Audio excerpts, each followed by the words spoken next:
From the very beginning, there have been black-winged and white-winged beasts in the Manhwa world. They fought for 1,000 days and nights, so the world plunged into endless chaos. However, quite suddenly, a divine being appeared in female form, who with her power united the two animals, building the kingdom of Logos. After this, the goddess began to rule over people, and the animals around her helped her with the prosperity of the kingdom. And soon, these two animals magically turned into people. The two men became the first nobles to be called guardians of the Logos. One of them was the white-winged Santella, and the other was the black-winged Ruav.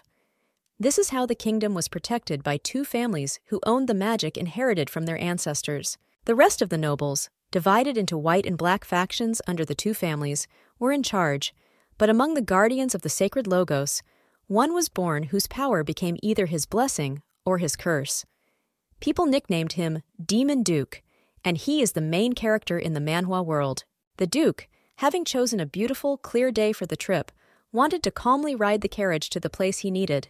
But the coachman had to stop, because a fair-haired girl rushed under the carriage, who incessantly called the Duke of Ruava and asked him to come to her just for a second. While the coachman outside displeasedly told the girl that she was crazy to throw herself under the moving carriage, the lady continued to beg the Duke to come out to her just once.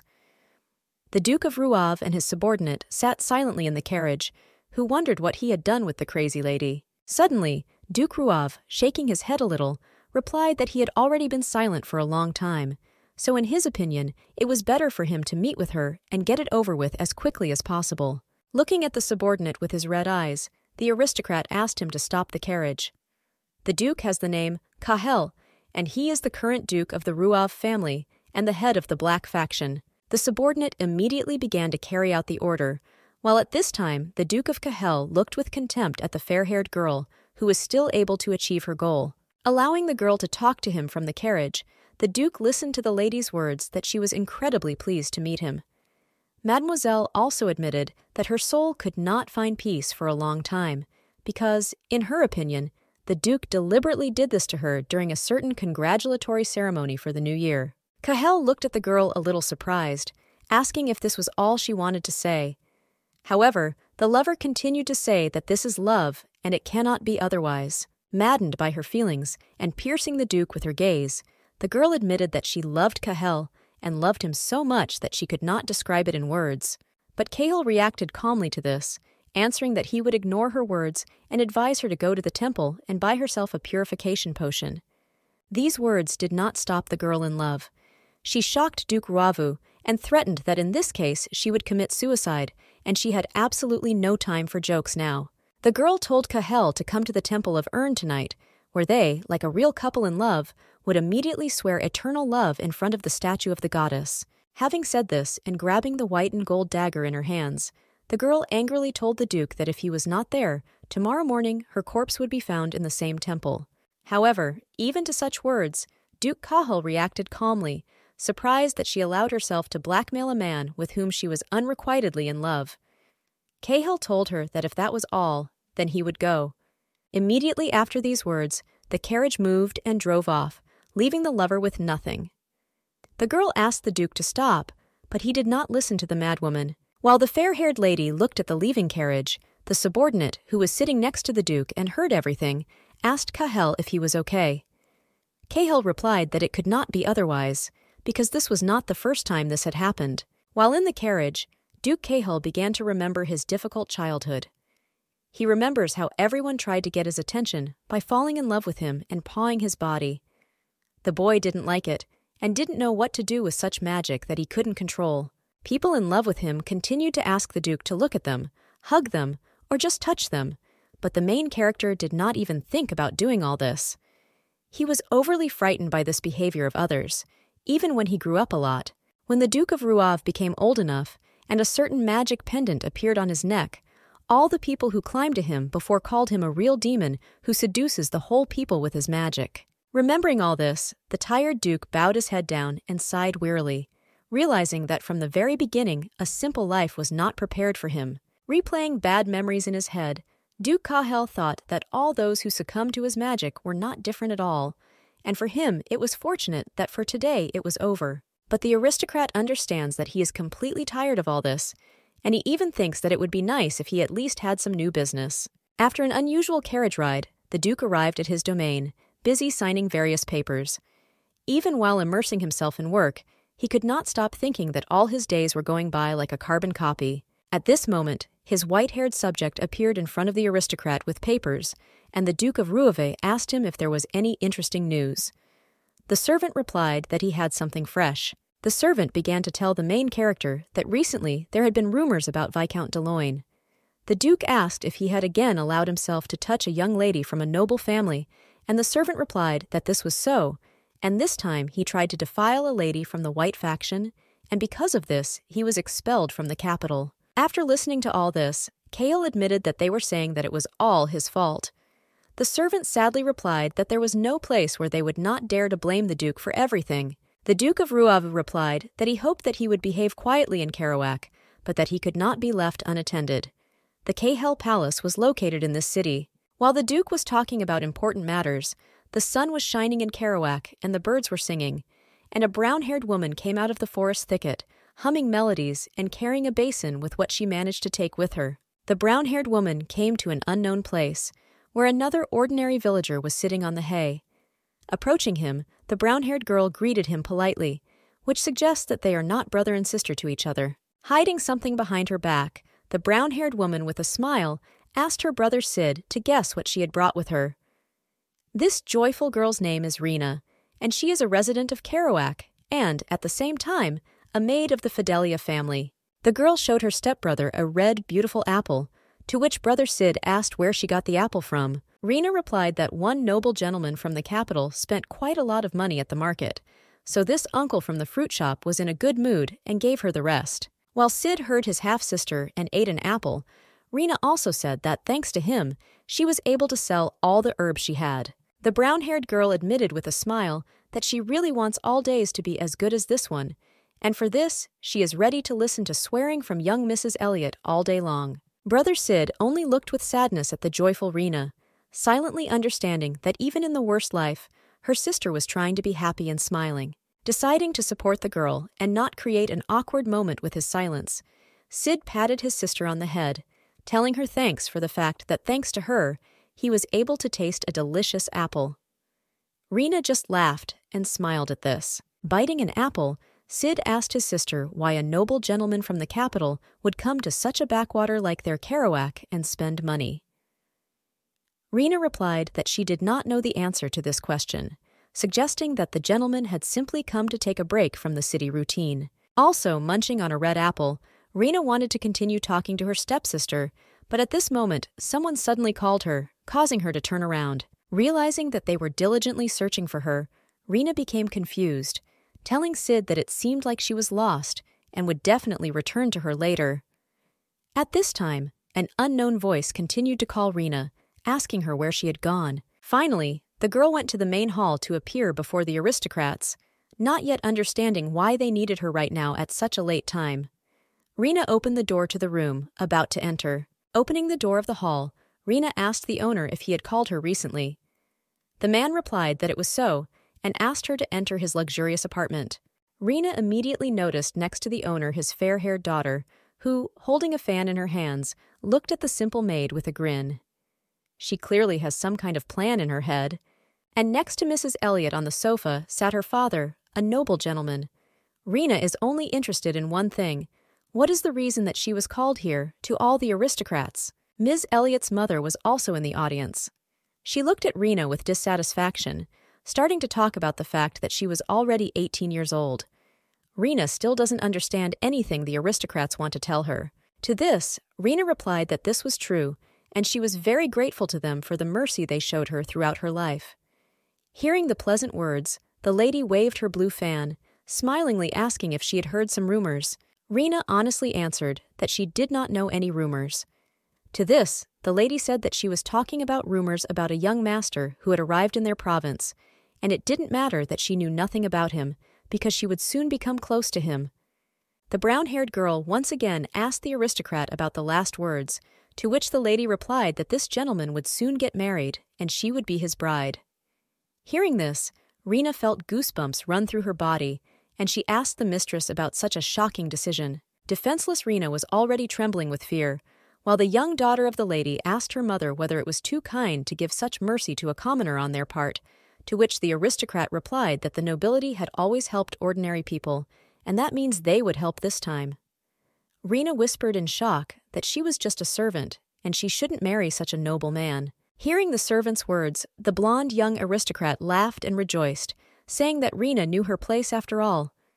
The young girl with a red fan in her hands replied that she should not worry, because they would accept her into their family. She can consider it an honor because Rena is an illegitimate child who was accepted into a real family. The gentleman of the family decided to intervene in the conversation, hesitantly telling his wife that the Viscount wanted to marry the daughter of Baron Fidelia's family, and what they should do if they were discovered. The gentleman admitted that he was not sure that she could be his child. However, the lady struck the chair menacingly, screaming that everyone would definitely believe it.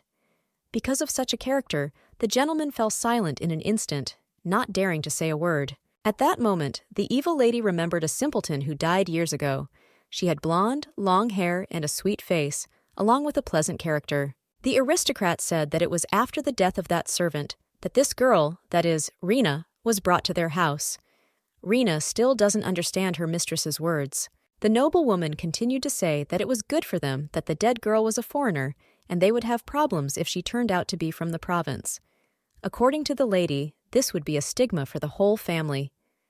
The gentleman remained silent, listening carefully to his wife. At this point, the Baron raised his hand, fearfully exclaiming that he did not think the Viscount would carefully study their family tree, so they would do as they had said earlier. The lady of the family, who was sitting nearby, replied that this was the right decision. The evil aristocrat declared that in this case, their contract with Viscount de Loan was concluded. And when Rena was stunned by what was happening, the lady said that with the help of this union, their family would take a stable place in the capital's nobility. These words made Rena even more surprised, realizing that she had fallen into the trap of forced marriage. She could only accept it, because she cannot criticize the actions and decisions of real aristocrats. After this, the aristocrats told the girl that she could go. As Rena sadly left the hall, behind her stood the embittered Mrs. Elliot, who followed the maid with her gaze, expressing her contempt for her. Waving her red fan, the girl admitted that she was glad that she had Rena, because how dare such an old man propose marriage to her when he was already over 50? In addition, the aristocrat Elliot admitted that she had heard that he could not have children. The girl jumped into the arms of her mother, saying that she could not even imagine that she would have to share a bed with such a pervert as Viscount de Loan. Mrs. Fidelia told her daughter not to worry about it anymore, because they have Rena. At this time, Rena was also hugging her only family member, her half-brother Sid, sobbing and telling him what she was going through. Sid supported the girl with warm hugs and true sympathy. While Rena was grieving over her fate, news reached the Viscount that they wanted to expel him from the capital. At such news, the man slammed his hand on the table, saying that this was some kind of nonsense, since they were telling him to really leave the capital. Clutching the paper with the decree in his hands, Viscount de Loan angrily wondered how the Duke of Rouave could do this to him, and whether he decided to expel him from the capital for the reason that he could not stand up for him. The subordinate who brought the decree for his expulsion to the Viscount fearfully said that he should not have touched the young lady from the White faction, but de Loan only pointed his finger at him, shouting that it was not his fault and he should shut up. The Viscount, imagining the Duke's seducer in his mind, wondered how some shaman who befuddled women and men with his magic could humiliate him like that. Trembling with incredible anger, Viscount de Loan said that there was simply no limit to the impudence of the demon of the Rouave family. The old man is seriously angry with the Duke and is planning to do something about it. The evil Viscount stood up, saying to himself that nothing could be done, and since this happened, he would wait for another chance. He also said that now it is possible to prepare the plan that a certain Viscount Horace spoke about. The Viscount was upset, saying that he would have to stay here in the village, and it would be more difficult to meet girls here. The aristocrat decided to ask the servant who owns these lands. The subordinate obediently said that these lands belonged to Baron Fidelia, and he had a daughter. Hearing this, de Loan licked his lips, realizing that they had a young daughter who was still to his liking. De Loan admitted that his stay in these lands, it turns out, will not be as boring as he thought. While de Loan was already planning something, in the luxurious palace, the Duke of Ruav was already talking with his subordinate that the Viscount was acting as they expected. The main character of the manhwa said that Deloigne decided not to lie low, but decided to become related to the Fidelia family. Cahel admitted that he was ashamed that such a person belonged to the Black faction. After this, Duke Cahel asked his subordinate if there was any news from Ruahala. The servant, who is Count Gerard Ranthale, an aristocrat of the Black faction, said that there was no such news, but he could tell something. Count Gerard asked the Duke if he had not met the Marquis of Ruhavala at a recent reception, and if it was not too early for him to send word after that. But Cahel remained silent, grinning to the side. Realizing what the Duke wanted to hide from him, Count Gerard asked the aristocrat in shock if he really wanted to release his demonic power outward. But Duke Cahel did not answer anything, even despite his interlocutor. He looked away, folding his hands in front of him. Having decided to ease the awkward moment, the cunning Duke Cahel, raising his hand out of embarrassment, admitted that he only wanted to release his magical power a little. While Count Gerard told His Majesty in amazement that this was not a magical power, but a curse that he had wanted to get rid of for a long time, Cahel was reading the documents on his desk with a smile, humming his melody. Finally, Gerard asked why he wanted to use it, but the Duke did not answer his servant's question, asking him again if he also considered him a shaman. Confused, Gerard wanted to answer, but he was not very good at it due to awkwardness. The calm Duke replied that because of his curse he was forced to live in fear, so why shouldn't he now use his power when he needs it so much? Convincing his servant Gerard, the smiling Cahel handed him the letter, which he had examined earlier with the same smile on his face. Looking at the surprised Count of the Dark faction, the Duke decided to completely embarrass him with one short question. Curious, Cahel asked if Gerard was afraid that he would seduce him too. Gerard wanted to say something, but at exactly that moment Cahel interrupted him again, telling him to calm down, because he himself did not want to see him exhausted, intoxicated by the smell. And, opening the drawer of his desk, the Duke said that everything would be fine until he put the potassium away in front of him. Duke Cahel took a potion from his desk drawer that glowed with a bright green light. The Duke said that he would carry a purification potion with him just in case. Understanding the whole situation and his master's plan, Gerard lowered his head and with a sad look said that he understood Cahel. After this, the cunning Duke of Ruave asked his subordinate if he remembered that fateful day when he seemed to be 10 years old. The Duke also added that, according to his recollections, it was a New Year's banquet, and Cahel talks about the day he first used his damn magic. That day, Cahel clearly remembers how a man named Ardo stood in front of him, whom he asked with excitement if he really needed to go alone, and what would happen if something happened. However, Ardo replied that, according to the Duke, he had gone to the banquet hall, and for now the knights would protect him. At the same time, while Ardo was putting the cloak from the temple on Cahel, the sad boy was thinking that this banquet really is the place where all the nobles gather. Remembering that all the aristocrats at this festival arrived in beautiful carriages with well-groomed horses, the main character understands that the noble people who came to the festival are the pillars of the noble logos. Cahel understands that these are not easy to know, but loyal people who are ready to protect their queen, so they will not easily succumb to his enchanting magic. With such thoughts, the little boy, straightening his dark cape, decided to go to the people, planning to use his dark power, while there were many aristocrats around him, not paying attention to him. Walking closer to the people, little Cahel decided to take off his hood, silently hoping that nothing bad would happen because of him. He began to observe the reactions of people around him as soon as he showed everyone his face. But as soon as the boy took off his dark hood, he immediately heard one compliment addressed to him, which was given to him by a man who was already fascinated by his magic. This scared Cahel incredibly. Turning around, the frightened boy noticed that the people around were looking only at him and were coming closer to him under the influence of his own seductive power. This makes him more and more wary. This caused Cahel, being unprepared, to tremble in fear while the aristocrats around him were already approaching him, preventing him from escaping. The boy does not want such increased attention from people.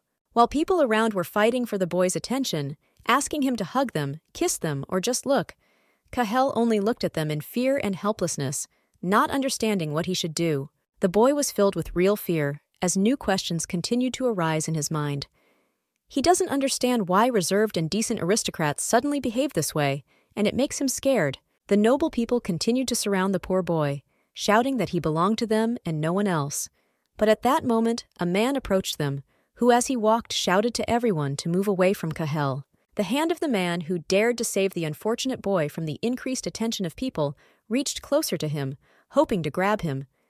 The man shouted the boy's name in alarm. A man looked out from the crowd, whose clothes and face looked very similar to Kahel. He looked at the boy, calling out his name over and over again. Kahel immediately noticed a man from the crowd who was not affected by his magic.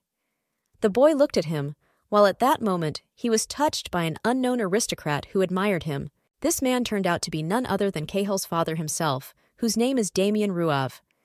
The father looked anxiously at his son, worried about his condition. Kahel's father came closer to the boy, leaning towards him and saying that everything was fine now and he was doing well. Kahel could hardly hold back his tears, looking at his father. After that, Damien put an unusual blue pendant on his son, which glowed with magical light. Having done this, Kahel's father said that now he can definitely relax. Immediately after the dad put an unusual, magical pendant on his son, absolutely all the people around seemed to come out of hypnosis, wondering what had just happened. Aristocrats, women and men, looked at each other in surprise, asking what they had just been doing and what it was now. So far, they do not understand that they easily succumb to the seductive magic of Kahel. The little boy, noticing that all the noble people had finally come to their senses, wanted to say a big thank you to his dad for helping him out. But he didn't finish his words because one person from the crowd called the main character a demon. The boy immediately noticed this, looking at other people in surprise and fear. The entire aristocracy already called him evil spirits who befuddled the nobility. People shouted in shock that it was terrifying. Absolutely all the aristocrats angrily pointed their fingers at Kahel, shouting that he dared to desecrate the place where His Majesty the Queen was present. People asked her to punish this demon or kick him out of the holiday. There was indeed a queen at the festival, who, with folded hands, silently watched the whole difficult situation, while the nobles continued to pray to her to send the devil, that is, Kahel, into exile. The adults continued to argue over the punishment for Kahel, until the boy himself seemed to have come to terms with the fact that people did not like him. He continued to look at everyone indifferently, watching the evil aristocrats. The boy carefully remembered people's words that he was a real demon and a shaman, but at the same time, indifference, humility, and calm were visible on his face. The boy's father touched him on the shoulder, calling him by name. With his hand on his son's shoulder, Damien Ruav simply said they had better go home. At that moment, it seemed to Kahel that there was darkness and emptiness around him. Then everyone decided that a demon was born in the Ruav family. After this, all the nobles were ashamed of succumbing to demonic power, so they filed a petition to attract Kahan and Damien. However, the queen only ordered Kahel to wear Kalia to hide his demonic nature. Because of this incident, the reputation of the Kahel family plummeted, and in addition, over time, the demonic power only became stronger. The Duke understands this, sadly looking out the window from his palace. Moreover, it was now difficult for him to suppress his curse with potassium alone, so he began to use his magic to do so. Watching how many servants walk around his palace, Kahel thinks that because of his magic, he cannot even acquire a servant, because anyone who hears this will probably laugh. Because of this, Duke Ruav became sad and thoughtful, not understanding why he was doing all this. He would have continued to think, but at that moment someone called him. Behind the main character, a confused Gerard still stood, awaiting orders from his master. Kahel sadly told him that he was a little distracted and he could go. While the servant stood and did not think of leaving, the good Duke asked him to take with him the purification potion that he had spoken about earlier. Count Gerard modestly said that he would do this, after which he said that he would probably go, wishing his master a good day. Before leaving, Gerard, like a true servant of His Majesty, bowed to Kahel, while the gentleman elegantly poured aromatic tea into his cup. Leaning on a chair with a cup of tea in his hands, the Duke could not stop thinking that the tea he always brewed for himself was tart and cold. In addition, he always dines on cold food and has never had anyone help him bathe, despite the title of Duke. Trying to relax, Kahel tilted his head up, wanting to get rid of bad thoughts and awareness of loneliness. Closing his eyes, Duke Kahel was interested in only one thing: whether he would ever be able to feel human warmth, or whether he was destined to be lonely all his life. While Duke Cahill realized that he was very tired, Rena, who was already being prepared to become the wife of Viscount de Luynes. The servant, using a brush, was already indicating to the future lady how to raise her head and where to look. Immediately after this, the servant announced that the image was ready, after which she walked away, allowing the aristocrats to see the finished image for the meeting with the Viscount. Rena was dressed in a soft purple dress, while excitement and fear were clearly visible on her face. All the subordinates said that they would move away from Rena a little for a while, leaving her alone. Rena silently sat down on a chair, realizing that she was incredibly scared for herself. The girl in a chic dress recalled the words of her stepsister named Sid, who told her some time ago that the aristocrats were definitely up to something, because it was complete nonsense to betray a commoner to a viscount. Hugging, most likely, for the last time, Sid told Renee that if she suddenly felt danger, she needed to immediately run, and he would definitely help her get to the outskirts of Kerouac. Because if she gets there, even Baron Fidelia won't dare find her. Remembering this, the dressed-up girl sighed sadly and realized that all this was too serious. The girl understands that the Baron was offered such good conditions, and instead of the young Mrs. Elliot, he marries her. Her so-called husband didn't even show up for almost 3 months, and she didn't even see him. Rena realizes that they are all clearly up to something, but at that moment, Mrs. Elliot approached the excited Renee, who was surprised by the lady's excitement, asking that she must be glad to meet her future husband. Rena nervously replied that this was not so. In addition to all that has been said, Elio added that she has been studying etiquette for several weeks, so she should be able to handle it. But, according to the lady, the Viscount is quite lenient, so he will forgive her for her ignorance. Rena didn't answer Elliot, but there was no need for that. The lady turned back, telling the frightened girl that the Viscount had arrived. Not far from her, the girl noticed an elderly man and a lady. She greeted Viscount de Luynes, after which she said that most likely this castle would seem dilapidated to him, but the old man replied that there was nothing wrong with that, and he stopped expecting anything. Next to them stood an alarmed Rena, who didn't even understand where to go and what to do. She only looked at how real aristocrats communicate. Mrs. Fidelia jokingly said that their daughter was still young, so she asked de Luynes not to be strict with her, and the Viscount said with a smile that in that case he would teach her everything she needed. Raising his head, Viscount de Luynes unexpectedly saw Rena, who was dressed in a beautiful dress. From such beauty, the old man's jaw dropped and saliva flowed from his lips when he saw the young girl, while the Viscount, maddened by the beauty of the girl, ran to her with the words that she would become his wife. Rena was frightened, trying to step back and not understanding why such a person as de Luynes should be her husband. But the girl's fear did not stop the old, annoying man. He ran towards her, shouting words that she was incredibly beautiful and the like. Rena didn't even have time to understand anything. She was clearly uncomfortable with such attention, and because of this, she wanted to leave as quickly as possible, but it was too late to run. She felt her hand being grabbed tightly.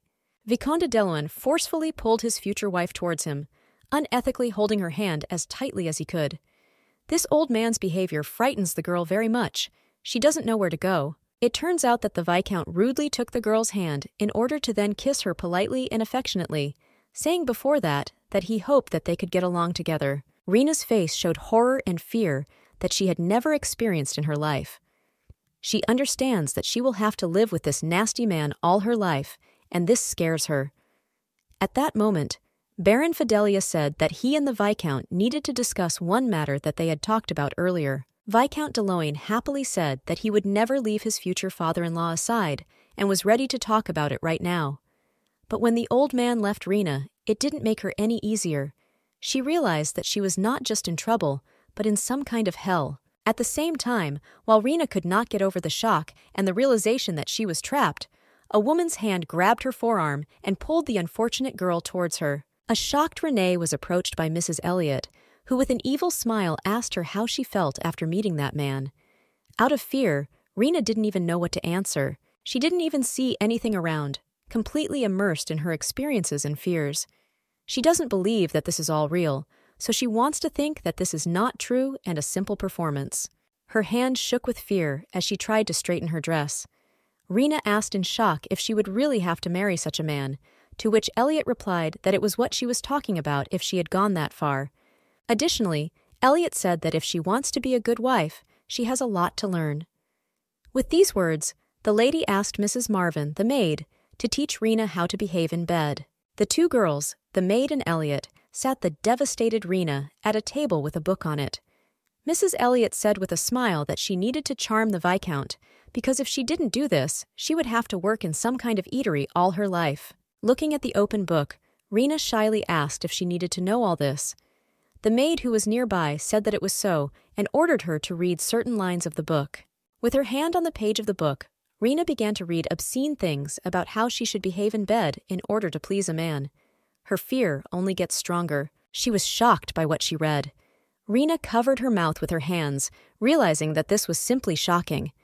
The maid and Elliot managed to make Rena even more anxious, but this was not enough for Mrs. Marvin. She looked at Ryoga with a smile and told her to remember it all, reminding her that Miss Elliot had already given her advice on this matter before. Allowing herself to touch the confused Renee and raise her face to hers, the maid angrily said that she must try hard to live happily. In addition, Mrs. Marvin said that she had to work tirelessly to earn the attention of the Viscount, after which she asked if this was not so. Rena was already ready to cry from the hopelessness of the situation. Not intending to answer anything, the girl sharply turned her head towards the exit, realizing that she urgently needed to escape. But this should have been done long before all the events, because now it is useless. A drop of tears fell onto the palm of the confused Rena. She understands that right now she needs to run away from here, to try to get away from what awaits her with Viscount de Loan. While Rena was thinking about how she could escape, in another room, Viscount de Loan, along with other aristocrats, was already discussing important matters. One of the men said that a message had arrived from a certain Viscount Horace, where he writes that he wants to detonate a bomb in the heliotrope mine, that is, the mine of the Duke of Ruava, and he needs help. And heliotrope is a gemstone in the world of Manhwa that is dark green in color with red flecks. One gray-haired aristocrat said that most likely Viscount Horace began to carry out his planned plan, but he was not sure that everything would go smoothly. In addition, the man said that the heliotrope mine is not the only source of income for Cahel, and he does not know whether they will be able to damage his reputation with this. In response to this, Viscount de Loan replied that this red-eyed boy was too arrogant because he was only 23, and, in de Loan's opinion, he was a useless duke. Among other things, Viscount de Loan said that the problem also lies in the father of the protagonist, who years ago decided to transfer the title of duke to his son when his wife was very ill. Baron Fidelia said that the Viscount was right, and it's even scary to imagine how outraged Viscount Horace was, considering what Cahel did to his beautiful daughter.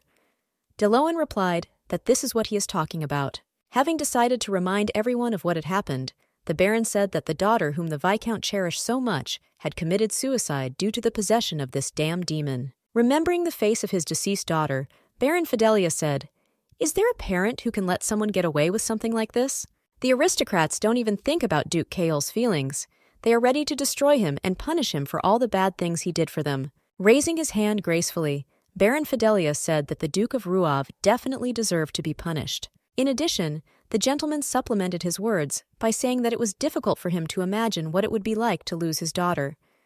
Another aristocrat also said that Cahill very cruelly rejected the poor woman who was ready to give her life for him. Viscount de Loan decisively slammed the table and declared that their nobles must gather their strength and protect Logos from this demon, or at least lock it in the mansion and contain it.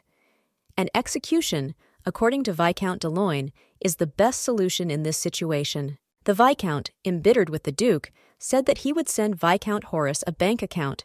That is, he would give him money to make it easier to carry out his plan.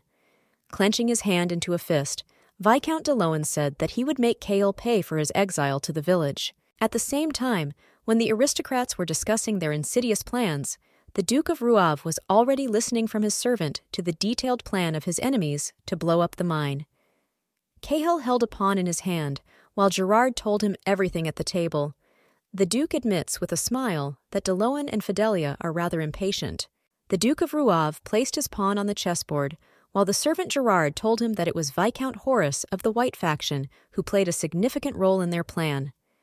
Hearing the familiar name, Cahill raised his head and looked at Gerard in surprise, asking him about Viscount Horace. Gerard replied that what he said was true, and in his opinion, it was all because of what happened between him and his daughter, who had previously committed suicide. The curious Duke, not understanding anything, asked his servant what he was talking about and what girl he was talking about now, to which Gerard asked Cahel if he remembered her at all. The Duke once again asked Count Gerard who she was, which made the servant quickly become confused, not knowing where to start. Gerard politely asked His Majesty if he remembered the girl who jumped under the carriage and who asked him to come to the temple. The Duke said that he understood that he was talking about the drugged one. The Count continued to tell Cahel that she was the one who was found dead in the temple, and it seems that because of this, Viscount Horace was obsessed with taking revenge on him. Duke Cahel said that they are truly fools if they want to oppose the Ruav family. After this, Gerard decided to tell his master that the bombs installed in the mine were safely neutralized. However, according to the Count, one problem arose. The Duke became more serious and asked which one it was. Gerard admitted that the explosives were installed not only in the mine, but also under the Duke's carriage. From such information, Duke Ruav angrily clenched his palm, realizing that Horatius wanted to kill him. Coming closer to Gerard, the protagonist said that he did not want to delay too much, so he immediately ordered him to prepare everything and capture them so that Viscount Horace and Viscount de Luynes would immediately appear in court. Looking at Gerard with his red eyes, Cahel asked if he could entrust all this to him and if he could cope with such a task. In response to this, Gerard said with a smile that all this was within his power and he could rely on him. After this, the Duke's faithful servant went to carry out all the instructions that Cahel gave him. Duke Ruav had already given his permission to capture the intruders, and after a short amount of time, everything was calm in the palace of Baron Fidelia. The wind was blowing outside, causing the cast to fly past the beautiful palace of the Fidelia family. In one of the old rooms, where the walls were already crumbling and there was an old bed, there was Rena, who sadly looked out the window and was silent, awaiting her fate. Remembering the face of Viscount de Luynes, or rather the way he looked at her at the first meeting, Rena realizes that several days have passed since their first meeting, and there is no news. The girl also remembers how the other day she was being prepared for her wedding with de Luynes. The evil maid always showed her where to look and how to raise her head, teaching her the correct posture. Because of this, a sad Rena remembers that Elliot was incredibly amused by this, as were the other maids. She sat at the table and laughed at her, like the other girls. Of course, thoughts about escaping from the palace and Kerouac in general crept into Rena's head, but the annoying maid Marvin was next to her all the time, not lagging behind for a minute and not allowing her to even breathe without her presence. The girl grabbed her head, remembering that the soldiers at home were also carefully watching her. Saddened, Rena does not know what to do, so she is still sitting in this room. Memories of how the nasty Viscount de Luynes kissed her palm before grabbing her hand ran through her head. She can't even believe that she is now doomed to live with him for the rest of her days. However, suddenly the sad lady heard strange noises on the street. It seemed that men were screaming on the street for an unknown reason. This instantly caught Rena's attention, and she got out of bed to look out the window. The girl carefully peered at the view from the window, trying to understand at least something. She is very interested in why the street suddenly became so noisy and what exactly happened there. To Rena's surprise, she saw a large number of soldiers near the palace, who seemed to be running into the house itself. Odin ordered everyone to immediately search everything and not miss them, but Rena still didn't understand who he meant. But then Rena realized another important fact. Right now, she could not hear the soldiers behind her door who had always stood there and guarded her. Putting the puzzle together in her head, Rena realizes that she must take advantage of this situation. Looking towards the door, the girl realized that right now she had a chance to get out of here and escape from Kerouac. Rena is so afraid of the Fidelia family and Viscount de Luynes that she does not dare run to the doorknob and leave the room.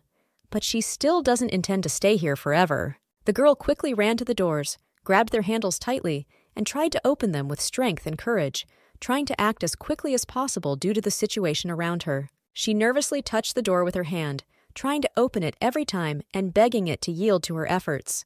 And yet, the girl managed to get out. Calmly leaving the room in which she was imprisoned, Rena realized that there were absolutely no people in the corridor, which was very good for her quick escape.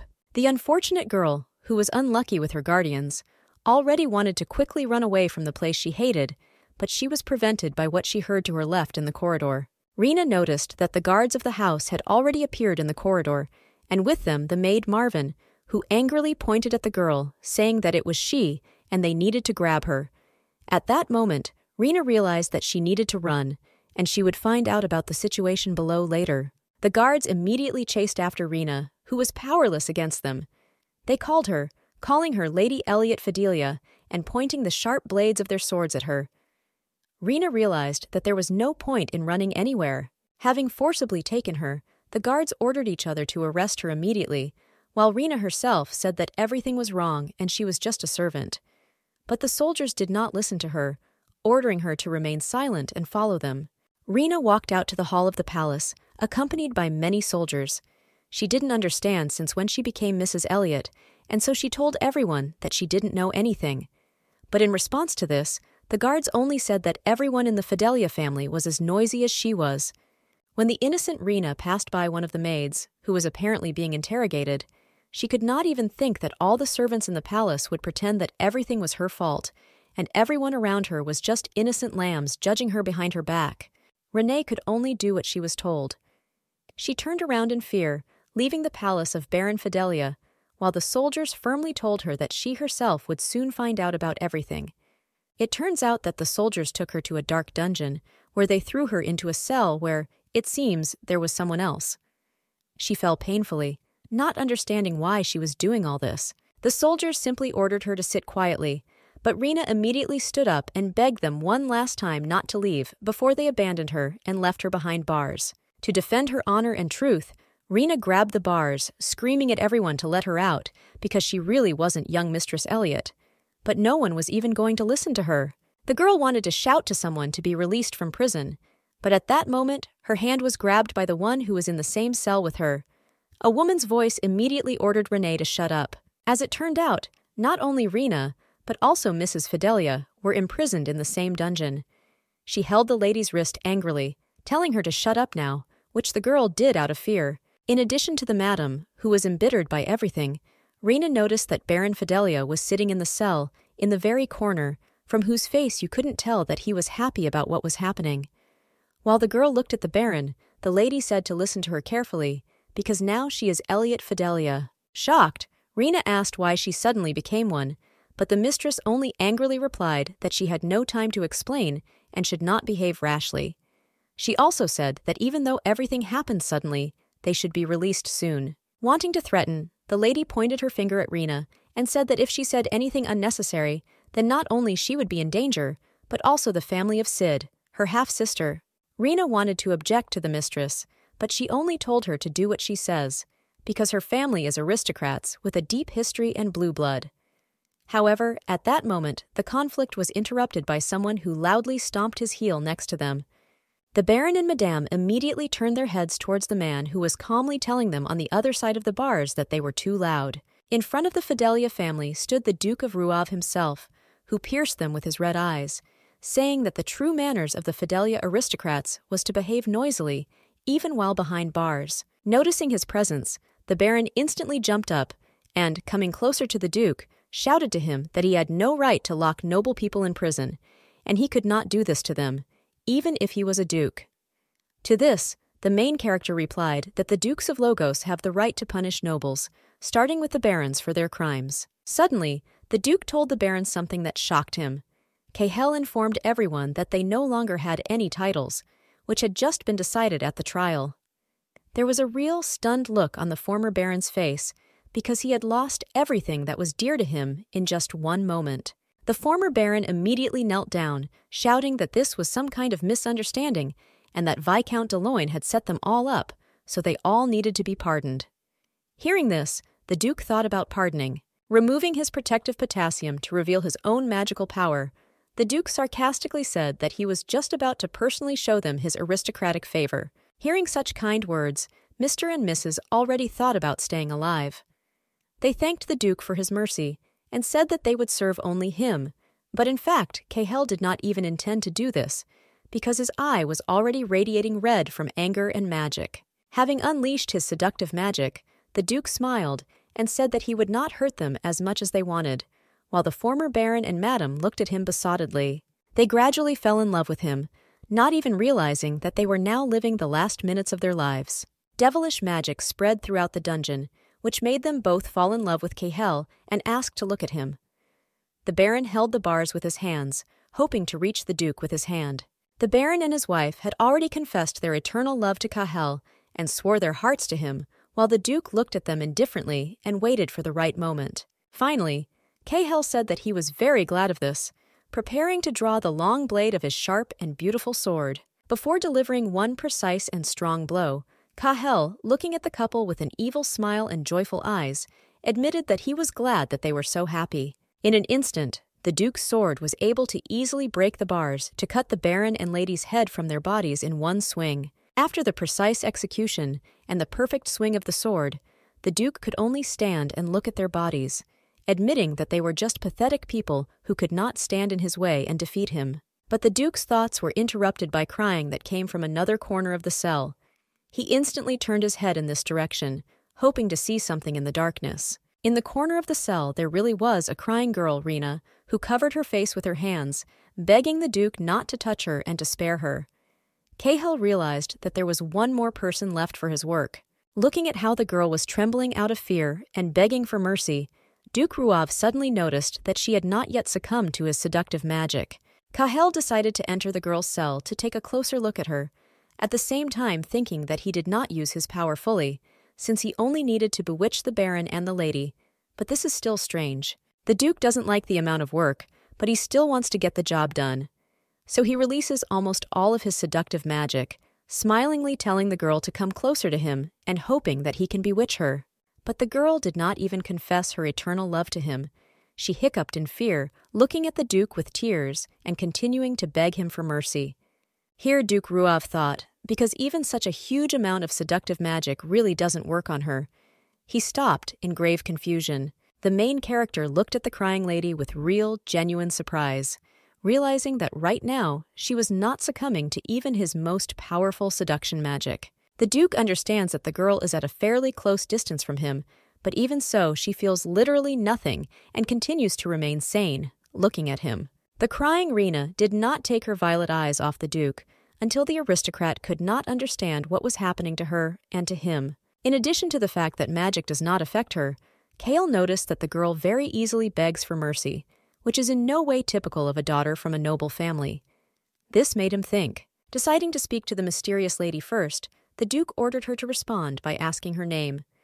Shy and scared, Rena replied that she was Elliot Fidelia. Approaching her ever closer and stepping over the pool of blood of the Baron and mistress, the Duke asked her if she was really the daughter of the Fidelia family. Bowing her head down and lowering her sad eyes to the floor, Rena admitted that in fact the Baron was her father, and that lady was not her mother. Hearing this, the Duke said that he had not heard that Baron Fidelia had an illegitimate daughter, after which he asked if she had just lied to his face. Shocked, Rena tried to answer that this was not so, but did not have time. Realizing that now was the best time to confess, the girl told the Duke that in fact she was not Mrs. Elliot, but a maid of this castle. After confessing, she asked Cahill for forgiveness for lying to him. The Duke curiously asked that her dress was too elegant and luxurious for her to be an ordinary maid in the castle, but Rena excitedly replied that her mistress forced her to wear it, while she herself clutched the dress with excitement. Watching the girl cry in misery, Duke Ruav realized that she seemed to have her own interesting story, which began with her being an illegitimate child and a servant. The Duke continued to look at the lady, realizing that in addition to all this, she also did not succumb to his magic, which he saw for the first time. He understands that he can't just leave her like that. Taking with him his potassium, which he left on the table, the Duke ordered his soldiers to get rid of the corpses, to which the guards obediently said that they would do so. And getting ready to leave gracefully from the dungeon, Cahill also informed the servants that he was taking this girl with him to the Ruav mansion. The Duke left Rena, but did not stop thinking about who she was, why she did not succumb to his magic, and how it happened that she became the daughter of the Fidelia family, while being a servant and an illegitimate child. He wants to know the answer to all these questions. On a dark night, the girl and the Duke arrived at his Ruav mansion, where he immediately decided to talk to her while a large, full moon was shining outside the window. Standing in the romantic and mysterious light of candles, Cahill asked the unfortunate woman if her name was really Rena. The girl replied that this was so, to which the Duke said that he understood this, intending to ask something else. Duke Ruav was sitting on a coffee table surrounded by shelves of books and looking at Rena, who was standing in front of him. But suddenly, he asked the girl to come closer to him. At this moment, the maid had no idea that the Duke had released all of his demonic magic, making a second attempt to seduce her.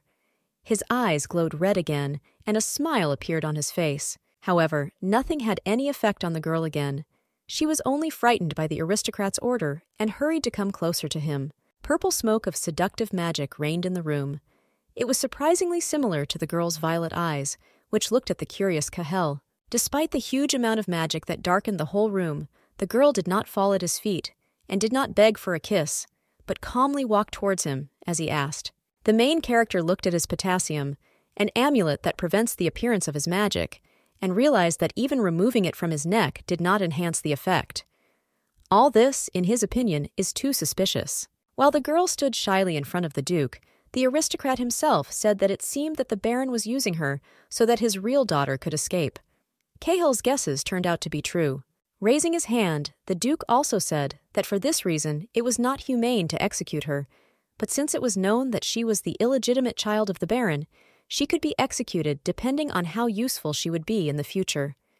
The candles were still burning, while Cahill warned her that now she must honestly answer all his questions, to which Rena fearfully agreed. The Duke said that she was the illegitimate daughter of a baron, whose mother was a foreigner, and, working as a servant, she was almost married off to Viscount Deloan instead of Elliot Fidelia. Rena said that everything is exactly as he says. Cahill realized that they had deceived the Viscount, and if this was true, then the Baron was braver than he seemed at first glance. But Cahill still thinks it was a pretty stupid plan. Then the Duke realized that there were two options for who Rena could really be.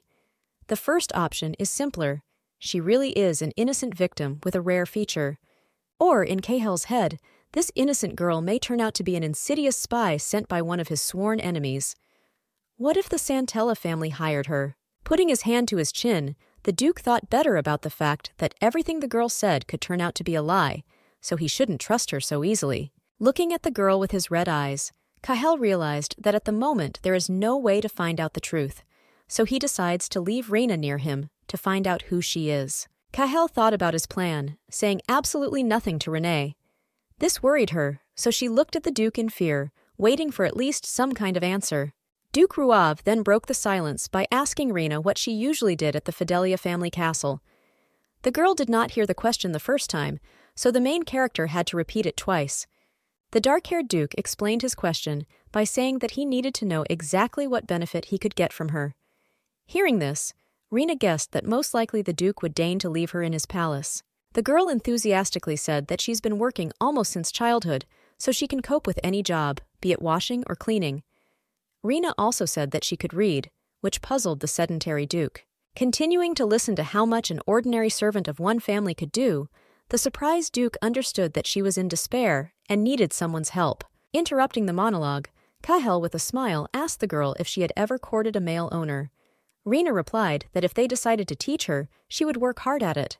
But then, shyly raising her hands, Rena decided to ask Cahill if she would have to serve not only during the day, but also at night. The curious Duke asked why she was asking this. The girl answered the aristocrat that she had never done this before. The Duke just looked at her, putting together many puzzles in his head. In addition to everything that had been said, Rena, lowering her head and eyes, explained that in her opinion she was not very successful with her face, because of which she would not be able to make him happy. The Duke looked at the embarrassed lady and was silent, not knowing what to say. At the same time, there was absolutely no emotion on his face, which showed his restraint and aristocratic character.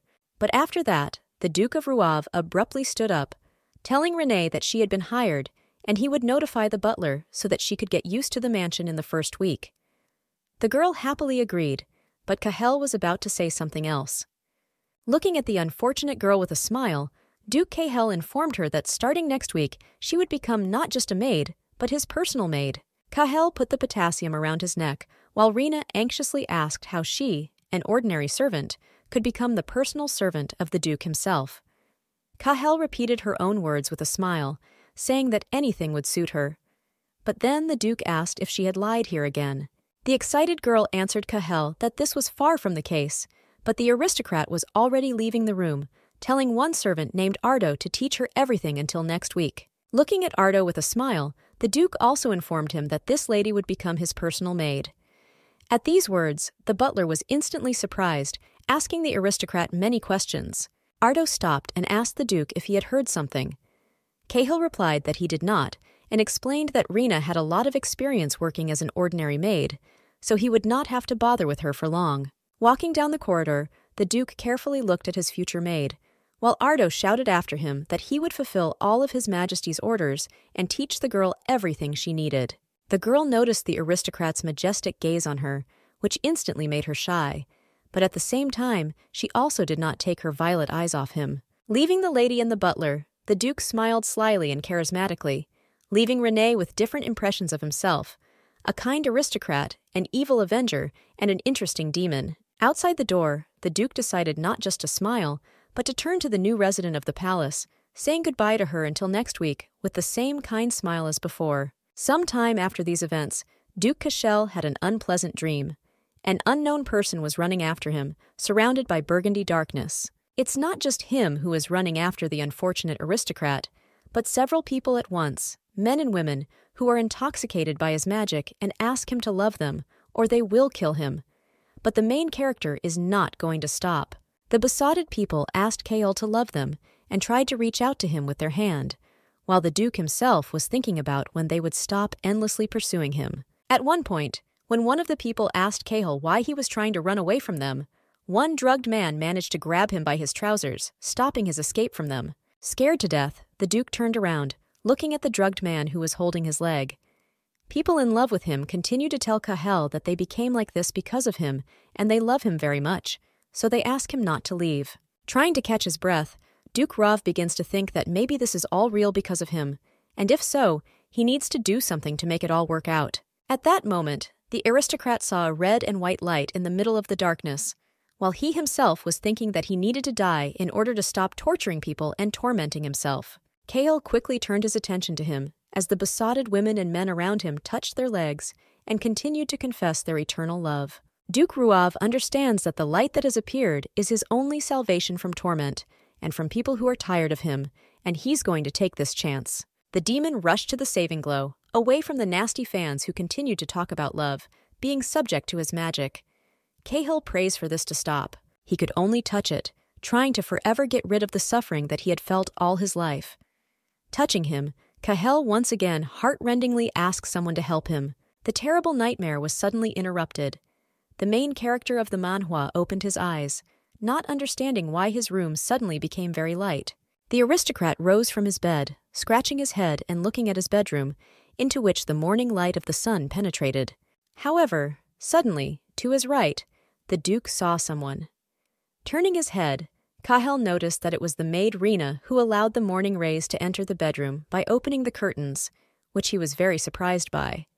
Noticing that the Duke of Ruav had already woken up and stood up, she looked at him with a kind smile and wished him good morning, straightening the thick, beautiful curtains. Some time after the sudden awakening, Duke Cahill drank aromatic tea from a beautiful cup, listening to the words of his employee that Viscount de Loin committed suicide in prison, or rather, hanged himself. Based on this, the servant advised Cahill that the verdict and amount of compensation in the ongoing trial would likely be different. But the Duke replied that from the very beginning his goal was not his fortune, so he somehow didn't care. Cahill also said that in any case, the Viscount is still a member of the Black faction, so the servant should find out about his next successor. The servant said that he would definitely do this, but then the Duke of Ruav wanted to tell his subordinates something else important. While drinking tea, Cahill began his monologue with the fact that that girl came to see him this morning. Most likely, the aristocrat means Renu. The Duke admitted that he was surprised, because no one had appeared in his room for a long time. The butler was confused, which is why he raised his hands and asked if the maid had caused inconvenience to the Duke, but surprisingly, Ardo Cahill answered that no, but rather the opposite. Recalling the events of that morning, the Duke realized that he had scared poor Rena to death when, out of habit, he drew his long sword, intending to deal with whoever appeared in his room. Replaying these events in his head with a smile, Cahill understood that he was able to scare the girl so much that she fell to the floor. In fact, the Duke is one of those who, if something happens, immediately draws his sword. After that, still holding the cup in his hand, the Duke asked the butler what her plans were today. Ardo replied that she had training scheduled for today. About to take his first sip, the Duke of Ruav ordered his own butler to keep an eye on her and under no circumstances tell her about his curse. Ardo decided to inquire about this, asking if the Duke decided to hide this from Rina. Duke Kahal replied that the butler must understand that he, who cannot keep a servant nearby, suddenly has one with an unusual ability, and this may seem strange. Lowering his head, the protagonist once again told the butler to keep a close eye on her. Ardo said that he understood everything as he prepared to leave to carry out his tasks. Duke Kahal could only look mysteriously out the window, behind which was the beautiful foliage of the trees. He's probably thinking about Rina and her unusual ability that allows her to resist his magic. While Kahal was drinking tea, the butler was already fulfilling his duties. He walked Rina around the palace, showing her around and telling her that that day he would show her this particular part of the mansion. The girl happily followed the man and smiled at everything she saw.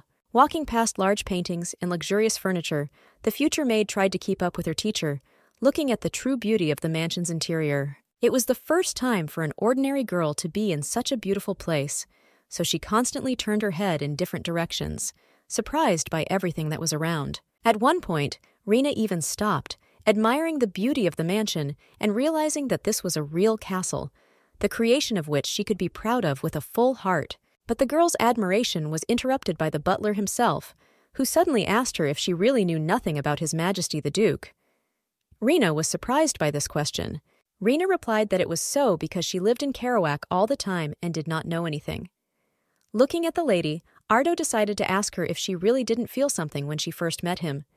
The girl was embarrassed by such a question, and the butler, noticing this, said that she could answer this question honestly because everything was in order. Rina tried to say something to the man, but couldn't. Recalling the events of the past, Rina admitted to the butler that in fact he seemed to her to be a rather scary person, and the moment when she first saw him was strongly imprinted in her memory. Embarrassed by her words, Rina admitted that because of this, even when the Duke smiles at her, she becomes scared.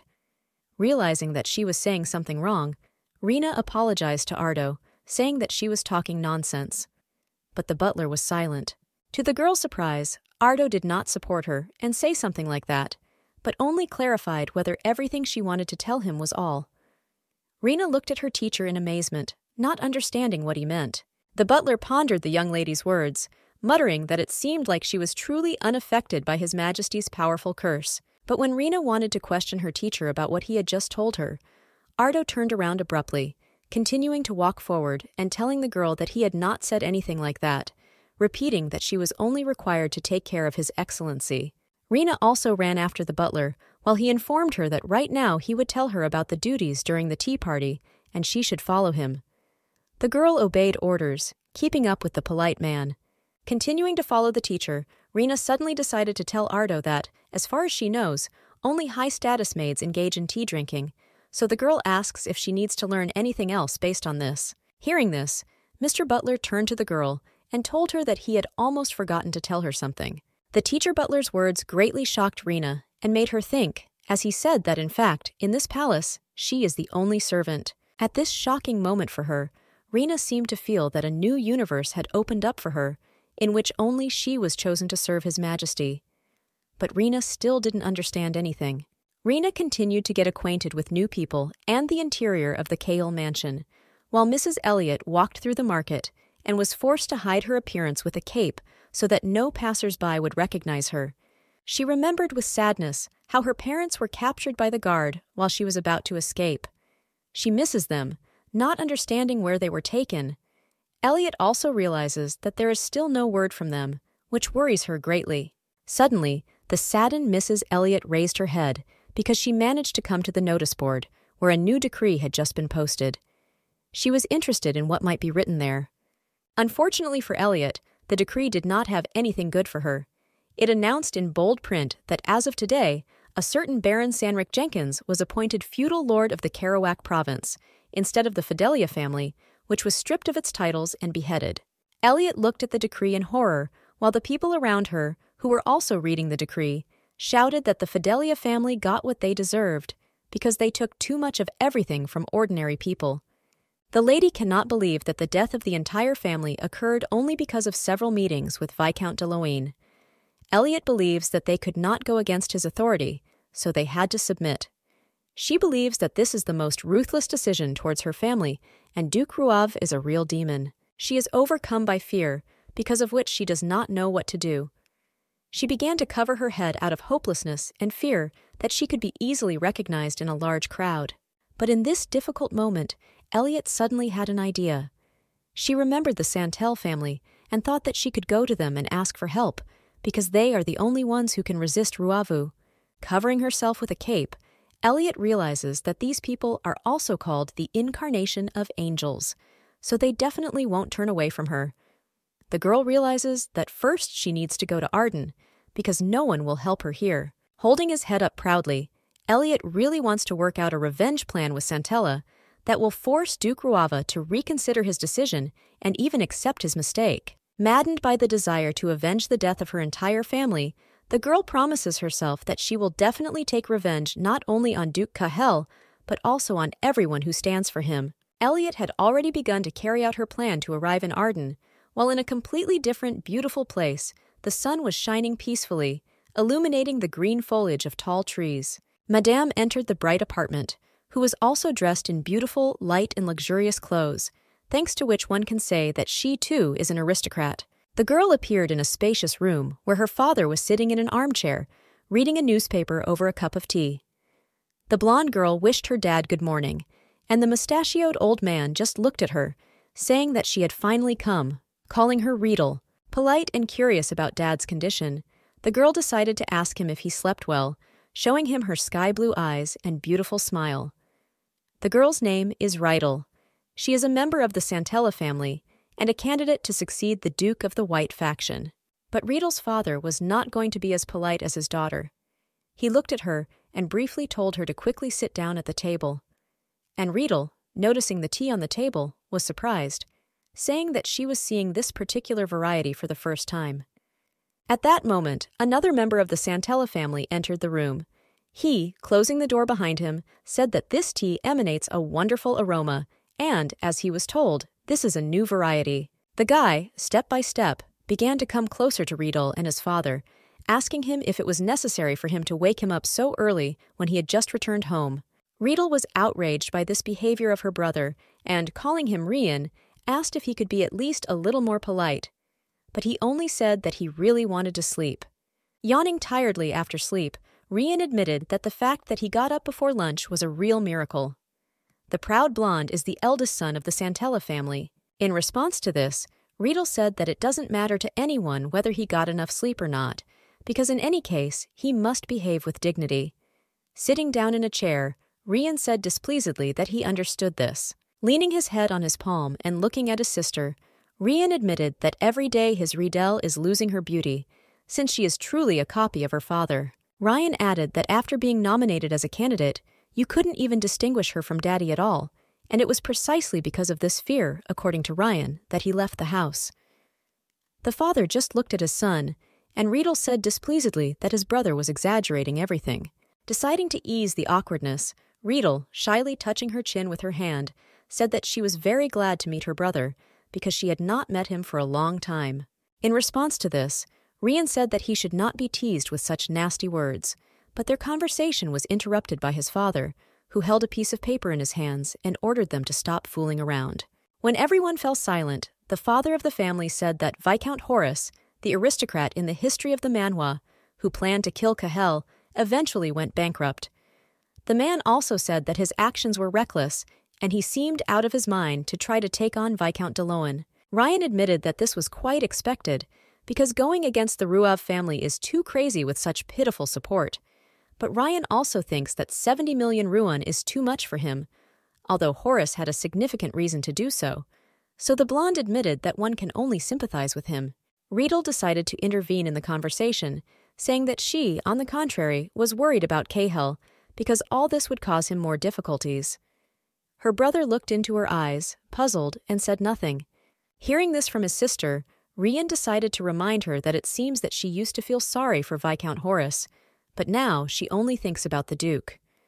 Riedel noticed this, about to say something. Rian even asked Riedel what she had planned, but she indignantly replied that it was nothing. It just seemed to her that for someone who had lost her daughter, this was not too good. Her brother advised her not to make a fool of herself because she herself was well aware of the influence she had. Rian said that perhaps all the nobles of the White faction curse Kehel for what he did. However, then Rian unexpectedly asked his sister if she really wanted Duke Ruawa to have even more problems on the contrary. At this point, Rian introduced his polite and kind sister with a sly grin on her face that suggested that perhaps she was much more cunning than she seemed. But Riedel, folding her hands and turning away, replied that this was far from true, and especially since there were no people here who would recklessly discuss such things at their religious readings. Remembering about the readings, Rian asked everyone why they arranged them in the first place. But Riedel, hearing this, became even more indignant, warning her brother not to make her angry anymore. Rian laughed and said he wouldn't do it again. Soon the blonde fell silent, not intending to speak any more of his opinions and criticism in the presence of his younger sister and father. In fact, in the story of the Manhwa, the Santella and Rua families are enemies to each other, but they have a hard time together because they used to be comrades who led the country forward shoulder to shoulder. The main character, Rian and Riedel, were actually very close as children. They spent a lot of time together and did different things. But after Kehel became a duke early on, they had to move away from each other, but they still had a sincere relationship with each other because they were together almost all of their childhood. Rian recalls that Riedel was especially close to Kehel. They continued to communicate even after Kehel became duke in place of his father. But at the same time, Rian thinks that if it had been his old sister, she would not have defended Viscount Horace as much as she does now. Looking at the way his father and Riedel argued with each other, he did not fully believe that someday the Santella and Ruav families would have to move away from themselves. The blonde continued to sit in the elegant room with high ceilings and royal decorations, wondering if it was all too complicated for him. The Santella family continued to discuss matters important to them, while at this time a red-yellow sunset was already shining over the castle of the Duke of Ruava, only decorating the architecture of the palace. As always, sitting at his desk, Kehel looked at an unusually beautiful red stone in his hand, the size of an apricot seed. It glowed red as the Duke constantly turned it in his hand to examine it from all sides. This beautiful stone is called heliotrope, and it is a resource that is mined in the mines of the Duchy of Ruav. It is mainly used for high-quality space lighting. The fact is that heliotrope stores sunlight during the day and then releases it at night. With the help of the properties of such a precious stone, the intelligentsia could enjoy parties not only during the day, but also at night, right up until dawn. Continuing to look at his jewel and talk to himself, the Duke said that if he combines heliotrope with the ore of lilac from the kingdom of Hildebrun, the light of this stone will become much brighter. Duke Ruav thought carefully about the fact that most likely the kingdom of Hildebrun also knew about this research, and if so, then they could try to present their family as the largest miner of heliotrope and win an exclusive supply contract. At this moment, Kehel remembered the Marquis of Ruahala Rognak, who appears in secular society. The Duke is thinking of using it in his mineral business. In addition to all this, it is not difficult for Kehel to guess that the Marquis of Rognak is also the second prince and diplomat of the Kingdom of Hildebrun, so he will certainly be interested in this deal, and Kehel will be able to achieve what he wants. As he began to write something on a piece of paper, Kehel remembered that the Marquis of Rognak just wanted to stay in Logos, so it would be easy to contact him in the future. However, Duke Ruava was interrupted from his work by someone who placed a brown cup of fragrant tea on his table. Of course, Kehel took notice of this.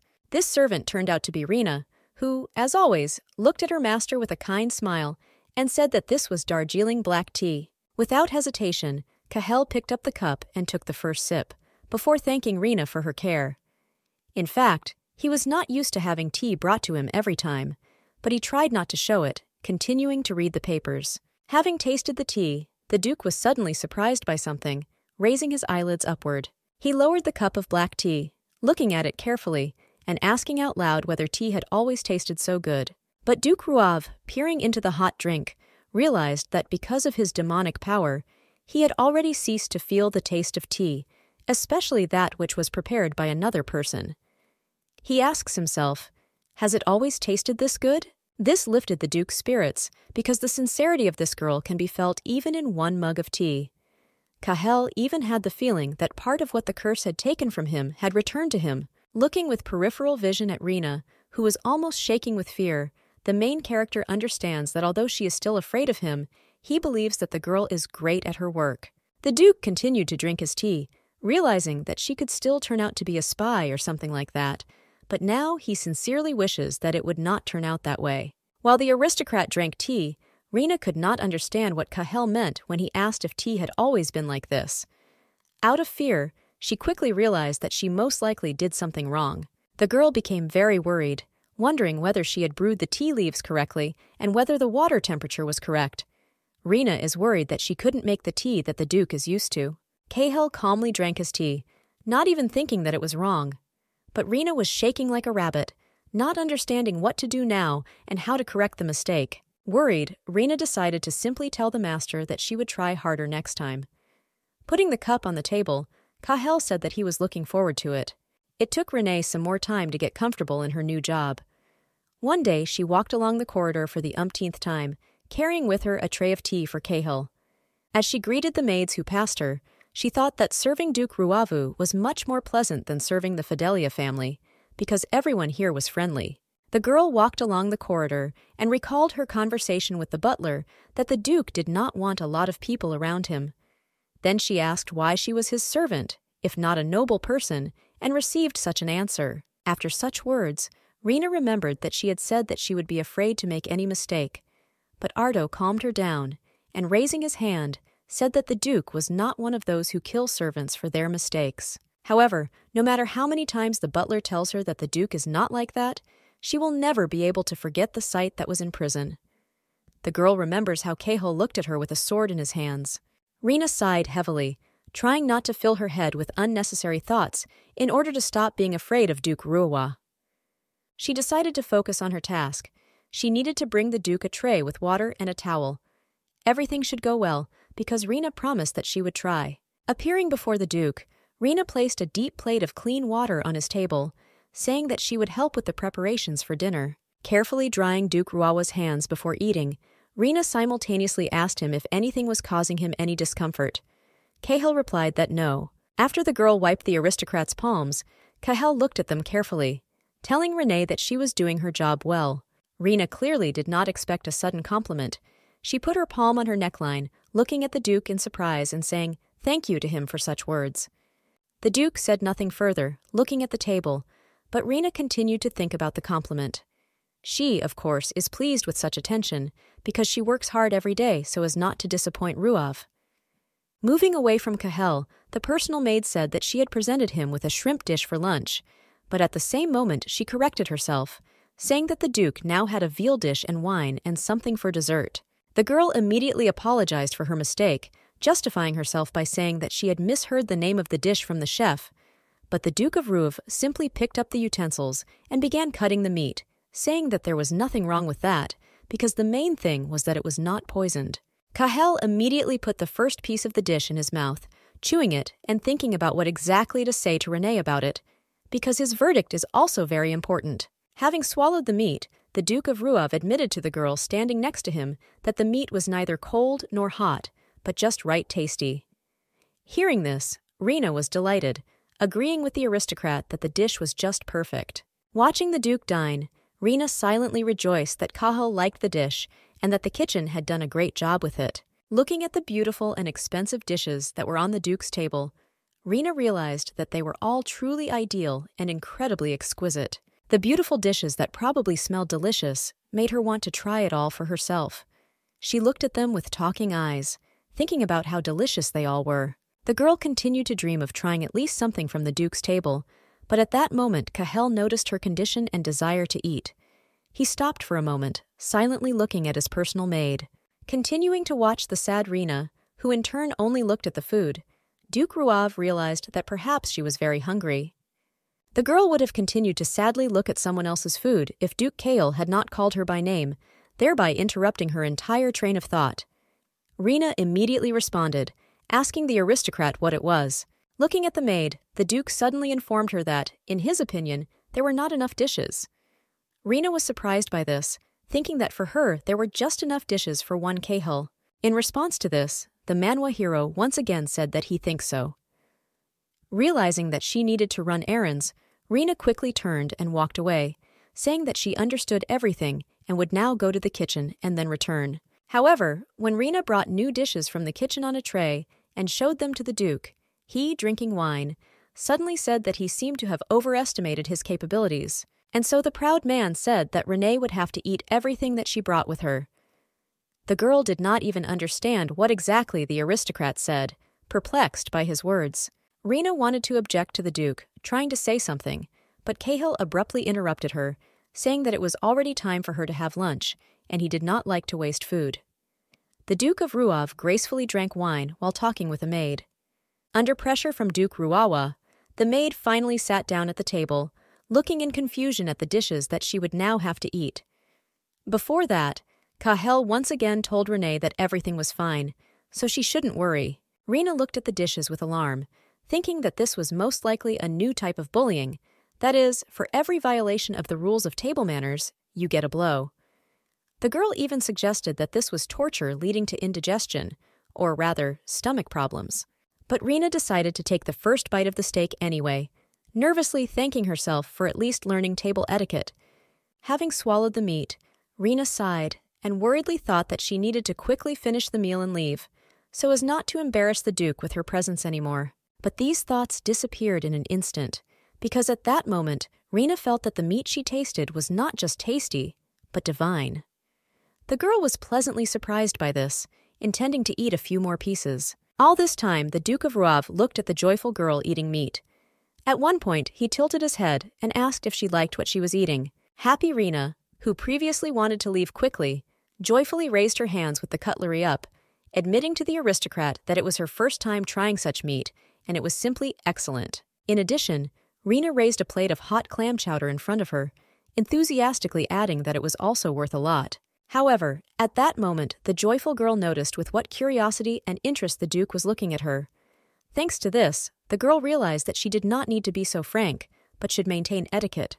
The Duke said nothing to Renee, silently continuing to cut his steak. The personal maid also continued to eat, without saying anything more to the serious man. But after a minute of silence, the Duke of Ruav still said a few words before eating a piece of meat. Cahill admitted that this was so because the dishes had a good taste. Rina was delighted, realizing that the Duke was not as angry as he seemed before. While trying different delicacies, Rina decided to cheer up the Duke's mood by saying that she had heard that shellfish for the soup were brought directly from the province of Ivana. Cahill agreed, saying the province is famous for its seafood. Rina, like a brown rabbit, sweetly ate the dishes on the table, agreeing with the Duke, while he himself was silent, preferring to watch the girl and wipe his lips with a towel after drinking wine. As the meal drew to a close, Duke Cahill warned Rina with a satisfied smile that an important guest would be arriving next week, so she needed to prepare everything well. Finishing her food, the maid joyfully told the master that she would do absolutely everything that was needed. Some time after the maid had eaten the aristocratic meal with the Duke of Ruav, Rina entered the dressing room, where it was quite dark. Her working day was already coming to an end. Having illuminated this modest and small room, where there was a bed and a small amount of furniture, a tired Rina sat down on a chair, sighing from fatigue. Rina was stretching her shoulders after a hard day, thinking that today's meal in the company of His Excellency was not bad. But she is worried about why exactly the Duke decided to have lunch so suddenly not alone, but with her.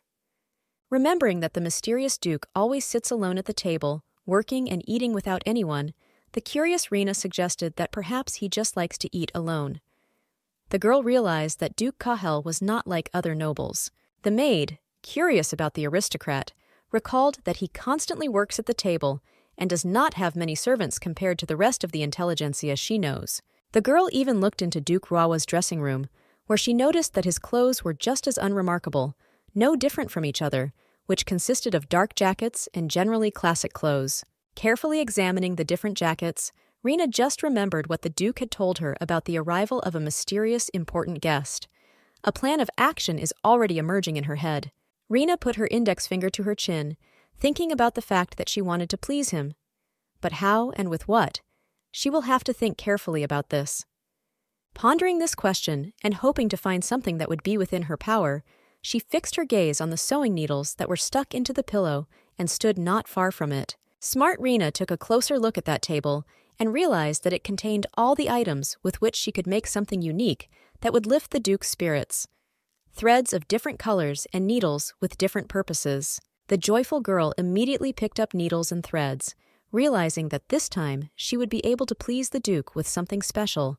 She was going to sew him a unique garment that no one else had. Rena had already started sewing, and so a completely new day began. In the garden of the Duke of Ruava's castle, clear weather and natural beauty reigned, but the girl needed only one thing, to finish sewing clothes for her master. The maid literally sewed all night, which is why she didn't get enough sleep. There were obvious signs of this on her face in the form of bruises under her eyes and a tired look, but she still continued to work, wanting not to disappoint the main character. She stood next to Duke Ruav while he did something. From the deathly silence that reigned around, it seemed to her that she was getting tired several times more. The girl wondered in her mind whether all men were like her aristocrat. She remembers that now the atmosphere is completely different from what it was during Elliot's preening, and she doesn't know how to diffuse this tense situation. While the Duke was busy doing something to his face, bending over in front of the mirror, Rena, who was standing behind him, modestly said that he had a beautiful hairstyle. But Cahill, apparently, did not hear the good girl's words the first time.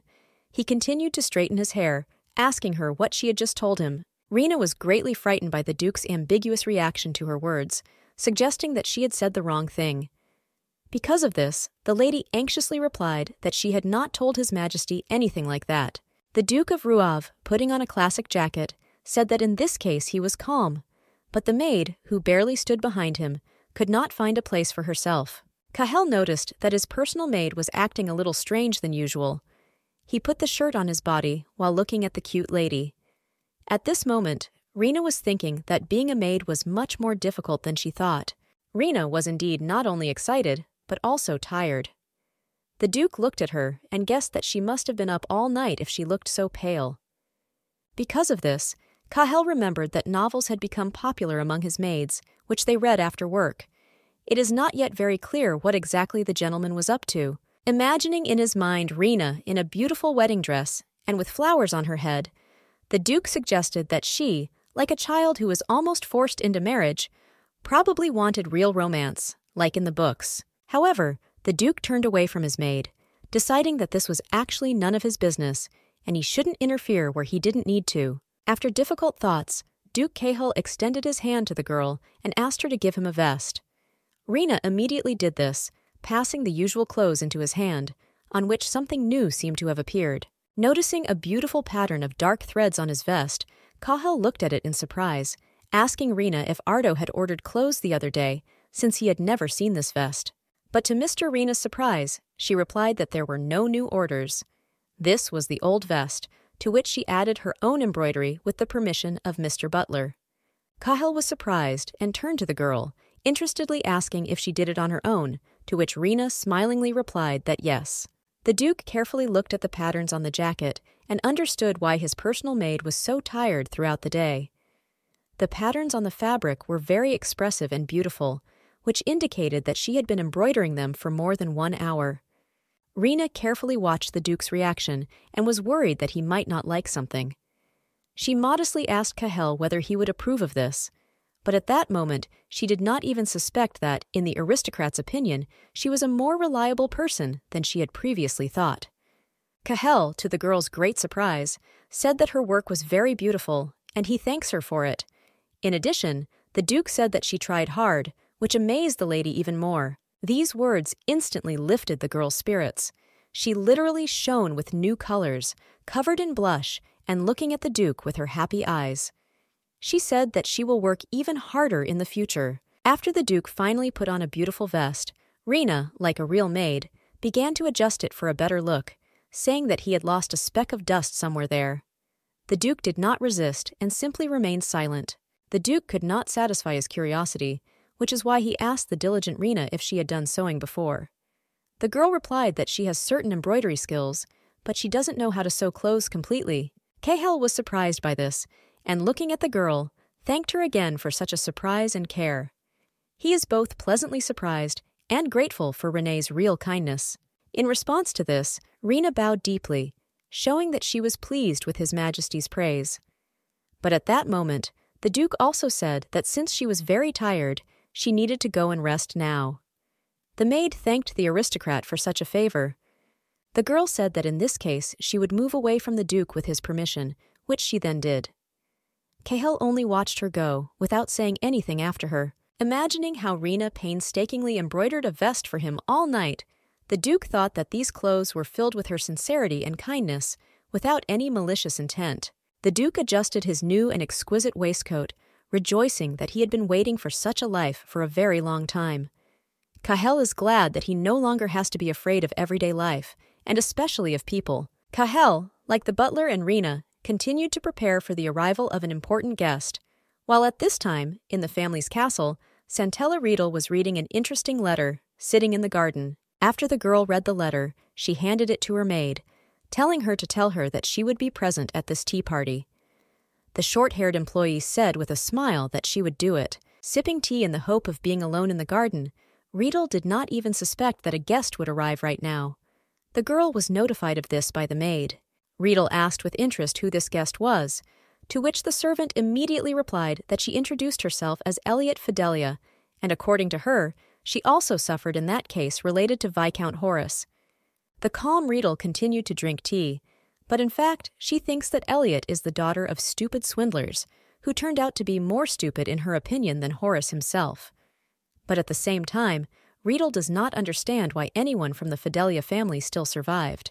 The servant asked the thoughtful Riedel what she should do in this case. The mistress replied that she needed to be let in, only so that no one knew about anything. The servant began to carry out the order of the aristocrat. After some time, the same employee brought Elliot Fidelia into the garden. She told Riedel that she had brought the man she was talking about, while Elliot herself adjusted her dark cape and modestly greeted her mistress. Riedel ordered the guest to take off her clothes and walk towards her, raising her head higher. Elliot obeyed the girl and exposed her head from the hood. Just by looking at Riedel, Elliot realized that the rumors were true. She really was an angel in the flesh, because of her blue eyes and beautiful, thick, blonde hair. While Elliot admired her mistress, Riedel apologized for keeping her waiting, and then asked what brought her to her. Elliot worked up the courage to tell her about her problems. She couldn't take her eyes off her, because Riedel is a very sweet girl who should definitely help her. Quite unexpectedly for Riedel, Elliot fell to her knees in front of her, shouting that they must help her, because her family was unjustly killed by the Duke of Rouave. The aristocratic lady was very surprised by Elliot's behavior. Riedel decided to clarify whether she understood correctly that Elliot is the daughter of Baron Fidelia. Elliot replied that this was true and that she was the only daughter of Hans Fidelia. Surprised, Riedel said that as far as she knows, the Fidelia family is completely dead. In fact, the lady is wondering how Elliot was able to survive, and the girl replied that the maid died that day instead of her. Although that girl, according to Elliot, was her father's illegitimate child, she lived like a commoner, and she herself does not know how she ended up there at that moment. Hearing this, Riedel asked if her father, whom Monsieur Rouave had killed, was guilty in this case. Elliot, squeezing out tears, replied that it was so. However, for one moment, leaning closer to Elliot and smiling mysteriously, Riedel said that this was a very sad story, but she could not do anything alone. After this, Riedel unexpectedly told Elliot that for now she could stay at their house. Elliot was surprised by this, thanking the aristocrat for such mercy and sympathy. But that was not all. Riedel not only allowed her to stay, but offered to become her personal maid. Riedel added to her proposal that the title is important for the maid, and in the future, when she gets married, this will serve as a good description for her in her biography. Elliot was very happy about this, thanking Riedel for it, and saying that she really is an angel, as people say. Elliot even bowed to her for her mercy, but Riedel continued to smile and tell her to stop it and get to her feet quickly. Turning to the servant, who had been standing nearby all this time, Riedel waved her hand at her, ordering her to take Mrs. Elliot to her room. The maid humbly said that she would carry out all the instructions. Riedel could only watch the guest and servant leave with a smile, while Elliot continued to wipe away her tears and look as sad as possible. Looking dreamily to the side and smiling at something, Riedel admitted that this would all be much more fun and exciting than she had previously thought. The next day, a luxurious royal carriage had already arrived at the Duke of Ruava's castle, from which an important guest was about to exit. A polite servant greeted the Marquis of Rognac and asked him if he had encountered any difficulties during the trip. The guest replied that there were no such problems, after which the subordinate said that in that case, the Duke of Rouave would soon arrive to him. While waiting for his interlocutor, the Marquis of Rognac thought that the Duke of Cahel always kept people away from him, but, unexpectedly for the Marquis, such a person decided to have a personal meeting with him. Rouvahala Rognac is the second prince of the Kingdom of Hildebrun. As Rognac continued to think, he realized that the Duke was more straightforward when it came to business. Even though this is good, there is still something that worries the Marquis. The Marquis wonders if the Duke is allowing himself too much. It seems that thoughts were walking not only in the head of the thinking Marquis, but throughout the whole room. Sighing sadly, the important guest did not understand why Cahel was making him wait, and why he did not realize that it was very rude for a noble person to detain people. Quite a long time had passed since the Marquis found himself in the waiting room.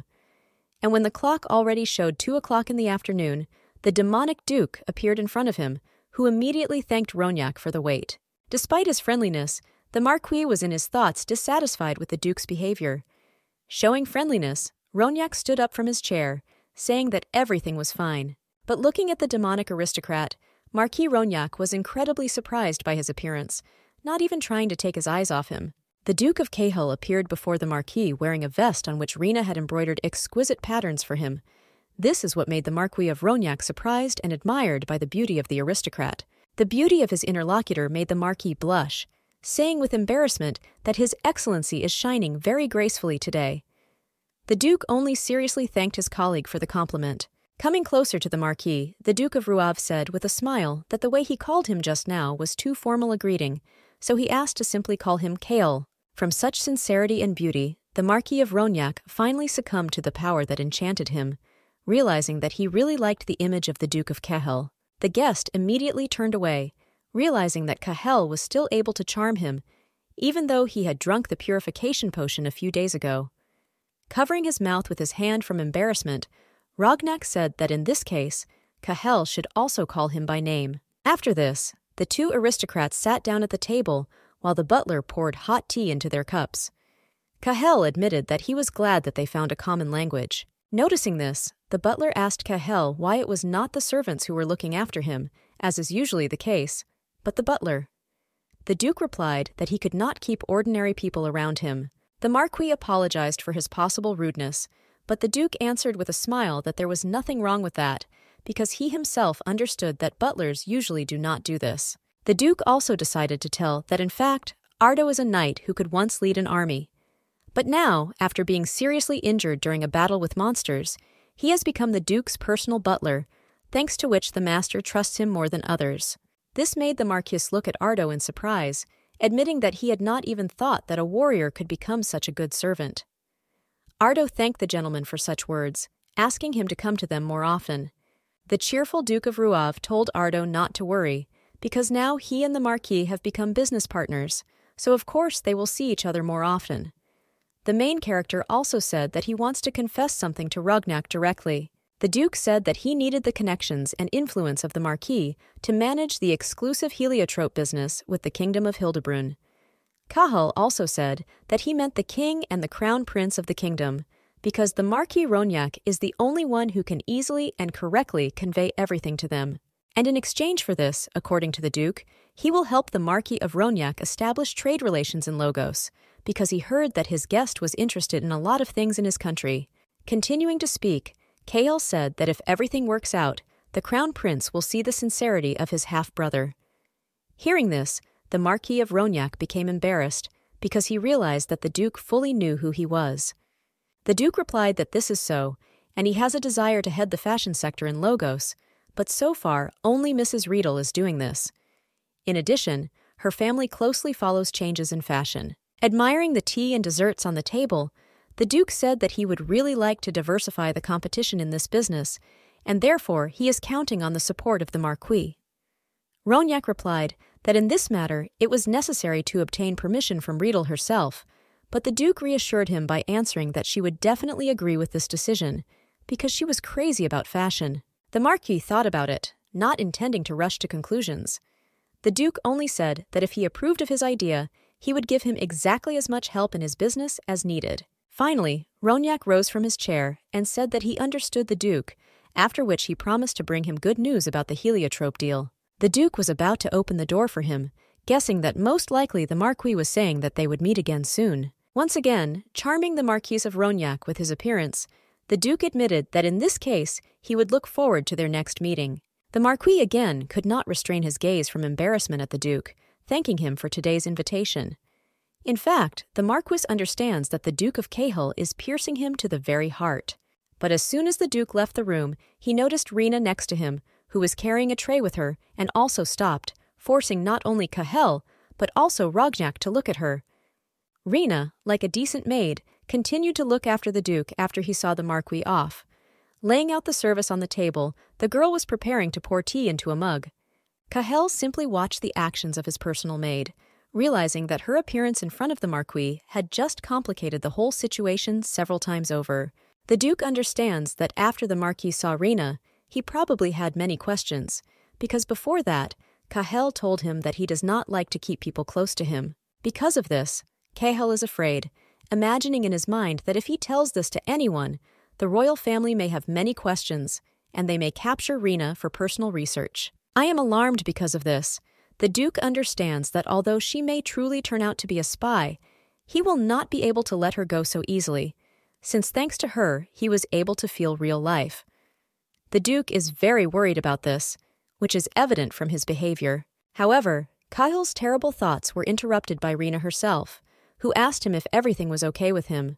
The girl asked her master again if something had happened that made him suddenly feel so sad.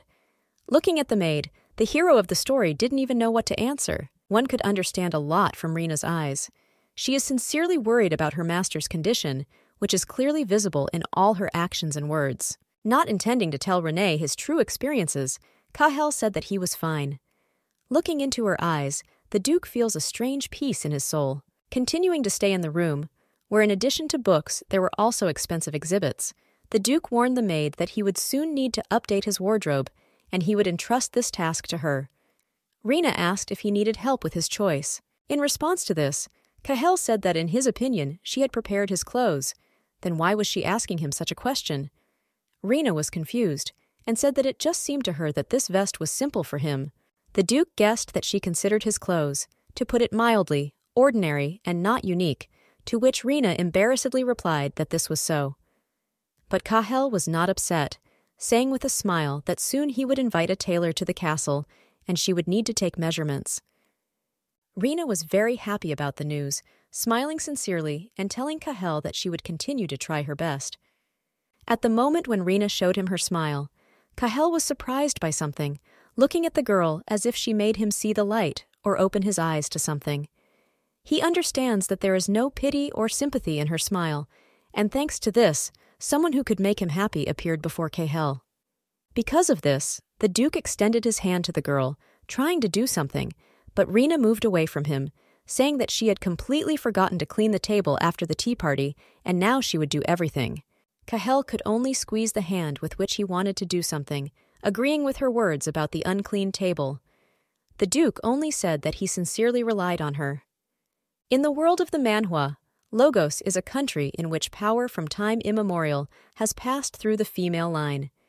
In a ruling dynasty, there is always a daughter who will be the successor, and having inherited royal power, subordinate to 2 duchies, she becomes the next ruler.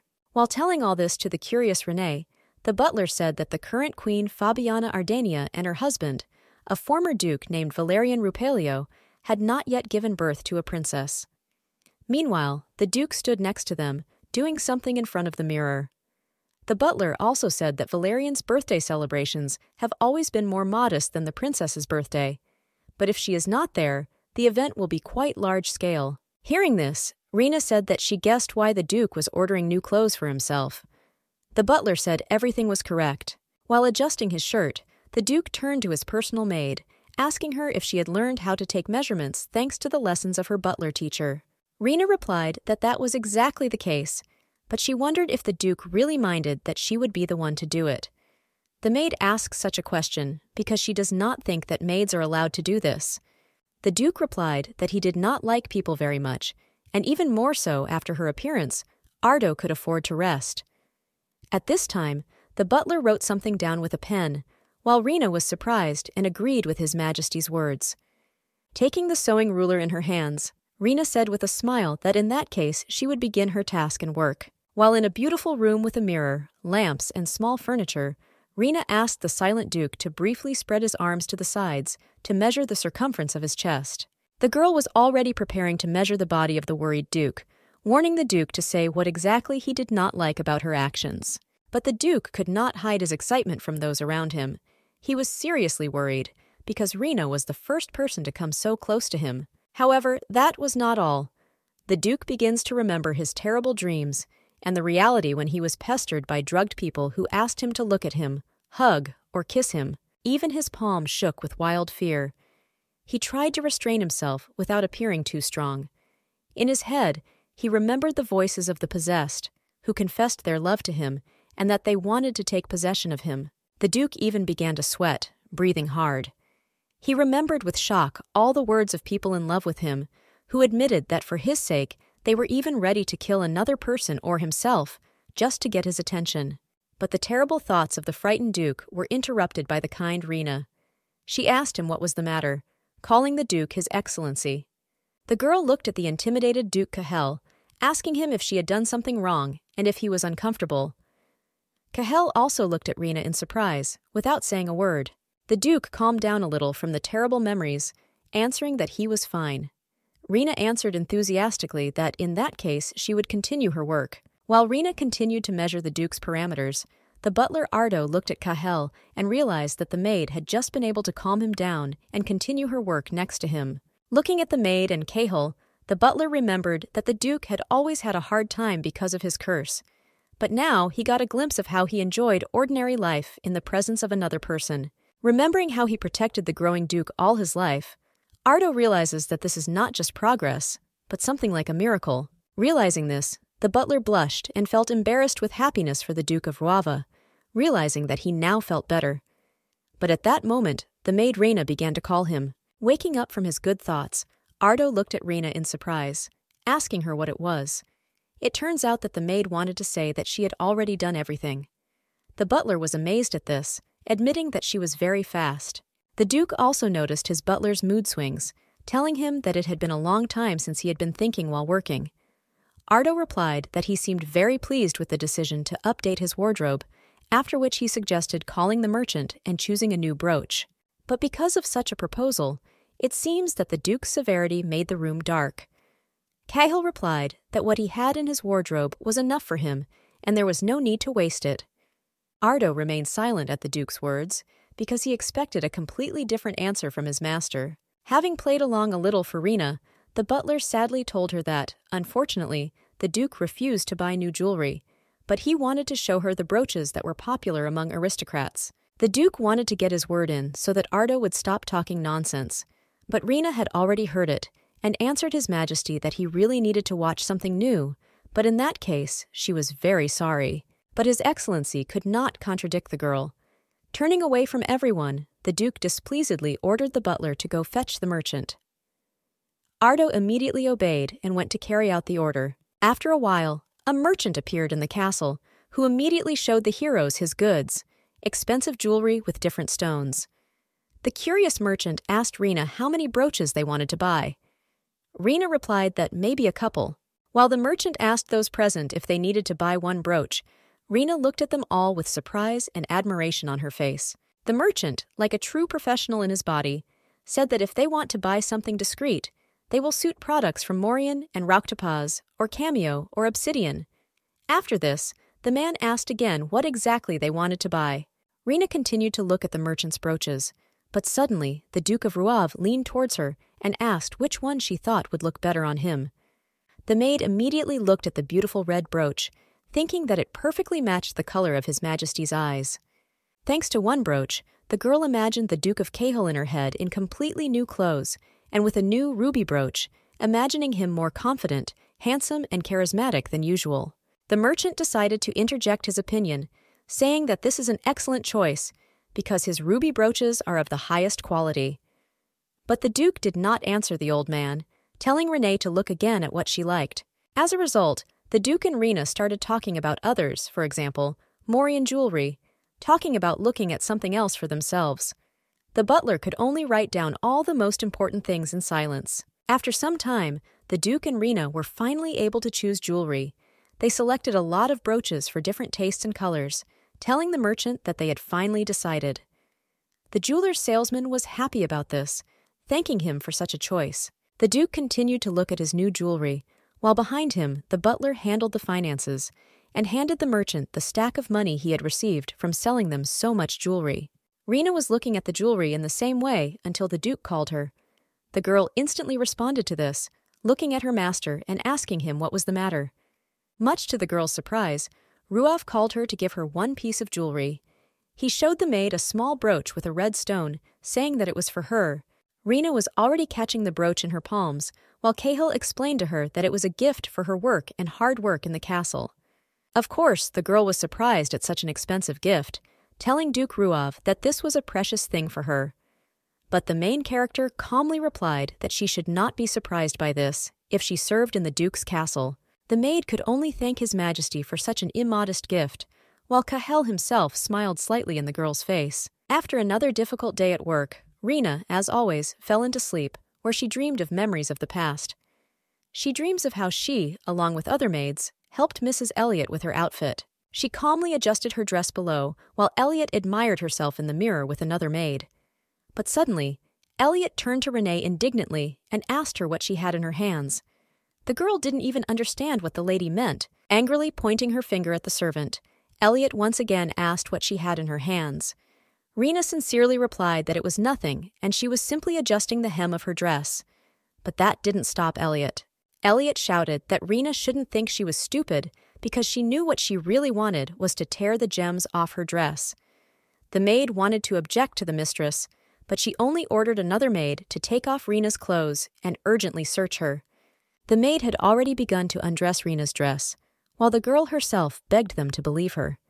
Elliot, of course, didn't hear her and had no intention of being kind to her. At that moment, Rena abruptly woke up from the nightmare and got out of bed, even screaming and sweating from fear. Scared to death, Rena looked around her room, realizing that it was just a nightmare and that in fact she was in the calm and safe castle of Ruava. There really was no one around. It was night outside the window, and Rena was the only person in the room who woke up in the middle of a quiet hour. Having caught her breath from what had happened, Rena realized that she was having this nightmare for the umpteenth time. Looking at the brooch that the Duke had previously given her, she thinks that the moment when her owner hates her can be seriously compared to death. The girl carefully peered at the decoration with a purple stone and golden patterns, realizing that in the Fidelia family, the word of the Lord was law, and she was afraid that the same thing would happen to Duke Ruav. With a trembling hand, Rena took the brooch in her hands, convincing herself that Cahill was a little different from other aristocrats, since he even wanted to give her such an expensive thing to an ordinary maid. Clutching the jewelry in her hand and praying that the Duke will not want to kill her the first time, Rena hopes that she will be right in this matter. The next day, the Duke of Ruav was already traveling to celebrate the birthday of the ex-duke of his kingdom in a luxurious carriage, when the Marquis of Rognac was traveling with him to the holiday. Duke Cahill thanked his colleague for the fact that thanks to him, his business with heliotropes began to develop. While talking with the Marquis of Rognac, the Duke discussed with him that this was an ideal place for a personal audience with His Majesty, and a banquet on the occasion of the ex-duke's birthday would be an excellent opportunity for the Marquis. After this, Cahill asked his colleague whether his future meeting with the Queen would be his first. To this, Rognac replied that no, because they had already met at one diplomatic meeting. The Marquis added to his words that during that meeting, he was only the second prince and was constantly in the shadows, so he is afraid that the Queen will not even remember him. The Duke said that he understood his words. Smiling at his interlocutor, Duke Ruv said that today he will become not a shadow, but a strategic partner of the Queen, which he will definitely take care of. But besides this, Cahill said that the Marquis could introduce himself at a future banquet as his close friend. The Duke's words made the Marquis of Rognac feel embarrassed, trying to find at least some words. He really likes Cahill, so he definitely won't remain indifferent to such words. Once again, with a blush on his cheeks, and pretending that he wanted to clear his throat, The Marquis asked the Duke whether he would really grant him such a favor. Cahill replied that this would be the best way to show everyone his trust in Rognac, which is why he made such a decision. The Duke of Rouave looked at the Marquis, acknowledging that he trusted him, emphasizing that he was not the type to go around telling everyone about the personal life of his close friend. In fact, the main character says this so that Rognac does not tell others anything about Reina. Cahill even asked if his interlocutor remembered one incident related to his personal life and a special maid. The Duke talks about the moment when the Marquis caught Reina serving Rouave, bringing him tea. Hanging over the Marquis Rognac, Cahill said that he apparently did not need to continue explaining because he already understood everything perfectly. The second prince of the neighboring kingdom even became afraid of this behavior of his new friend. Clenching his hand into a fist, the Marquis finally understood why all this was necessary. At first it seemed to him that he was very merciful to him, but in fact, as he thought, the Duke of Rouave could not be mistaken. Ultimately, the carriage continued on its way, and the Marquis, who understood everything to the smallest detail, modestly said that he understood His Majesty. After long hours of travel, the heroes were still able to reach the mansion where the celebration was held. Live classical music was playing in a large and spacious hall, which created a magical atmosphere. One aristocrat had already greeted the Queen and the ex-duke with a bow, telling them that he hoped that nothing bad had happened to them. The grateful Queen said that it was so, adding that they had not seen each other for a long time. After this, the noblewoman asked the aristocrat how he was doing. The aristocrat replied that it was only thanks to her that everything was fine with him, and from such words, Queen Ardenia smiled and, laughing, said that she was happy for him. Wanting to continue the conversation, the Queen wanted to ask the aristocrat about his business, which he had recently begun to develop. But at that moment, the man turned his head to the side, because he saw something that surprised him. The aristocrat continued to look at a certain person in surprise, causing the Queen to awkwardly call him so that the Lord would pay attention to her again. But nothing worked. In the end, the Queen became angry with the Lord, but the aristocrat already had to run on urgent business, which is why he apologized to the Queen for his rudeness. Queen Ardenia, embittered with him, decided to turn her head exactly in the direction where the curious Lord was looking, in the hope of finding out the answer to the question of what made him so distracted from the conversation. But what she saw also left her stunned. The Queen fell silent for a moment, looking at the mysterious person at the banquet. Among the aristocrats and other people, familiar faces appeared. A girl with incredibly long blonde hair and a guy with the same beauty. They walked proudly past everyone, showing everyone their aristocratic origins. A voice notified everyone in the area that Mr. Rian and Mrs. Riedel from the Santella family had arrived for the holiday. The brother and sister looked proudly at everyone present, showing everyone their confidence and status. One of the aristocrats immediately ran up to Riedel to tell her that she was truly an angel in the flesh, and then kiss her hand.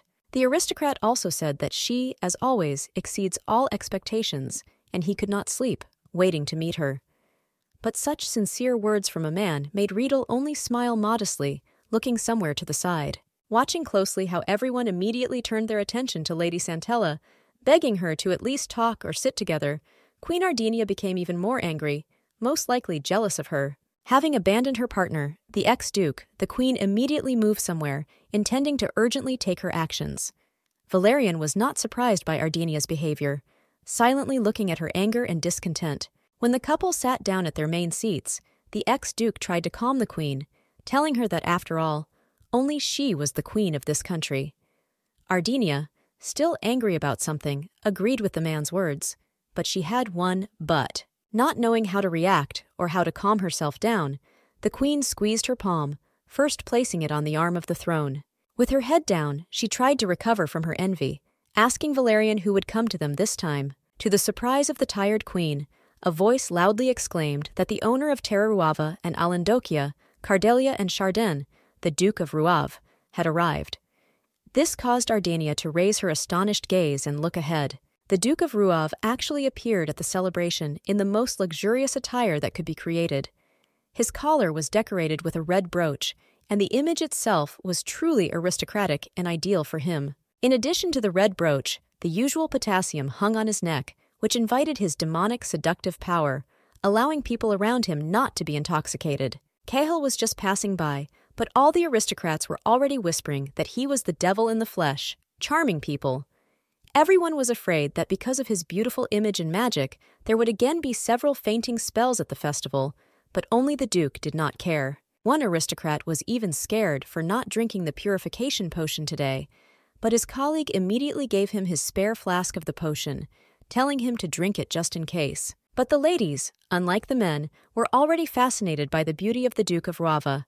They looked at him with admiration, imagining that he even had a halo over his head. However, Riedel greeted her longtime friend with a smile, admitting out loud that every year he looked more and more like a demon seducer, and not just a duke. Ignoring all the aristocrats around who were whispering unpleasant words about him, the Duke of Ruave stood in the middle of the path and said that he welcomed His Majesty the Queen to this holiday. In addition to the greeting, Cahill wished that the words of the Logos would be eternal under the Queen's rule, after which he bowed.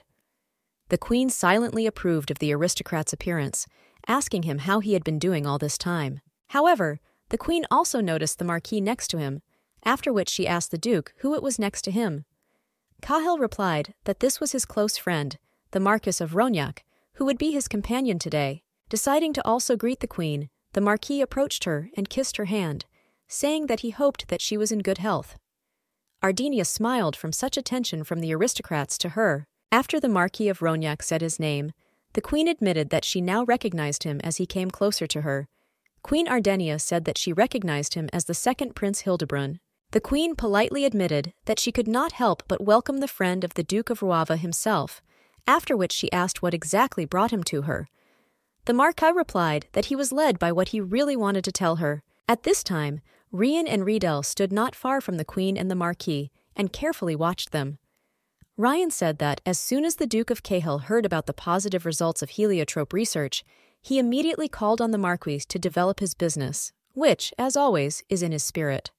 Riedel added that their father sent their uncle to Hildebrand too late, and it seems that he foresaw this. A dissatisfied Riedel supplemented her words by saying that it was not profitable for them to enter into a contract with Ruav if in a few years they were going to reduce the price of ore, and then, out of the blue, they signed this contract.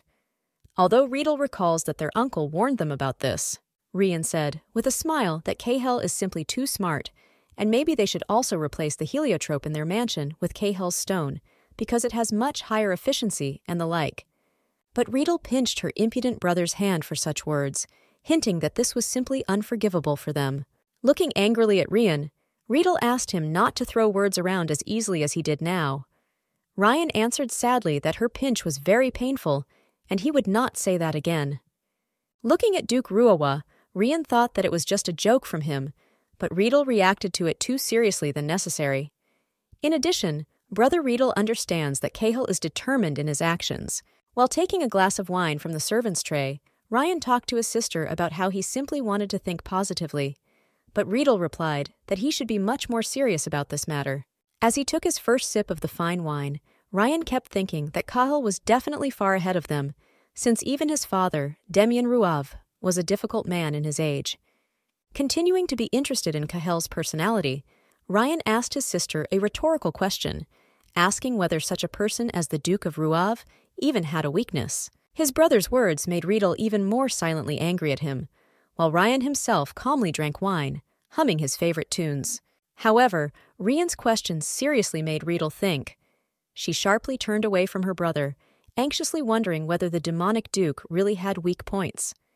While the Santella family was thinking about the Duke, the Marquis continued to talk with the Queen about how he, as a foreign diplomat, really liked this country, and it is for this reason that, with an elegant wave of his hand, with the permission of the Queen, he would like to try to open a business in the fashion industry in Logos. Queen Ardenia was surprised by the words of the Marquis of Rognac, asking him about his business. The foreign diplomat said that this is all true, and he is ready to start a business here. Looking at the Duke of Ruava, the Marquis said that he had already received support regarding this from Cahill, so he was confident that everything would work out. Rognac said that this is also good for secular society, because at present the intelligentsia is in the hands of only one person. The Marquis is referring to the influential Riedel Santella, who sticks her nose into almost every fashion-related business in the kingdom. Looking slyly at the Marquis Rognac, the Queen realized that she also wanted to reduce the influence of the almost omnipotent Riedel Santella. Therefore, she says with a smile, that she will look forward to such a conversation. Having approved the foreign diplomat's proposal, the queen told them to go to the Purple Room, where they would discuss all the details of this matter together. The queen also invited Duke Ruavu to join them. Duke Ruav immediately bowed to the queen, telling her that he would definitely do everything as she told him. Riedel, who was standing nearby, saw this very well. However, the duke's conversation with the queen was suddenly interrupted by a woman's voice, which told Her Majesty that they had not seen each other for a long time. Cahel immediately noticed this. A girl was approaching the queen, whose dress was already familiar to everyone. It was decorated with many beautiful, shiny stones and rhinestones. This girl turned out to be the brave Riedel, who complimented the queen, saying that her red dress was like the sun. It blinded everyone around with its beauty. But Her Majesty was silent. Queen Ardenia only looked at Mrs. Santella, who allowed herself to interrupt her conversation with the Marquis and the Duke so brazenly and ill-mannered. Showing her aristocracy to everyone around, the fair-haired girl in a beautiful dress, placing her hand on her neckline, said that the queen was personally greeted by Riedel Santella. As a result, the queen said that she was glad that Riedel Santella was present at this holiday. Looking at the Duke of Ruava and the future Duchess Santella, Her Majesty admitted that she had always admired these two duchies. Looking at Riedel, the queen also said that Duke Santella, that is, the girl's father, is one of the most outstanding people, so she is not worried about anything. This made Riedel smile widely. The queen smiled and decided to compliment Duke Ruavu, saying that he was very smart and wise, despite the fact that he took the title of duke at such a young age. According to Ardeni, absolutely all nobles should follow his example. Riedel pierced the queen with her sly gaze as she told her that she would also root for Santella to become as wise a ruler as the hero of the story. Creating a tense atmosphere around her, Riedel only thanked the queen for such kind words, charming everyone with her smile and sweetness. Time passed, and the festive banquet gradually came to an end, when the sun was already setting behind the horizon, and the aristocratic guests were going home. Mrs. Riedel's white and rich carriage was already leaving the castle, while her friend named Maria told her that Queen Ardenia allowed herself too much in front of her. Maria continued to tell Riedel that she had come to greet her, and the queen, in turn, spoke only about Duke Ruava, and even the title of Ardenia does not allow her to mock Mrs. Riedel like that. The friend also said that the ex-duke could not be noticed because of Her Majesty's dress, and it was his birthday. Maria is very sorry for this gentleman, but Riedel replied that saying such a thing would be disrespectful. However, Maria continued to be indignant, telling Riedel that the queen's behavior was disrespectful to her, and she had not even given birth to a princess, the future heir. Riedel asked her friend to stop saying such things as the carriage continued on its way. Riedel warned her interlocutor that if anyone heard her words, there would be a lot of problems. But Maria calmly said that everyone in the kingdom had known about this for a long time, and she spoke only out of concern. Maria wanted to change the topic of conversation a little, saying that people were talking about how Her Majesty should quickly adopt the young lady and give her the throne. And, according to Maria, it would be good if this lady was Riedel. Riedel, putting a finger to her lips, hinting for her to be quieter, said that she understood her feelings, but she still needed to be careful with her words. The aristocrat's friend understood Riedel's words only by telling her that her only drawback was excessive kindness. Riedel smiled, calming down for everything she was worried about before. While in the carriage, Riedel thought that even if society thinks so, it is not time yet. She does not have the power passed down from generation to queens, and without her, even if she becomes a ruler, she will not be able to subjugate the Ruav family. Imagining herself as a swan shackled in chains, Riedel realized that the Ruav family would interfere with the growth of Santella's power, and moreover, Cahel could become king. With a sly smile, Riedel warned herself that for this reason, she needed to be very careful until everything was perfectly prepared. Meanwhile, the Duke of Ruav returned to his castle late at night. He entered and was immediately greeted by the butler and Rina, who bowed low to him. Ruav didn't even pay attention to the butler, but immediately noticed the maid Rina, looking at her with his interested eyes. Cahel decided to call Rina, to which the girl instantly responded, raising her head and asking what was the matter. Extending his hand to the girl, Duke Ruav said that with her help, everything went well, after which, wanting to thank the lady, he asked if she had any wish. Hearing this, Rina was very surprised and overjoyed like a brown rabbit. asking Ruav if he really wanted to do something for her. Flustered, Rina replied that the Duke was too kind to her, because she had done nothing of the sort. The Duke replied that this was not true at all, since thanks to her preparations, he had managed to obtain an audience with Her Majesty, so he simply wanted to know about her desire. The Duke invited the hard-working Renee to buy her jewelry, after which he said that tomorrow he would call the merchant and take the latest fashionable jewelry of each type. This made Rina even more surprised, as if she were a brown rabbit. The butler and the Duke looked at Rina with a smile, while she herself told them that she didn't need anything like that and didn't need to give her something like that. In this case, Kale asked what exactly his personal maid wanted. Rina thought, looking down and about to say what she was really thinking. Unexpectedly for the Duke himself, Rina said that she would like to know about the people who lived with her in the Fidelia Castle. The Duke was surprised by the lady's words, asking her who exactly she was talking about. Rina, placing her hand on her chest, admitted that these people were her family, and she left them without even saying goodbye. Deciding to put his word in, Duke Ruav suggested that in his opinion, if they replaced her family, she missed them very much. All of Ruav's assumptions turned out to be true. Extending his hand with a black glove to Rina, the Duke asked her to tell him more information about her family, to which the confused Rina began to tell that when she was left alone at the age of 10, Uncle Theo assigned her as a maid at the Fidelia Castle. Telling the Duke that Uncle Theo worked in the stable, Rina began to remember her past life, how Theo always supported and raised her, stroking her on the head and asking if something was hard for her. Remembering his face, beautiful eyes and beard, Rina still remembers in her head his words that she can come to him at any time. Rina also remembered her brother Sid, who protected her, an illegitimate child, along with his uncle. The stepbrother really protected his sister in any difficult situations. Because of their strong relationship with each other, people actually thought that they were brother and sister. But this was not the case, even if they always rejoiced together and were happy. The girl continued to tell the Duke about her past and about her family, constantly looking into his eyes and raising her palms. However, at this point, Rina clearly noticed that her Duke became suspiciously serious when she began to tell him about her family. Kahel really lowered his head and thought about the fact that she grew up with them as if they were family. Because of this, Rina realized that she should no longer so easily tell the aristocrat about her life as a simple girl. Spreading her hands, she said that she herself did not notice how she allowed herself to ask such a thing from the Duke, so he may not fulfill her frank requests. But the Duke was not going to act negatively towards the maid. He clarified with Rina regarding the fact that Sid was not her blood relative, but protected her, which is why everyone considered them to be brother and sister. Rina replied that it was true. The Duke lowered his hand, looking at his personal maid. This scared the girl a little, which is why she asked the aristocrat what was the matter and what happened. Smiling at the personal maid, Kahel told Rina not to worry, as he would send people to find out about their well-being. But then he interrupted himself, saying that there was a better idea. He would bring them here, because the castle was always missing a pair of hands anyway. The words of Duke Ruava made Rina rejoice as much as she had never rejoiced in her life. She admiringly thanked the aristocrat for this, looking at him with the happiest eyes in the world. Rejoicing for his colleague, the butler patted Rina on the head, saying that he sincerely congratulated her. The girl continued to rejoice without even saying anything.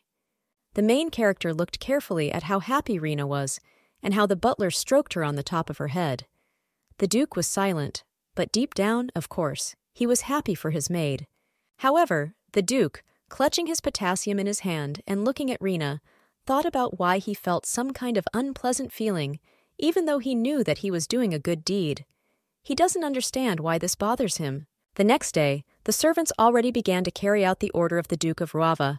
The people he needed were captured, and just in case, their hands were tied. The maid who worked for Mrs. Elliot, and who still works at the Fidelia family's castle, looked proudly at Sid and Theo, who were caught by her men and had their hands tied. Looking at them with her gray eyes, the maid said to herself, with a smile, that they had just done a good job. Theo raised his head to the maid, sadly asking her why they were doing this to the two of them.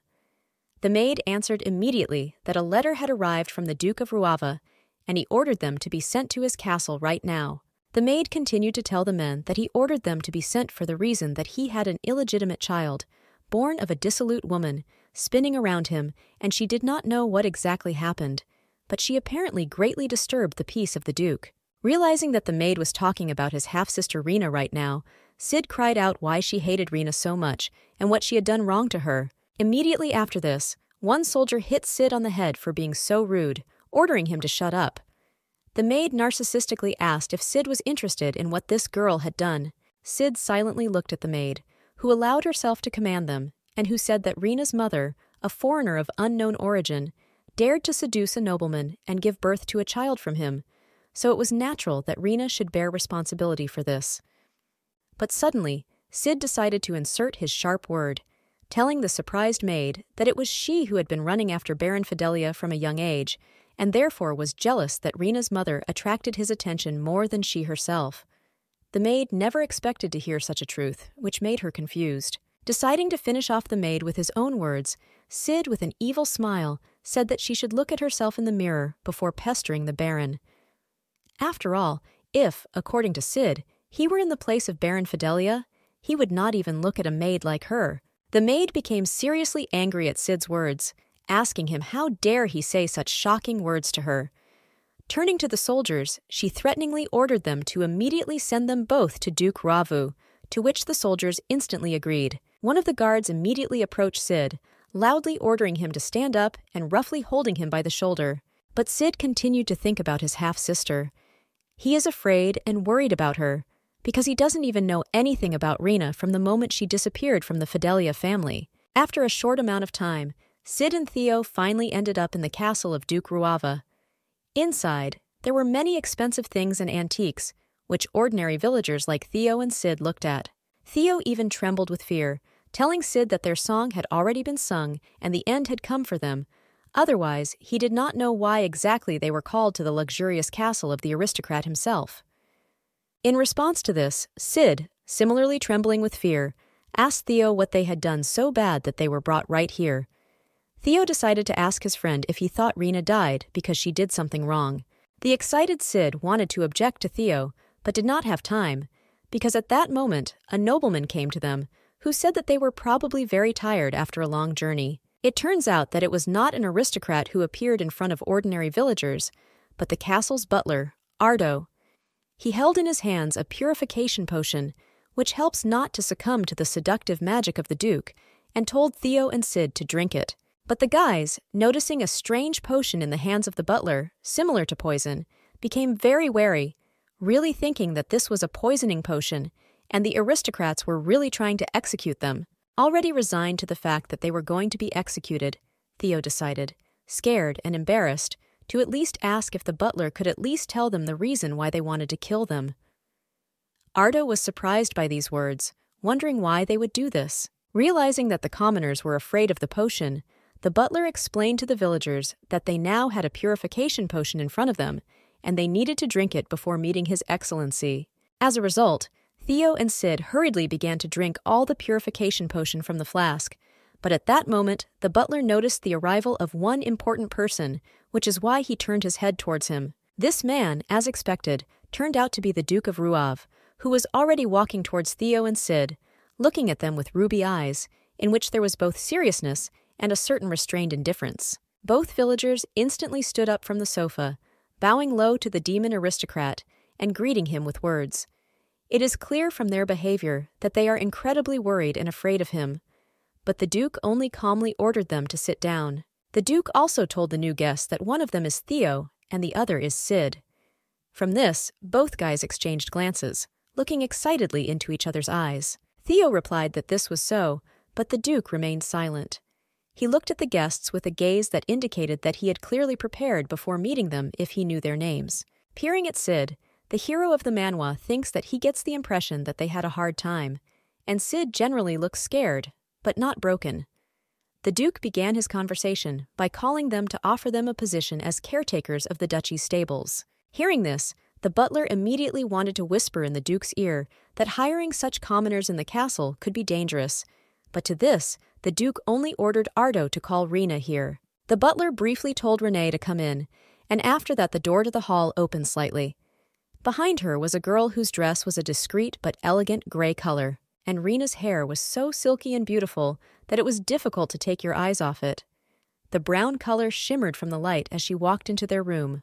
Sid immediately recognized the girl as the person with whom he spent every day of his past life.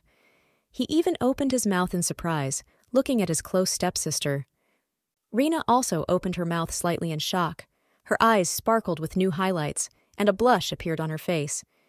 She instantly recognized her family as guests. She could not restrain herself and immediately ran into their arms, joyfully shouting their names. Sid even stood up from his seat, not believing his eyes. The little family hugged each other tightly, crying with happiness and laughing with delight. Sid was surprised, and at the same time, happy that she was alive. It turns out that she pinned up her beautiful hair with the brooch that the Duke gave to Renee earlier. Duke Cahel looked in surprise at the happy people and was amazed at Rena's reaction. He had never seen her as happy as she was now, but this was not so surprising compared to what happened next. Rena, unexpectedly for the Duke of Ruava himself, fell to her knees in front of him, which stunned Cahel. Rena turned to His Excellency, about to say something. Rena bowed several times to the aristocrat who was sitting on the chair, thanking him for such a favor, and admitting that she did not even know how to repay him for this. Alarmed and surprised, the Duke rose from his chair and took Rena by the shoulders, telling her to rise immediately and admitting that he did not do this so that she would fall at his feet. And after the Duke ordered everyone to sit down, Rena calmed down and agreed with the nobleman's words. Being in a beautiful room with tulips and tableware, the Duke finally explained to the guests that Rena really wanted to know how they were doing, and that's why he wanted to reward her, because she refused the decorations and asked them to find them.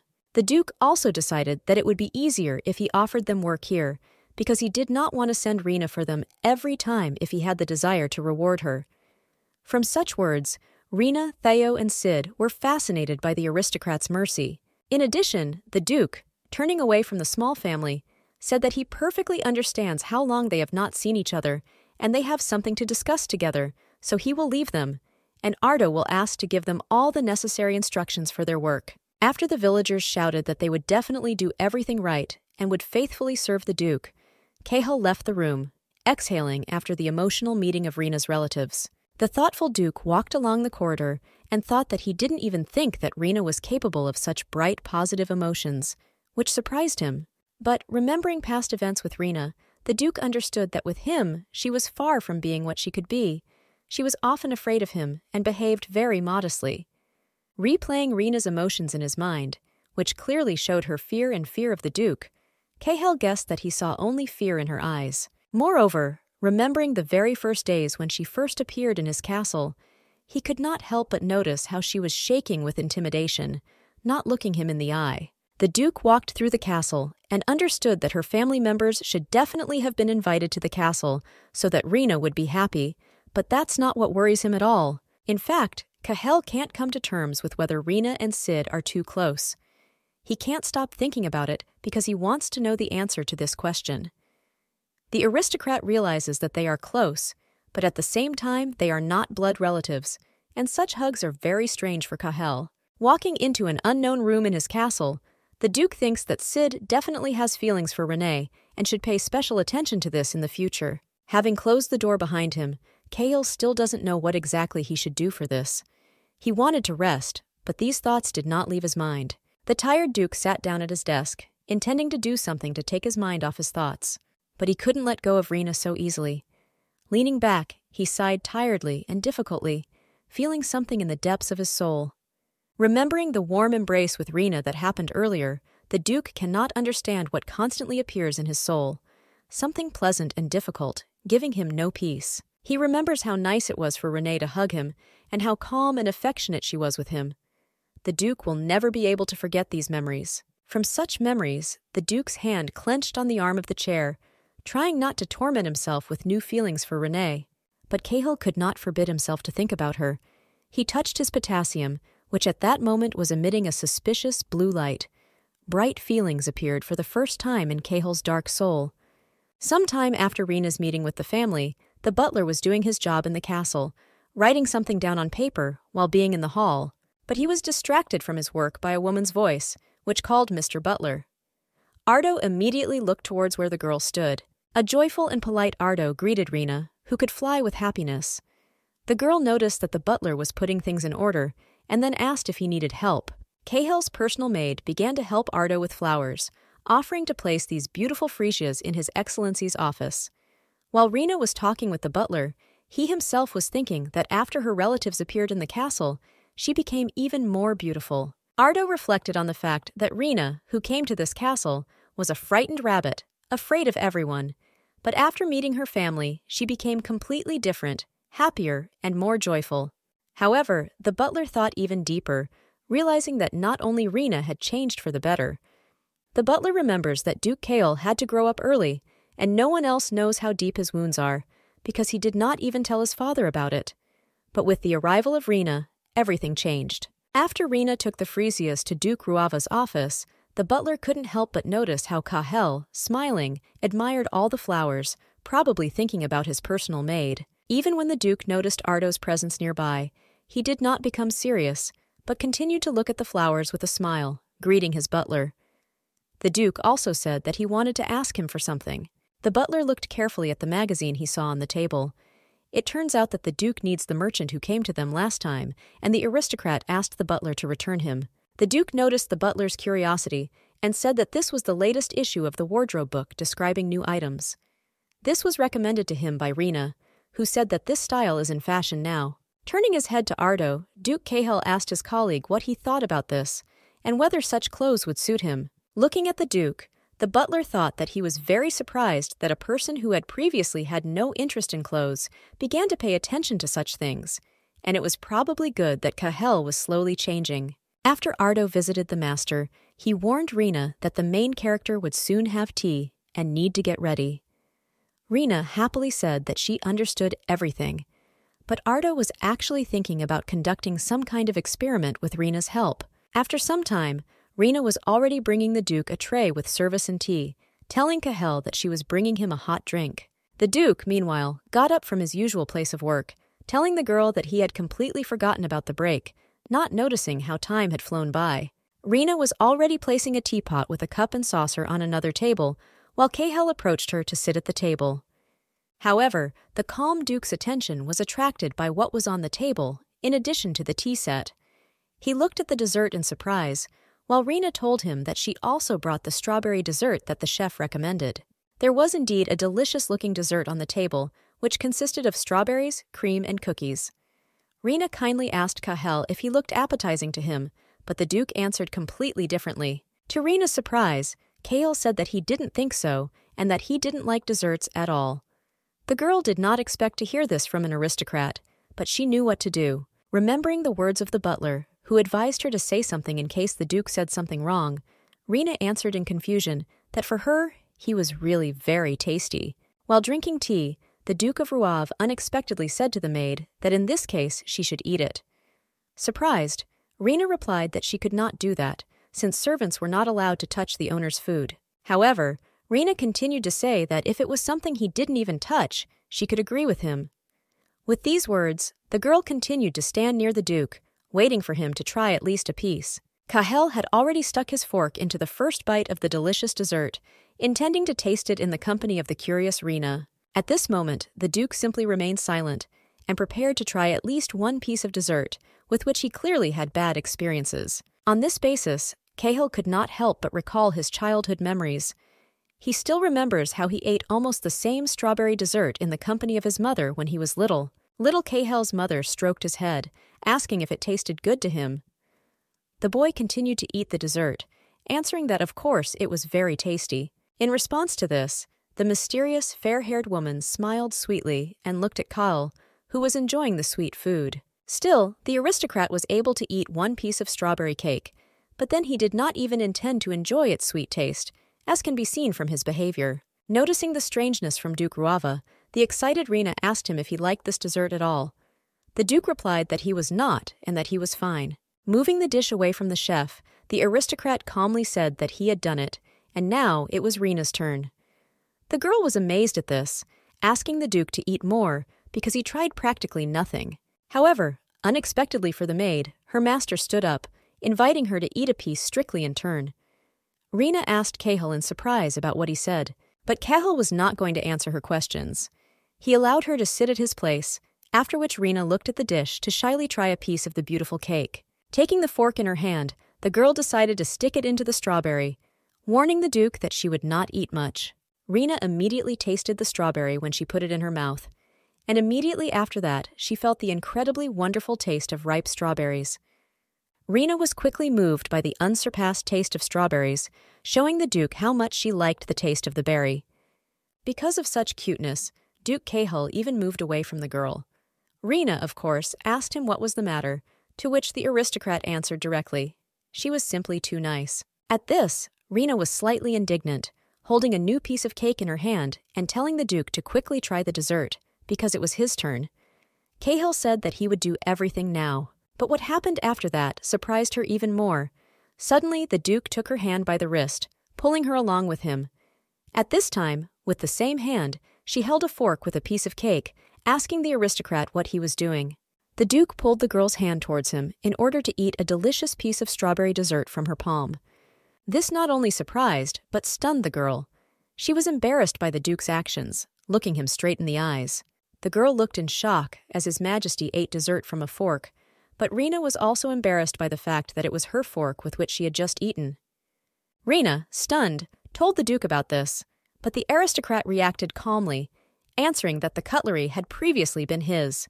The Duke of Ruav was just licking the dessert cream from his fingers, while the maid was talking about how she dared to touch his cutlery and asking him to forgive him. The aristocrat answered contentedly that everything was fine, because no one had died. After that, looking at the dessert, which was slightly nibbled, the Duke said that everything else was left to her. Rena did not object, replying that His Majesty understood.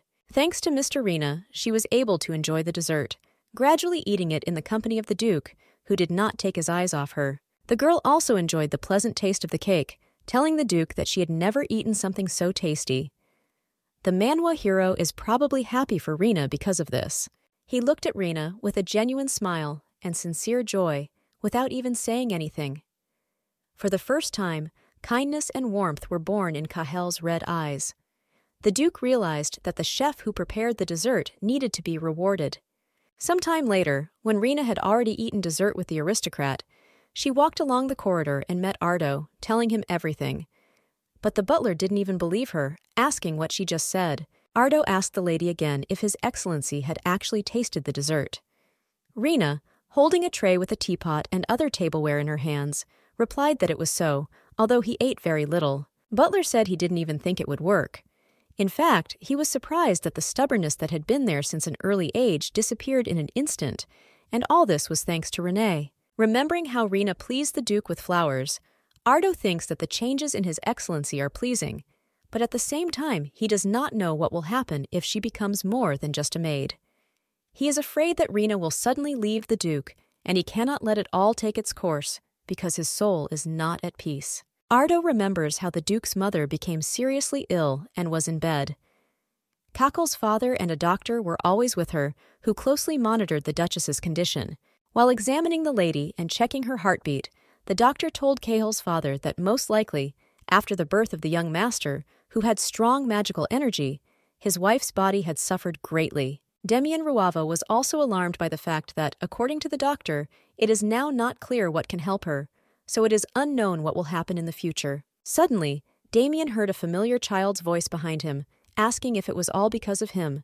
Cahal's father was scared, because he realized who it was. Turning around, Damien saw his little son behind him, asking him how he got here. But Cahal was silent, not even knowing what to say. Confused and upset for his mother, the boy once again asked his father if all this was really because of him. Tears were about to fall from Cahal's eyes. Running up to his son and taking him by the hands, Cahal's father simultaneously asked the butler how his son got here, while reassuring him that everything was not like that and he did not need to cry. But Cahal was not going to remain silent. He told his father that everyone was saying the opposite, that his mother was sick because his son was a monster. The little boy heard this thanks to the gossip of the maids. Demian, angry at this, said that these were just rumors and could not be trusted. The doctor also joined him, who agreed with the words of the boy's father, wanting to calm Cahal. Having heard from the doctor that his mother needed to abstain from sweets in order for her health to improve, the boy became even more sad, telling him that his mother loves desserts most of all. Because of this situation, little Kahel shed a lot of tears. He could not do anything for his mother, and therefore did not understand what could help her. Demian Ruav could only hug his son tightly while he told him that his mother would forgive him and that he was really sorry. Sometime after this incident, when the castle was still light and cozy, the butler invited the main character of the story to eat strawberry dessert. But the boy refused it, even when Ardo said that it was a special dessert made by the chef. Kahel was very sad about his mother. The little boy told the butler that because of him, his mother could not eat a bite, so he would also refuse dessert.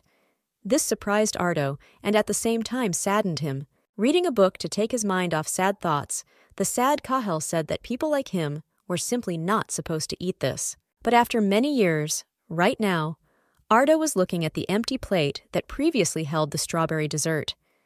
Thanks to Renee, the Duke was able to at least try the cake. Looking at the empty plate, the butler knew that no matter how hard he thought, the Duke definitely felt something for Renee if he could mute his stubbornness and eat dessert. Remembering Rena's smile and her joyful eyes, Ardo understood that it could not be otherwise. She is the only one who is not influenced by the demonic power of the Duke, which attracts him. Also remembering the flowers that Rena placed in the Duke's room, the butler reflects that if Rena really leaves, then everything will return to normal, and the Duke will again stop trusting people. Moreover, he will not be able to interfere with her marriage. Ardo could stand at the plate for an eternity, wondering if Rena had any feelings for the Duke. Meanwhile, in a completely different part of Ruava Castle, Duke Kahel was preparing to receive guests into his office. Gerard came to the Duke, who was putting something on, with a stack of documents, saying that they all needed his approval. But noticing that His Excellency was going somewhere, Gerard asked where exactly he was going. Showing his good mood to the servants, the Duke replied that the Marquis of Rognac wanted to discuss the plan for the construction of the building, and he needed to go to him to provide significant support. In response to this, Gerard said that he would not leave if he were him, because the Duke already spends a lot of time with this Marquis, and here he needs to work on a bunch of documents. In response to this, Kahel asked his servant jokingly whether he was jealous of the Marquis. The indignant Gerard replied that this was not so, and the Duke had invented everything. But Kahel replied that if you look from the outside, everything is so, because now not only he bears the title of close friend of the Duke of Ruava. At the moment when Kahel was already ringing the bell, the indignant Gerard replied that this foreigner, or rather the Marquis, seemed too suspicious to him, and therefore he would go with the Duke. Kahel said he didn't care, but warned him not to do anything provocative. Immediately after the bell rang, Rena entered the room and asked the Duke with a smile if he had called her. The Duke said that it was so, after which he asked her to prepare for the exit and bring him a robe with a hood, advising Renee to wear something similar so that the fabric would cover her face.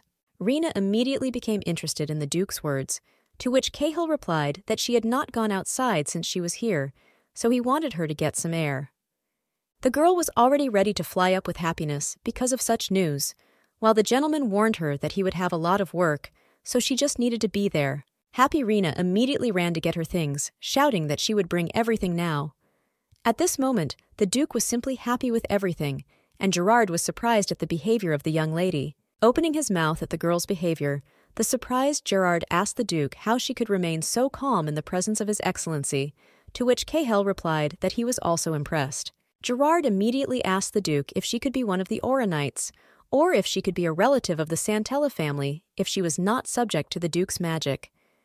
But in response to this, Kahel only relaxedly leaned his elbows on the table, saying that he used to think that she was a spy for the White faction, but now he doesn't even think about it. Rena had already brought the men's capes, while Gerard was still asking the Duke in amazement how this was possible. This aristocrat only ridiculed his servant, laughing loudly. After some time, Rena was already sitting in the carriage, along with Kahel and Gerard, looking in surprise and inspiration at the views that opened from her window. The girl could not take her eyes off the beautiful castles and buildings of another kingdom, wondering out loud at the beauty around her. Even the people around were not the same as in Kerouac, which the girl told the hero about, continuing to look at the various inhabitants of the beautiful kingdom. Peering at each resident, Rena suddenly wondered why there were more people on the street than usual. At first, the Duke did not know the answer to this question, but then he told Renee something that made her even more happy. Tapping his stick on the roof of the carriage so that the coachman would stop it, The Duke told Renee that in that case, if they were interested, they could stop and take a moment to look around. Rena was very happy with her master's decision. The door of the carriage opened, and the Duke helped Renee out of it, telling her to be careful and take her time so as not to fall. The girl thanked Kale for such help. Surprised, Gerard looked out of the carriage and shouted to His Excellency that at this rate they would easily be late for their meeting with the Marquis of Rognac. But the Duke did not stop. He, holding Rena with him, only turned to Gerard, smilingly telling him that he could afford to be late. Amazed by the aristocrat's behavior, Gerard followed the couple with his gaze, not understanding one obvious, but at the same time surprising thing for him. Looking closely at the Duke, who was looking at Rena and smiling at her, Gerard did not understand how he could change so much in such a short time. The Duke and Rouave came to a place where crystal-clear water gurgled. Rena admired her as if she had never seen fountains in person. In front of Rena, there was indeed a fountain, which turned out to be very tall and beautiful, as if made of white marble. Duke Rouave's personal maid couldn't stop looking at it, saying that she didn't even think that fountains could be so beautiful. Cahel looked at her reaction with a smile, because he was sincerely happy for her. Rena said that she was very happy to see such a miracle live, which made the smiling Duke even more happy for giving the girl such emotions. Suddenly, the girl's attention was attracted by people who were doing something near the fountain. Rena asked the Duke what they were throwing into the fountain, to which Cale replied that they were throwing coins there, and if you hit that stand over there, your wish would definitely come true. The main character said that he would now give her 1 coin and therefore ask her to think about her wish. Rena became embarrassed, admitting that she had never thought about it. Placing a coin in the girl's palm, the Duke asked Rena if she had never had any desire, for example, to be rich or to live a very long time. Rena peered at the silver coin, while the master told her to wish for what she really wanted, so that she could be as honest with herself as possible. While watching the large and delightful fountain, the girl suddenly cried out that she remembered something. Cahel said that he was happy for her, and then asked what her wish was. Closing her eyes and imagining something in her head, Rena, holding a coin in her hands, dreamily said the word family. The girl said that someday she also wants to have her own family. This greatly surprised the Duke. He looked at her with amazed eyes, realizing that if this was her main desire, it meant that she most likely wanted to get married. The Duke was actually scared, because he assumed that if she was wishing for a family, it meant that in the future she was planning to leave him as a maid and start a different life. While the Duke did not understand what was happening, Rena remembered that her mother left her too early, leaving her completely alone in this world. Also remembering her youth at Fidelia Castle, Rena suggests that Baron Fideli may not be her real father, because he always paid attention only to little Elliot. Because of this, Rena will never be able to forget how Uncle Theo cared for her, constantly telling her what a beautiful and sweet girl she was. However, as with Baron Fidelia, Uncle Theo was not her blood father, so he always paid more attention to his son Sid than to Renee. Watching happy families, Rena hoped that someday she would have a real, strong, friendly family. Therefore, Rena dreams of creating a calm life with a warm home and a loving husband with a child as happy and sincere as she was. Imagining a fire in her future cozy home, Rena understands that this is exactly what she wants more than anything in the world, to be loved in her own family. These thoughts made Rena forget even for a moment that she was now in the neighboring kingdom, right next to a beautiful fountain. Still surprised by his maid's words, the Duke decided to ask Rena if her wish was true, a family. The girl calmly replied that it was so. Cale asked her again if she was impatient to get married, and if, in that case, she was thinking about some kind of wedding with someone. However, Rena replied that she had not thought about that yet. Rena continued to say that she just wanted a normal and loving family in the future. Duke Cahill was silent, looking at the gurgling fountain. Imagining Rena leaving his castle with a suitcase in her hands, the Duke realized that at that moment something seemed to make him stop breathing. He is even afraid to imagine that Rena will ever leave him because of marriage. Wanting to break the awkwardness, Cowell told the girl that in his opinion it was too early for her to get married. To this, Rena replied that initially she was going to be married to Viscount de Loan. Cahel reflected on the fact that in Kerouac people get married as early as 15, but in Arden they get married a little later. The Duke realized that if he had been even a little late, Rena would have become the wife of that disgusting Viscount. His Excellency continued to think about marriage and Renee, until at that moment the girl was accidentally pushed by a passing stranger, which scared her a little. The Duke continued to think that the problem was not only that pervert, while Rina and the stranger apologized to each other for the inconvenience. Finally, noticing the presence of an unfamiliar man next to Rina, Cahel pressed the girl closer to him, looking at the passerby with an angry look and thinking that it was too early for Rina to walk down the aisle. But Cahel is worried about one more strange thing. Why did he suddenly become somehow worried about this?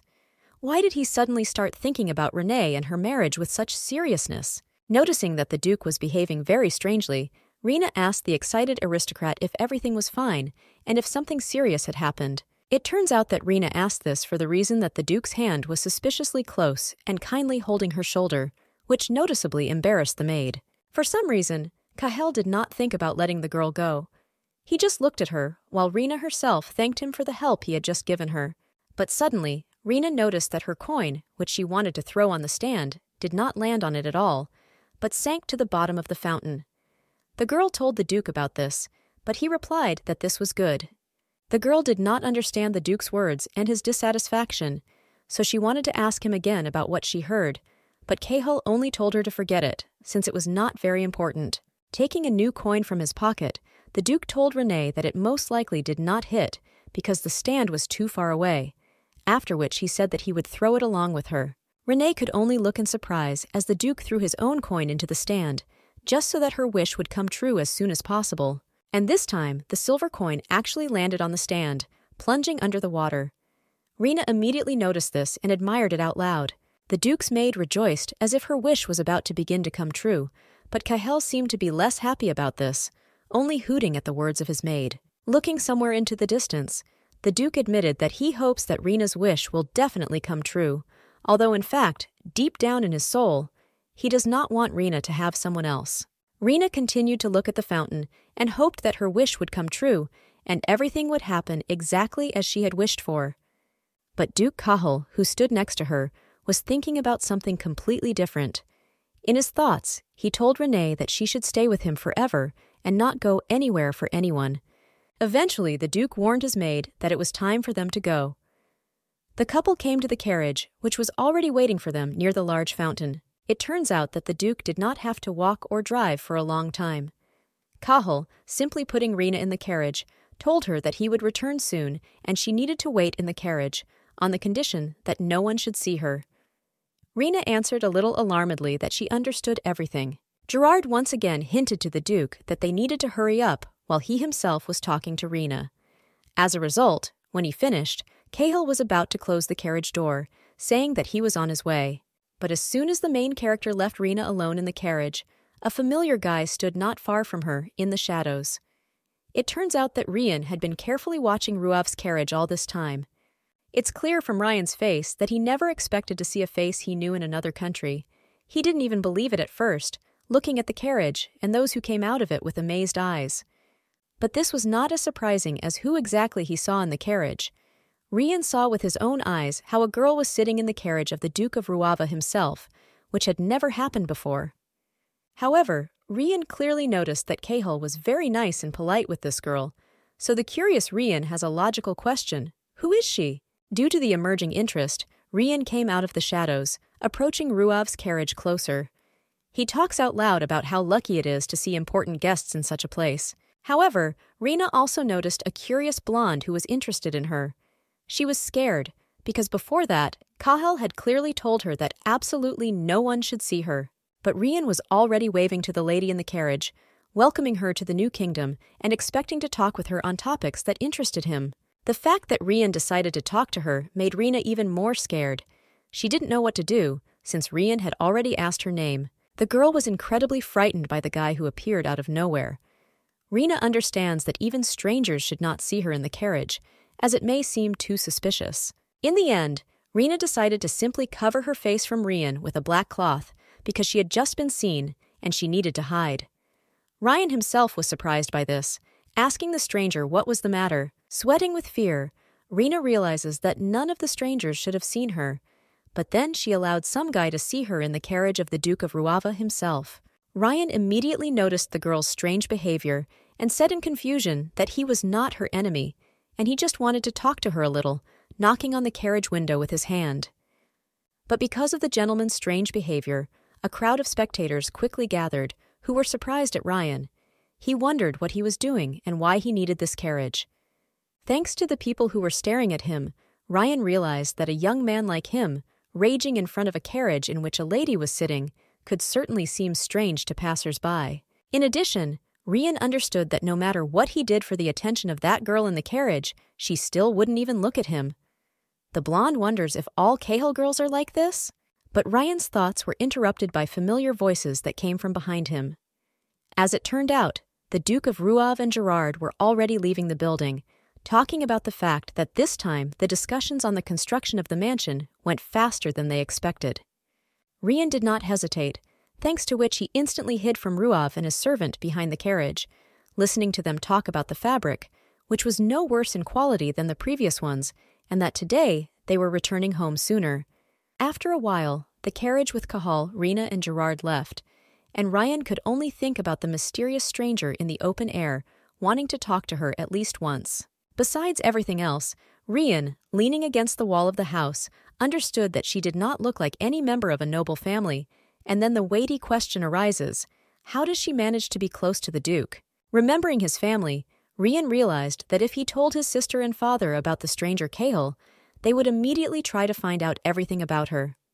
Therefore, Ryan decides not to tell them about her for now, so as not to make mistakes. Smiling slyly, Ryan said to himself that, as he thought, something interesting and curious is always happening around Cahill. Ryan has already guessed that the mysterious stranger is not affected by the seductive power of the protagonist, so he wonders what is so interesting that Duke Ruav is hiding that he does not tell anyone about her.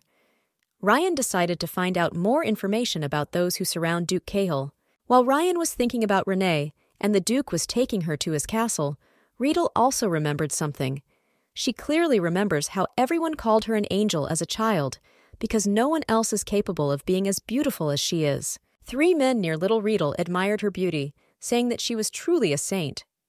One aristocrat even asked the girl to bless her as if she were a goddess. Due to such increased attention from adults, Riedel herself eventually convinced herself that she truly was an angel. Her father adored her for this, constantly holding her in his arms and telling her that in the future she would be at the top of the kingdom, because the gods sent her to him only for this. In addition, it was his daughter that Father Santella asked to fulfill all the dreams of his family, which is why it was not difficult for Riedel to understand that she was the chosen one for all the people in her duchy. With these thoughts, Riedel recalled her recent meeting with Queen Ardania, who showed no respect for her, constantly talking about Duke Ruava rather than about her. But Riedel understands that no queen can subjugate her anymore because she is a special girl, almost a saint for everyone. It was with these thoughts that Riedel appeared in a certain temple that was located in her duchy. The temple had an incredibly mesmerizing interior that showed the greatness of the Santella family. Riedel was immediately greeted by Rubid Santella, the high priest of the Lyman Church in the duchy of the Santella family, and, at the same time, the brother of the current Duke of Santella. Joyful, gentle, and affectionate as always, Riedel said that she was very glad to see the priest Rubid. But in response to this, the man told the girl to simply call him uncle. Walking somewhere with her uncle, Riedel said that since she had come to a sacred place, she would observe etiquette. Priest Rubid said this was a good approach. Wanting to talk to Riedel about something else, Rubid said that he was very grateful to the Santella family for the white jade they send to create sculptures. Riedel said that she was glad to hear this, because offerings to the goddess always give her special pleasure. Also, Riedel, walking along the corridor in the company of her uncle, asked him if everything was okay with checking the reprints of the Holy Scriptures. In response to this, the priest handed the girl a beautiful dark book and said that under the auspices of the goddess Lana, no problems arose, and this book was proof of that. Riedel is about to open the book and read it. With a smile, Riedel opened this reissue, which has the loud title, Tales and Logos, and began to read the very first lines in it. And in this book, from the very first pages, a deity is depicted in the form of a member of the Santella family who fights an evil dragon, that is, the demon Ruav.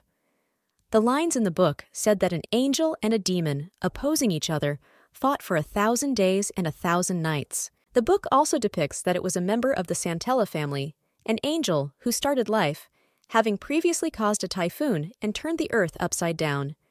In addition, the angel created a light breeze, restoring all the destruction. Reading all this, Riedel became pleased, telling Priest Rubid that everything seemed to go smoothly and unsurpassed. Receiving compliments from Riedel, Rubid admitted to her that he wanted to correctly understand the words of the goddess, so he changed the passage about the two beasts.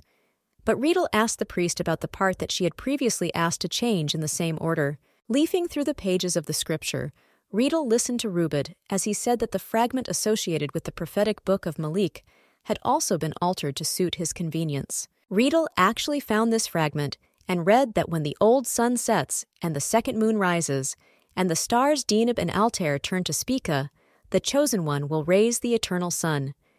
In addition, the book said that in the 2,000-year Logos, the Santella and Ruav families would fight for the throne, and only one family would be able to become the sole ruler of the new era. Putting the book on the table and closing it, Riedel said contentedly that the glory of the Logos, which would find a new owner, would be endless.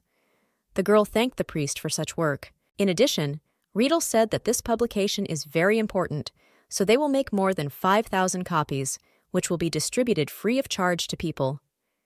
Priest Rubid thanked his partner for this, saying that the goddess Lana would be happy about this. But suddenly, Riedel, still not planning to leave, asked the priest if he knew and remembered about a certain power of the queen. Riedel reminded her interlocutor that each ruler of Logos was born with the power to subjugate angels and demons, but over time, the queen's abilities became weaker, and the current queen had already reached a level that was shameful even to call power. Based on this, Riedel asked Rubid if the new master would also become weaker from generation to generation. But the priest replied that the scriptures talk about the eternal sun, therefore, according to Rubid, she should not worry too much about this, and for now the important thing is that the queen's power has weakened, and moreover, she has not given birth to an heiress. To reassure Riedel, the priest said that soon everything would be as the scriptures say, and the queen would not interfere with them. In response to this, Riedel said that this concerns only 2 families of dukes, and they do not even need the queen. Afterwards, the priest knelt down and kissed Riedel's hand, telling her that she was their family's greatest achievement. Priest Rubid also admitted that they had long ago enchanted their bodies in order to weaken their obedience and not obey the queen. And after that, she appeared in their family, an ideal person who shows neither respect nor loyalty to the queen. Kissing Riedel's hand, the priest said that she would be the one who would fulfill the long-standing desire of their people. Riedel just raised her hand and said that she would begin the glorious history of the Santella dynasty, and this religious book would be the beginning of the expulsion of the demon Ruav from the Holy Family. The priest was happy with these words. He only said that Riedel was a noble man who had inherited desires and families, and who would definitely receive Lana's blessing. Riedel was already preparing to carry out her plans, while at this time, the maid of the Duke of Ruav, as usual, carried out her duties and wiped Cahel's desk in his office. While doing her work, Rena could not forget the face of that blond man who pestered her when she was in the carriage. She still thinks about who he is. Rena hopes that the hood of the robe hid her face well and no one found out about anything, although at the same time the girl wondered whether they knew each other before or not. Sitting down at the chair, Rena couldn't stop thinking about why the Duke was constantly hiding her from everyone and whether it was because she was his personal maid. Looking at her hands, the girl understands that she has a lot to learn in the future, but compared to Fidelia Castle, here she is like a real princess. Because of this, the girl often remembers how she was an ordinary girl in the Fidelia family, who was treated like an animal, not allowing her to even have her own opinion of desire. But at the same time, Renee is pleased to know that the Duke of Ruav himself drinks tea with her every day, spending a lot of time in her company, thanks to which she does not feel lonely. In addition, Cahel gave her a nice and special gift by giving her a brooch days earlier. Rena was so wounded that she had never been in her life. Such memories made Renee feel good. She understands that her life is slowly getting better, and she has reliable support in the form of the Duke. However, at one moment, Rena was frightened by one terrible thought about whether she was being paid too much, like for an ordinary servant of the Duke of Ruava in the castle. Because of this thought, Rena began to think hard about the fact that she was generally carrying out various assignments, but thoughts appeared in her head about how to somehow make the main character happy, and Rena was able to come up with what she wanted. She joyfully and motivationally clenched her hands into fists exclaiming that this was exactly what she needed, and she immediately needed to find it. But suddenly, a large silhouette appeared behind the emotional lady, who asked her what exactly she wanted to find. This made Rena so scared that she almost forgot what she was thinking in an instant. It turns out that the Duke was behind the girl. Cahill calmly asked her what she was thinking about and what she planned to look for if she was so frightened by his presence. But Rena was not going to tell the Duke everything. She quickly ran out of the room in fear, shouting that there was nothing wrong with her behavior and that she would now prepare a bath for him. A few minutes later, the bath was already filled with hot water, and the maid was waiting for Cahill for a bath. The Duke was soon stripping off his clothes, exposing his back, and preparing to enjoy a hot bath after a long day. But the aristocrat's quiet time in the bathroom was interrupted by a sharp pain in his shoulders. The pain was such that he grabbed one shoulder, emitting a painful groan. Rena immediately took notice of this, turning her head to the Duke and asking him if anything hurt. Cahill replied that his muscles just hurt, since he had not fencing for a long time. Hearing this, Rena realized that this was what she needed. She parted her lips, realizing that now she could do what she wanted. Clapping her hands, the joyful girl once again said that this was exactly what she needed. So far, Cahill doesn't even understand what Rena means. The maid said that she would help Cahill relax. Immediately after this, Rena, in the bathroom, asked Duke Ruawa to wait for her here for a while she went off somewhere. Having done some work, Rena rolled up her sleeves so that it would be convenient for her to help Cahill wash himself. The girl also took off her apron because she no longer needed it in the bath. Hearing that the maid was going to give him a massage, Cahill, standing nearby, asked whether it was necessary to do it while bathing. Rena replied that yes, because hot water helps to relax the muscles, and the massage will be more effective. After Rena's words, the central character of the story still did not contradict her and climbed into the bathroom filled with hot water and rose petals. He's still wondering if everything will be okay. About to relax from a massage, Duke Cahill worries about whether his demonic powers will affect her if they are so close to each other in such a situation. Not feeling particularly relaxed because of the hot water, Cahill said dissatisfiedly, saying that he thought that nothing would work out. But he had no idea what Rena would do now. Having asked Cahill to be quiet, she touched his shoulder, which made the aristocrat fall silent and wary at the same time.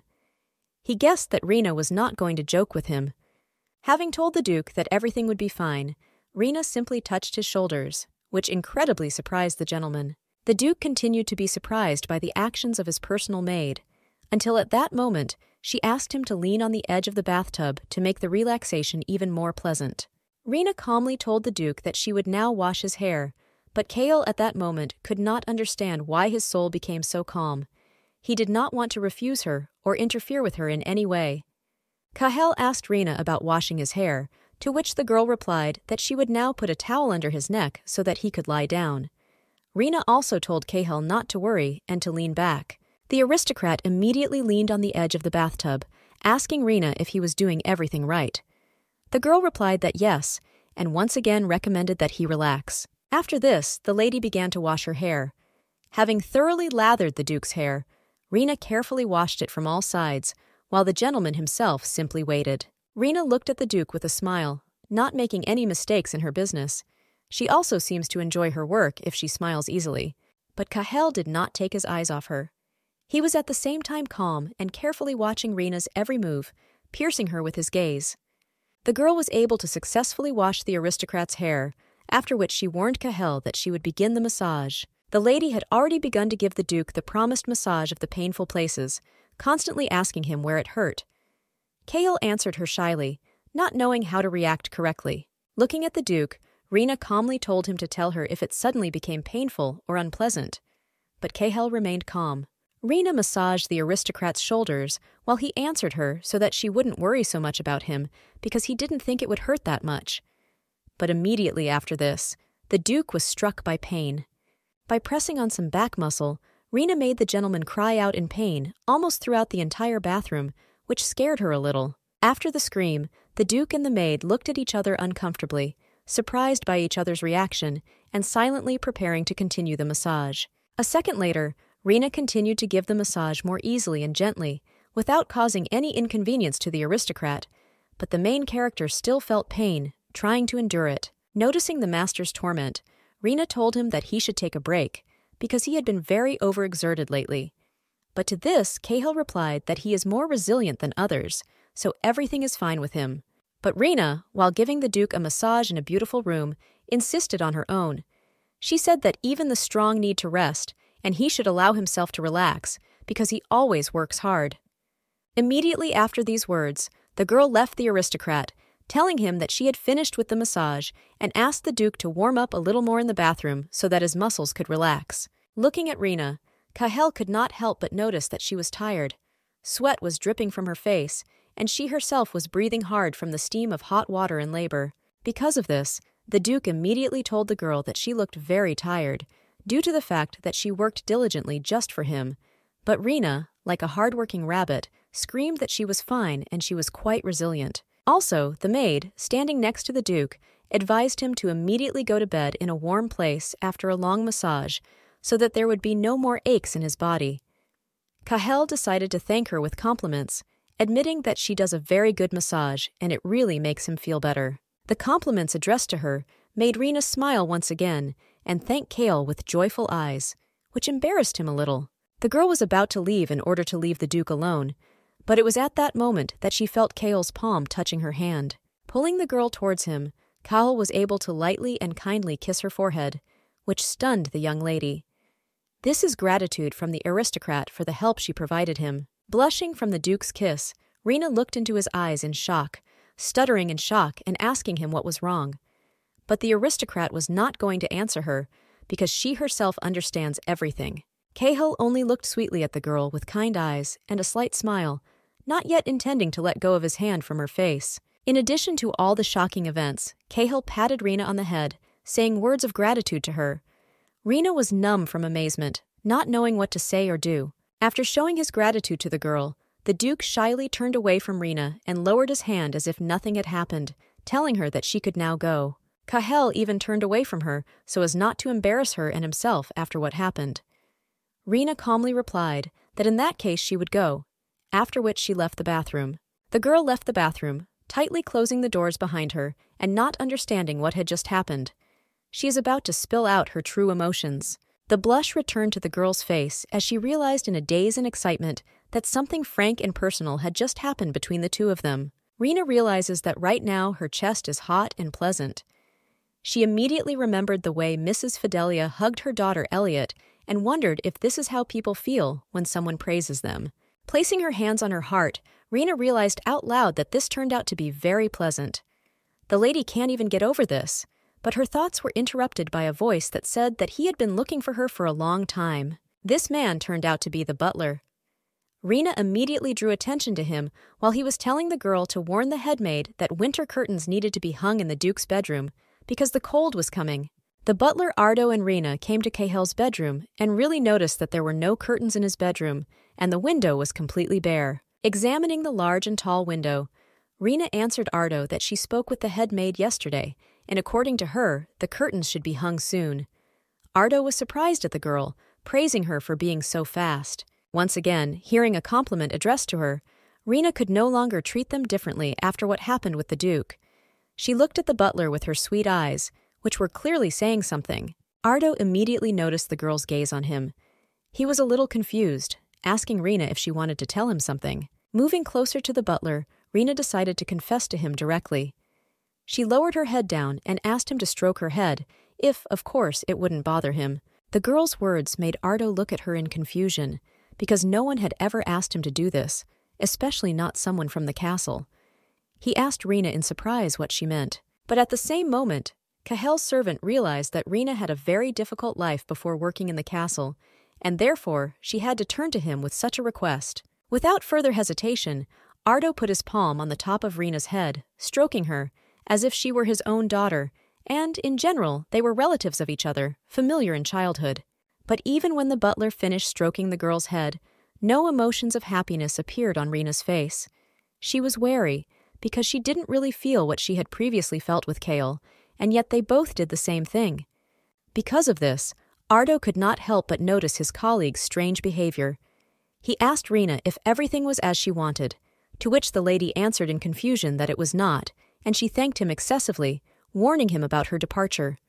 After patting her head, Rena moved towards the doors, while Ardo admitted that she was some kind of funny girl, not like everyone else. The maid walked along the corridor and thought hard about the fact that she was still pleased, but this feeling was still not similar to what she felt with Cahill. In addition, Rena realizes that she liked the strokes of the Duke more than the butler. Rena is very worried because she cannot understand her feelings. She only enjoys the attention of the Duke, and this begins to greatly alarm her. Meanwhile, the Duke of Rave had already finished bathing and came out of the bath wearing a light shirt and a potassium around his neck, drying his wet but clean hair with a white towel. He decided to enter one of his luxurious rooms, carefully opening the door to it. Since night had already fallen, the Duke opened the window and admired the bright stars in the sky, while thoughts about his personal maid, Rena, continued to haunt his mind. Remembering her clothes, voice, smile, eyes, and hair, Cahill cannot understand who she is and why she drives him crazy. He is eager to find out more information about her. Squeezing his potassium in his hand, the Duke understands that when she smiles, a desire burns in his soul to hug her as soon as possible, and this makes him sadder and sadder every time. Cahill continued to think about this when his magical potassium began to emit a magical glow.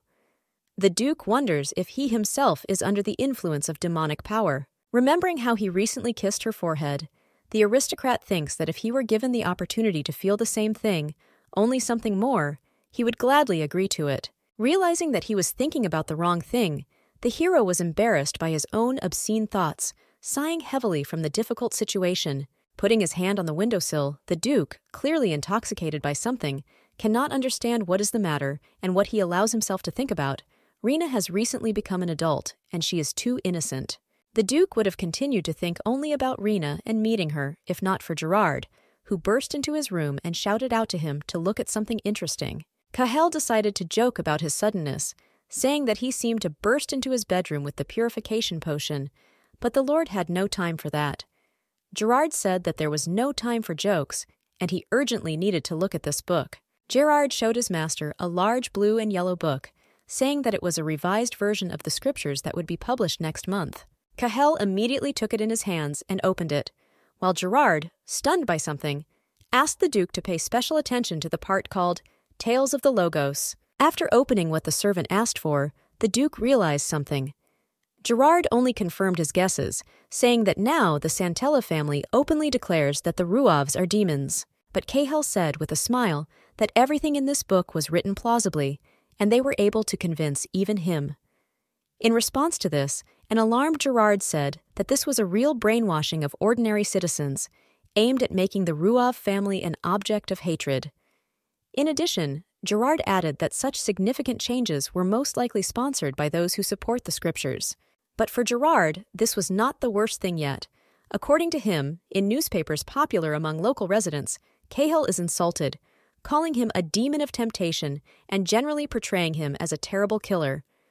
In the end, Gerard shouted out that he assumed that the one who created this nonsense had blonde and long hair with blue eyes. Sitting down on the bed, Cahill decided to reassure his subordinate, saying that this was not an area that they could influence, and it was important for them to find out why they needed to do this. An angry Gerard replied that he could not give up so easily, but Cahill once again said that he relied on him, and Rognac's multiple connections in high society along with his business would help protect their reputation, so the Duke asked Gerard to take care of the protection of the Marquis. Ultimately, Cahill tiredly lay down on the bed, while the subordinate warned him that he understood the master and would begin to prepare to hang the Marquis. It is clear from the Duke that he is very tired of such news. The main character looked again at the book, which contained outright lies. He is both interested in her and does not want to delve deeper into this problem. Looking at the illustrations in the book, the Duke said out loud that while a person is alive, he will always be hindered by both good and bad at the same time. The Duke understands that with this, the Santella family wants to divide the world into concepts such as angels and demons, evil and good. Angry over this problem, Duke Rava realizes that people in society are even more stupid than he thought. But even in such a situation, Cahill is not going to give in to panic. The day after Gerard appeared in the bedroom with an unpleasant book that spoiled his romantic mood, the Duke, as usual, drank tea in the company of Rena, talking about something along the way. Suddenly, Cahill told Renee that he wanted to ask her something. The girl immediately paid full attention to the Duke's words, stopping her drinking of tea. The thoughtful and serious aristocrat immediately said that he was simply asking this out of interest, and if she did not want to talk, she did not have to answer him. Renee was already very curious, so she asked the gentleman what exactly he wanted to ask her. Putting the cup on the saucer, Duke Ruava suddenly decided to talk about personal things.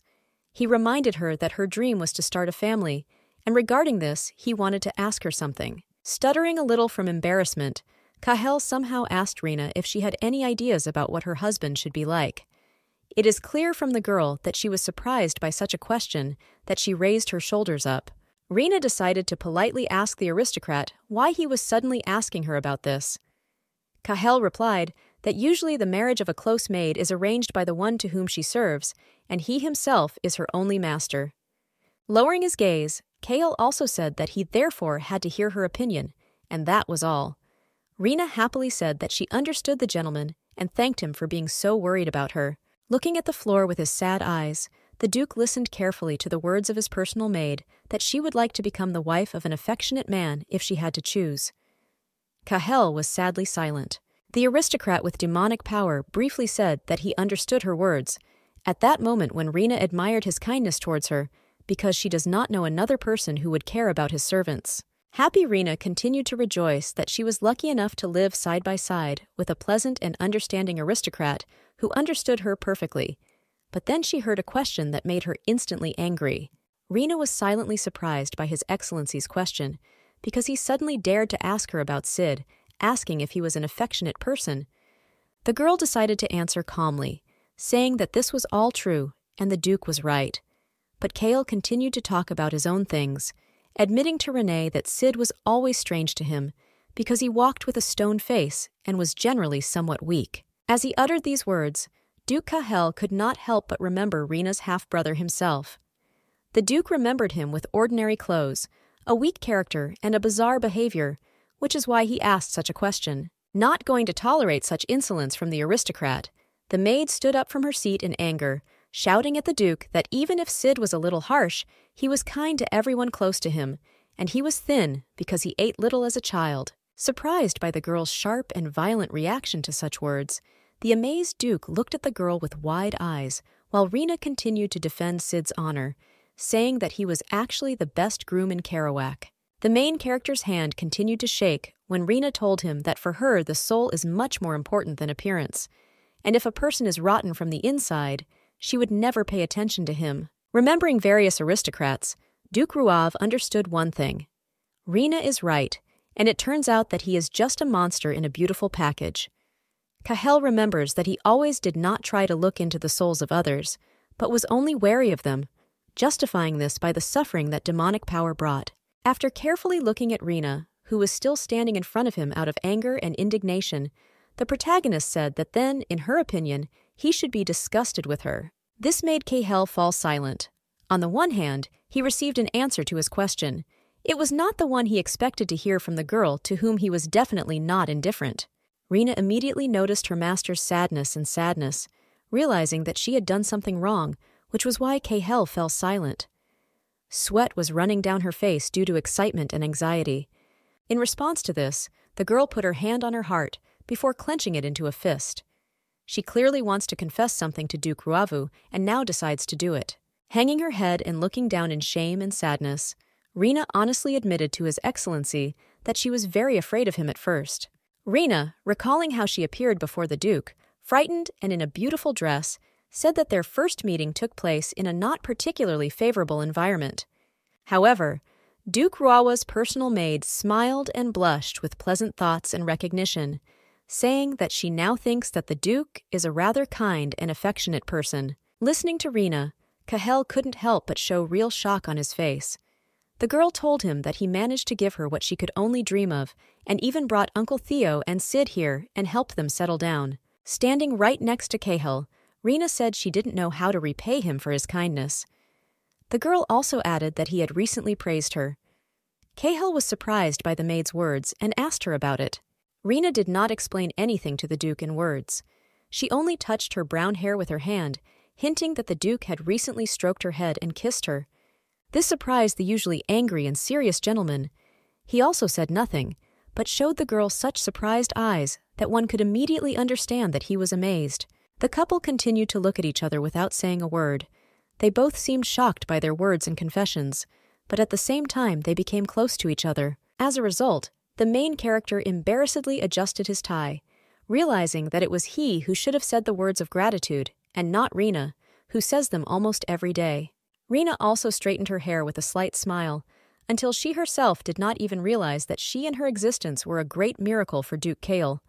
After that, the Duke asked Rina to sit down, and over a cup of tea, said that he was sorry that he could not pay enough attention to her, constantly hiding behind stupid excuses. At this time, the sun was shining outside the window, and the tree branches were already bare. The main character asked the girl if she had warm clothes, since December was coming. Rina replied that she had the wool coat that he had bought her the previous time, but she did not buy shoes because she did not think she would need them. The words of Duke Cahill immediately surprised the girl, because he told her that this would not work and that she needed to quickly take measurements and place an order. Rina doesn't understand what all this is for. About to explain his words, Cahill began with a smile to say that when winter begins, he goes sledding to Arden. Putting his hand near the sweet girl's palm, the Duke of Ruav brought his story to an interesting solution, thanks to which Rina would not be sad during the cold season. Much to the surprise of the maid Rina herself, Cahill told her that she would be the only maid to go with him to Arden and keep him company. Rina, of course, could not refuse such an offer. She lowered her gaze and became embarrassed, without even saying anything. Duke Ruav at this time told her that if they were talking about it, they needed to prepare everything right away. The Duke immediately turned to the butler and ordered him to immediately call the merchant, to which Ardo immediately said that he would do this. And at this time, Rina felt a strange sensation in her heart. It was beating very quickly. After some time, the merchant arrived at the castle. The merchant immediately told his customers that sable fur is divided into 3 grades, and anything worse is not suitable for them. Measuring Rina's parameters in front of the mirror, the merchant told the Duke that it was better to buy the 3rd grade of fur, but Cahill briefly said that they would only buy the 1st grade of sable fur. Serious Cahill looked at the merchant, who once again asked him if they needed the 1st grade. The Duke repeated once again that they only needed this one. Realizing this, the merchant immediately turned around and looked at Rina, not understanding something. Looking closely at the maid, who looked out of mood and even sad, the merchant did not understand why the Duke was going to use the 1st grade of fur, the most expensive, on her, because she was an ordinary girl. In addition, the merchant recalled the mysterious agreement that he had signed earlier under pressure from the Duke of Ruava. He does not understand who this girl is for him, that he keeps everything secret and buys all the most expensive things for her. However, while thinking about this topic, the merchant suddenly realized what was happening. He could not even believe the idea that Rina was his mistress and no one else. This made him instantly surprised, not knowing what to say. Looking at Duke Ruava with a suspicious look, the merchant understands that if this truth comes to light and secular society finds out about it, everything will literally turn upside down. Noticing that an ordinary merchant was looking at him as if he wanted to wish him something, the main character seriously, and with some anger, asked him if he wanted to tell him something. This made the merchant afraid. Meanwhile, Rina was interested in the Duke and looked at various fur products, asking Cahill if he would take fur shoes that were also of high quality. The hero of the manhwa replied that, of course, yes. Besides all this, Cahill said that they would also take a hat with a coat and a hood, along with muff gloves, which, according to the aristocrat, would also be useful to them.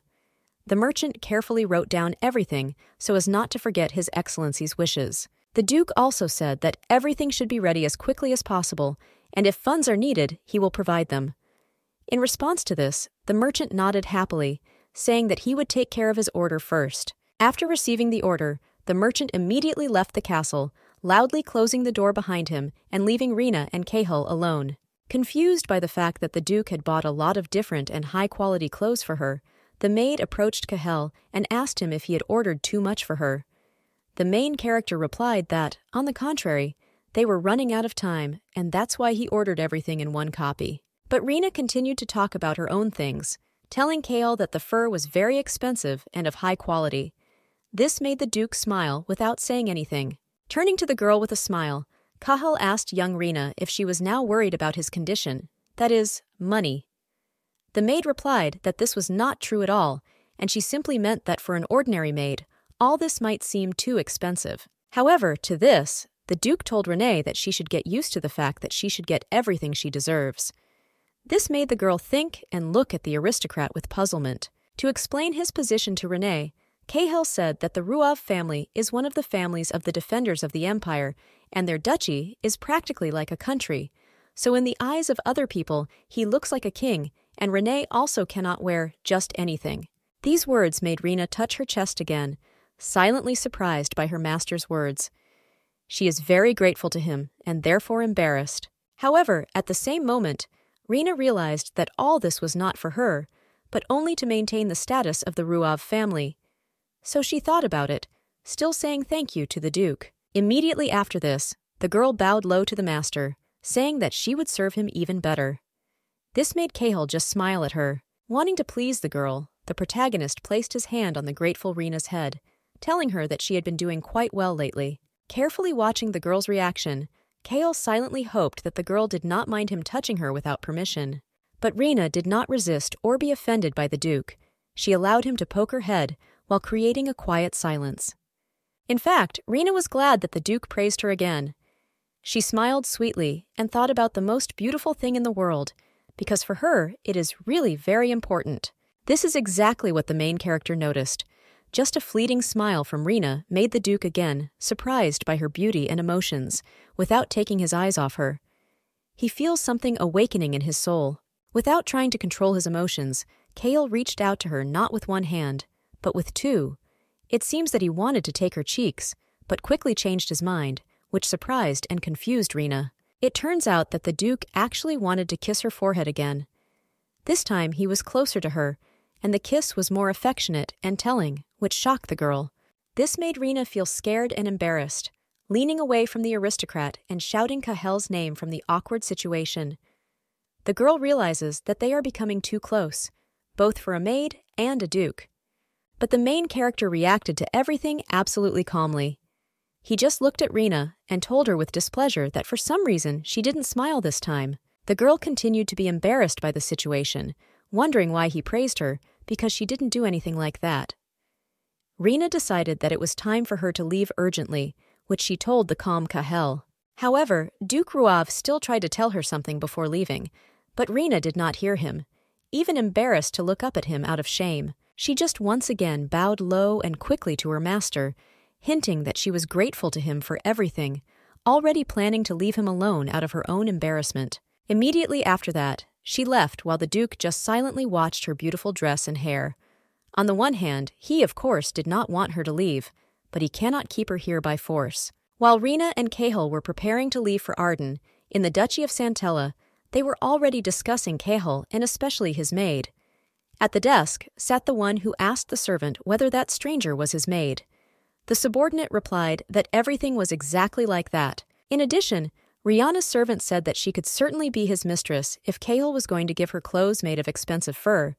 This greatly surprised Ryan, and he asked his subordinate about this. Ryan also told his reporter that Ruav is not so shameless as to make such connections, and on the contrary, he is closer to innocent angels. Leaning back in his chair, Ryan said that he was very surprised by the fact that with his condition and pretty face, Cahill understands absolutely nothing about this, so he doesn't even believe in it. But at the same time, looking away with his blue eyes, Ryan reflects that it is definitely strange that Cahill has acquired a close maid. Ryan wonders how she manages to be next to him every day and not succumb to his demonic power. Slamming his hand on a stack of papers, Ryan exclaimed that in any case they need to continue surveillance, and he doesn't know what's going on, but it seems to him that the girl is seriously not susceptible to demonic power. Ryan also ordered a servant to check the temples for the person who left monasticism of her age. After the servant said that he understood everything and left, Ryan could only think about this whole situation with a smile, because that maid really interested him with her unique ability. Meanwhile, in another kingdom, something interesting was actually happening around Duke Ruava. There were a lot of decorations and beautiful fabrics in the room. Marquis Rognac told Cahill that they would now prepare such outfits. Cahill did not take his eyes off the blue and expensive fabric, telling his colleague that he was very impressed by it, although there was little emotion on his face, which was not surprising. Saying something to the Marquis, who had been standing behind him all this time, the Duke of Cahel emphasized that Her Majesty would definitely like this. In response to this, Rognac said that Madame Louise responded the same way yesterday, even promising to invest so that the quality would not decline. Hearing the word about the mysterious woman, the main character turned to the Marquis Rognac as if he knew who Madame Louise really was. It turns out that the mysterious Madame Louise is the Queen herself, who has secretly visited another kingdom to check on how well Rognac's fashion business is going. Smiling at his interlocutor, the Marquis Rognac admitted that he was a little surprised that she turned out to be the same Madame Louise that he constantly heard about from everyone. Touching in his hand one element of an exquisite dress on a mannequin, the Marquis of Rognac also said that the Queen must have many secrets if she could come all the way and get all the way here. He says he admires such a woman. Also, the Marquis, remembering all the aristocrats and their images that he once saw, admitted that the aristocrats of Logos are very progressive people with distinctive features. But because of the young Mrs. Riedel, all the diversity in fashion collapsed. Shaking his head and looking at one of the chic outfits, the Marquis said that everyone has only their own inherent beauty. So why does everyone deify only one member of society? The Marquis says that he simply feels sorry for the Queen, because all she can do is watch everything that happens. Also, looking back at Kale, Marquis said that on top of all this, Riedel Santella, as expected, is trying to destroy their fashion business. The main character thought deeply about this, while his colleague continued to talk about how a person like Riedel, who has an angelic face and appearance, can do such disgusting things. Only after hearing this name, familiar from childhood, did Cahel plunge into his thoughts, recalling some events from his unforgettable and interesting childhood, where Riedel was also present. One clear day, when they were still children, Rian and Riedel were playing in the garden, where there was a table with various objects and flowers. One sweet little girl with a sweet voice and long blonde hair said, "Hi," to another little boy. Little Riedel, together with her brother, who was holding yellow tulips in his hands, called Cahel to her, wanting to meet him and play some games. Cahel was glad that they were paying attention to him. A slight blush appeared on his cheeks, because he was a little embarrassed, looking at Riedel and Rian with his red but kind, childish eyes. The boy, of course, sat down with Rian and Riedel, after which they, having met, asked each other about what they would play, what games they liked, and whether they would play with a ball. Some time after Riedel, Rian and Cahel got to know each other better and became closer. While little Cahel was learning to write, his father came up and admitted that the Ruav and Santella families could not be friends. According to Demian Ruav, their families work equally for the good of the kingdom, but they are each other's enemies. It seems that Cahel did not understand the words of his father, who was actually telling the truth. He did not understand why they should not be friends, although they have the same social status, and they have never quarreled. Damian Ruav looked at his son, and most likely was also saddened by this situation. He looked at him sadly, saying that he didn't want him to get hurt by them by simply trusting another family. Placing his hand on his son's shoulder, Demian sadly advised Cahel to remember his words, and he should be especially careful with Duke Leonardo Santella. The little boy, who just wanted to be friends and enjoy fun with other children, at that moment looked at his dad and did not understand his words, because he was still too young and stupid. But, having taken the place of his father and learned how families actually interact with each other and what their relationship is, Cahel realized that his communication with the Santella family had to be completely different. Cahel remembers the events that happened earlier when he appeared at Santella Castle and called Riedel by name. Hearing a familiar voice, Riedel instantly turned back, truly surprised by the presence in her mansion of a familiar person whom she had not seen for a long time. Riedel decided to joyfully run up to Cahel, who appeared at her house, asking him if he had come to talk to her like in the good old days when they were still strong friends. But the Duke of Ruav was not going to greet his old friend nicely. He seriously said that he had come to talk with her about her childhood, and he was wondering why she did this to him. The words of Duke Ruav dawned on the fair-haired girl. Goosebumps seemed to run through her, from which she became frightened in an instant, surprised that Cahel knew about everything. The Duke said that he knew that she had acquired the famous atelier and had gotten her hands on all the latest dress designs. Recalling what beautiful dresses were in that atelier, Cahel even mentioned that, in addition, this workshop supplies clothes to his palace, and this is a direct insult to the royal family. Trying to play in front of Cahel as a girl who is not worth any insidious plans and is not trying to stop him, Riedel replied that she was shocked at how the main character could think about this, because she simply decided to pay for the outfits that she would buy in the future. Turning away from her interlocutor, Riedel explained her actions by saying that she was simply showing mercy, since recently the atelier had suffered huge losses due to those who ordered outfits and then did not pay for them. The girl also said that she was very unpleasant to hear this from her friend, Duke Ruava. However, Duke Cahel remained serious in his words and actions. He looked at Riedel with his angry gaze, telling her to stop joking immediately.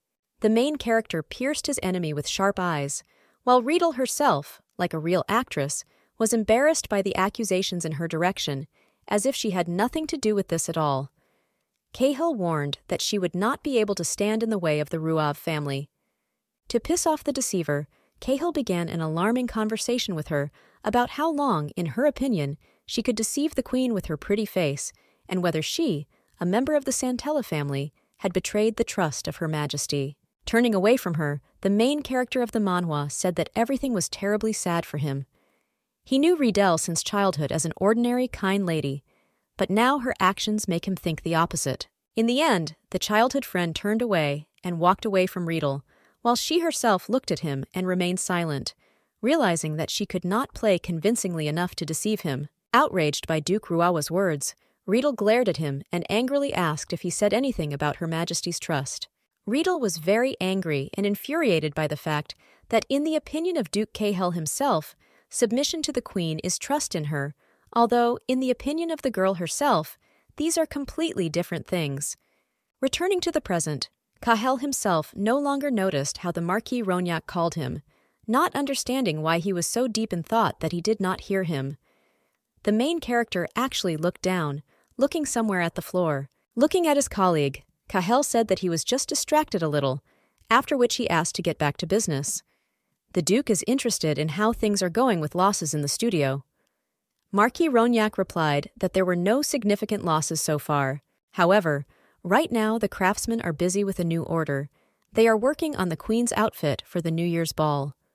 Rognac also admitted that he was concerned that Santella might threaten workers or try to ruin finished products, which could affect business. Based on this, the Marquis of Rognac politely asked the Duke of Ruava to take care of the security, to which he quickly agreed, because he could not refuse his colleague's help. Also, the main character, with a smile on his face, told the Marquis that he needed to secretly go to his estate, and he thought that it would be safer to make clothes this way.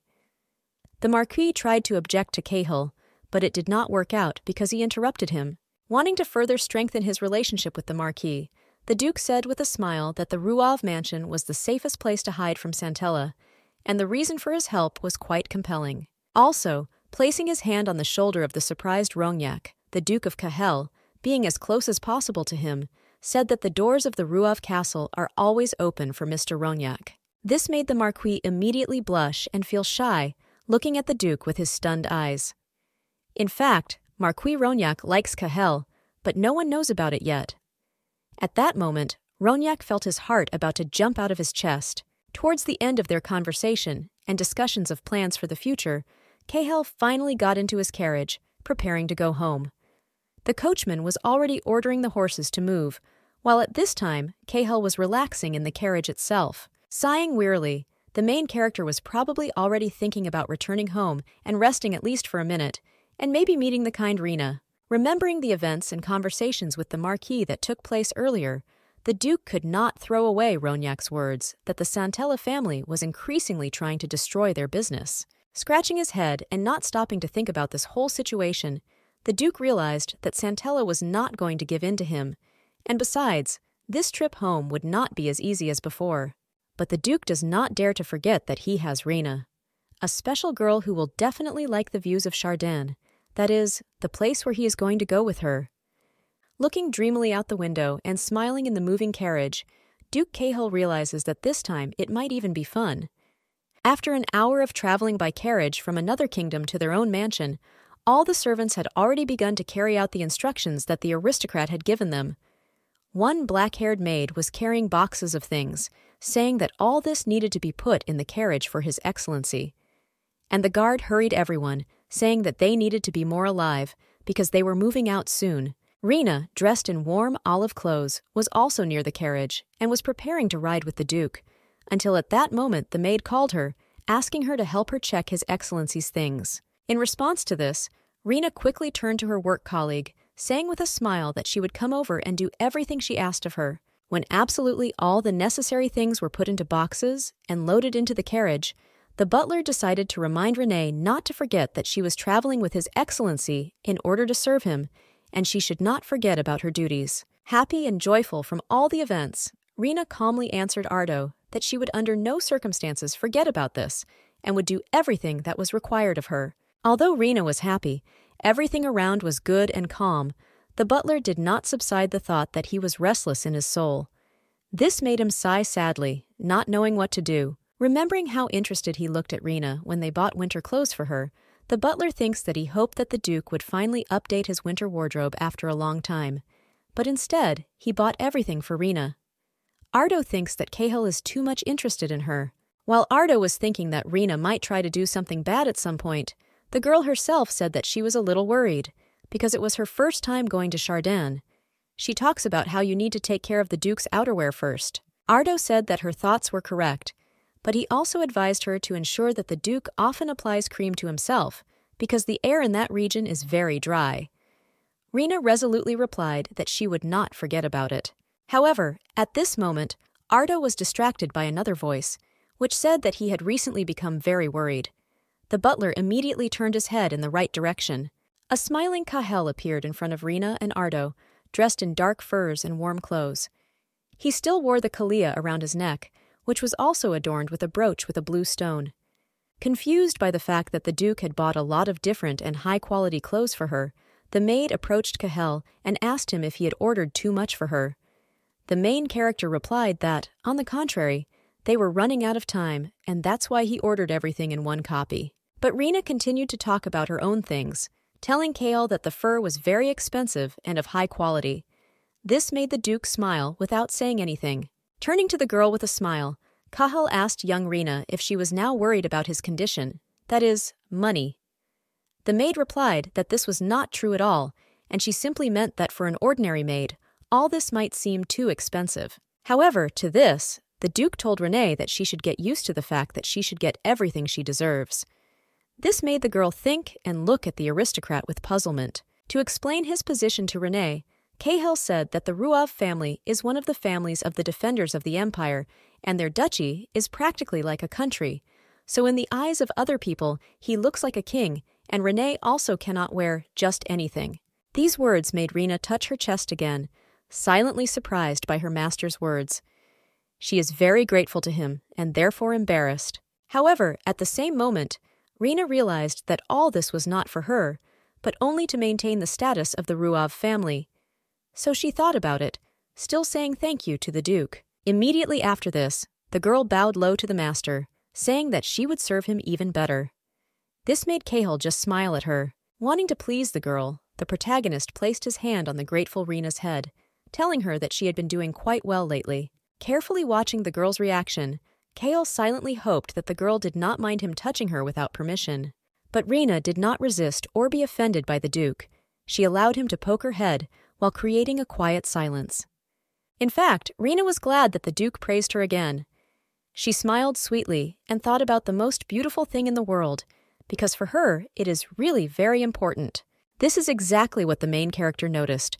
Just a fleeting smile from Rena made the Duke again, surprised by her beauty and emotions, without taking his eyes off her. He feels something awakening in his soul. Without trying to control his emotions, Cahill reached out to her not with one hand, but with two. It seems that he wanted to take her cheeks, but quickly changed his mind, which surprised and confused Rena. It turns out that the Duke actually wanted to kiss her forehead again. This time he was closer to her, and the kiss was more affectionate and telling, which shocked the girl. This made Rena feel scared and embarrassed, leaning away from the aristocrat and shouting Cahill's name from the awkward situation. The girl realizes that they are becoming too close, both for a maid and a duke. But the main character reacted to everything absolutely calmly. He just looked at Rena and told her with displeasure that for some reason she didn't smile this time. The girl continued to be embarrassed by the situation, wondering why he praised her because she didn't do anything like that. Rina decided that it was time for her to leave urgently, which she told the calm Kahel. However, Duke Ruav still tried to tell her something before leaving, but Rina did not hear him, even embarrassed to look up at him out of shame. She just once again bowed low and quickly to her master, hinting that she was grateful to him for everything, already planning to leave him alone out of her own embarrassment. Immediately after that, she left while the Duke just silently watched her beautiful dress and hair. On the one hand, he of course did not want her to leave, but he cannot keep her here by force. While Rina and Cahal were preparing to leave for Arden, in the Duchy of Santella, they were already discussing Cahal and especially his maid. At the desk sat the one who asked the servant whether that stranger was his maid. The subordinate replied that everything was exactly like that. In addition, Rihanna's servant said that she could certainly be his mistress if Cahal was going to give her clothes made of expensive fur. This greatly surprised Ryan, and he asked his subordinate about this. Ryan also told his reporter that Ruav is not so shameless as to make such connections, and on the contrary, he is closer to innocent angels. Leaning back in his chair, Ryan said that he was very surprised by the fact that with his condition and pretty face, Cahel understands absolutely nothing about this, so he doesn't even believe in it. But at the same time, looking away with his blue eyes, Ryan reflects that it is definitely strange that Cahel has acquired a close maid. Ryan wonders how she manages to be next to him every day and not succumb to his demonic power. Slamming his hand on a stack of papers, Ryan exclaimed that in any case they need to continue surveillance, and he doesn't know what's going on, but it seems to him that the girl is seriously not susceptible to demonic power. Ryan also ordered a servant to check the temples for the person who left monasticism of her age. After the servant said that he understood everything and left, Ryan could only think about this whole situation with a smile, because that maid really interested him with her unique ability. Meanwhile, in another kingdom, something interesting was actually happening around Duke Ruava. There were a lot of decorations and beautiful fabrics in the room. Marquis Rognac told Cahel that they would now prepare such outfits. Cahel did not take his eyes off the blue and expensive fabric, telling his colleague that he was very impressed by it, although there was little emotion on his face, which was not surprising. Saying something to the Marquis, who had been standing behind him all this time, the Duke of Cahel emphasized that Her Majesty would definitely like this.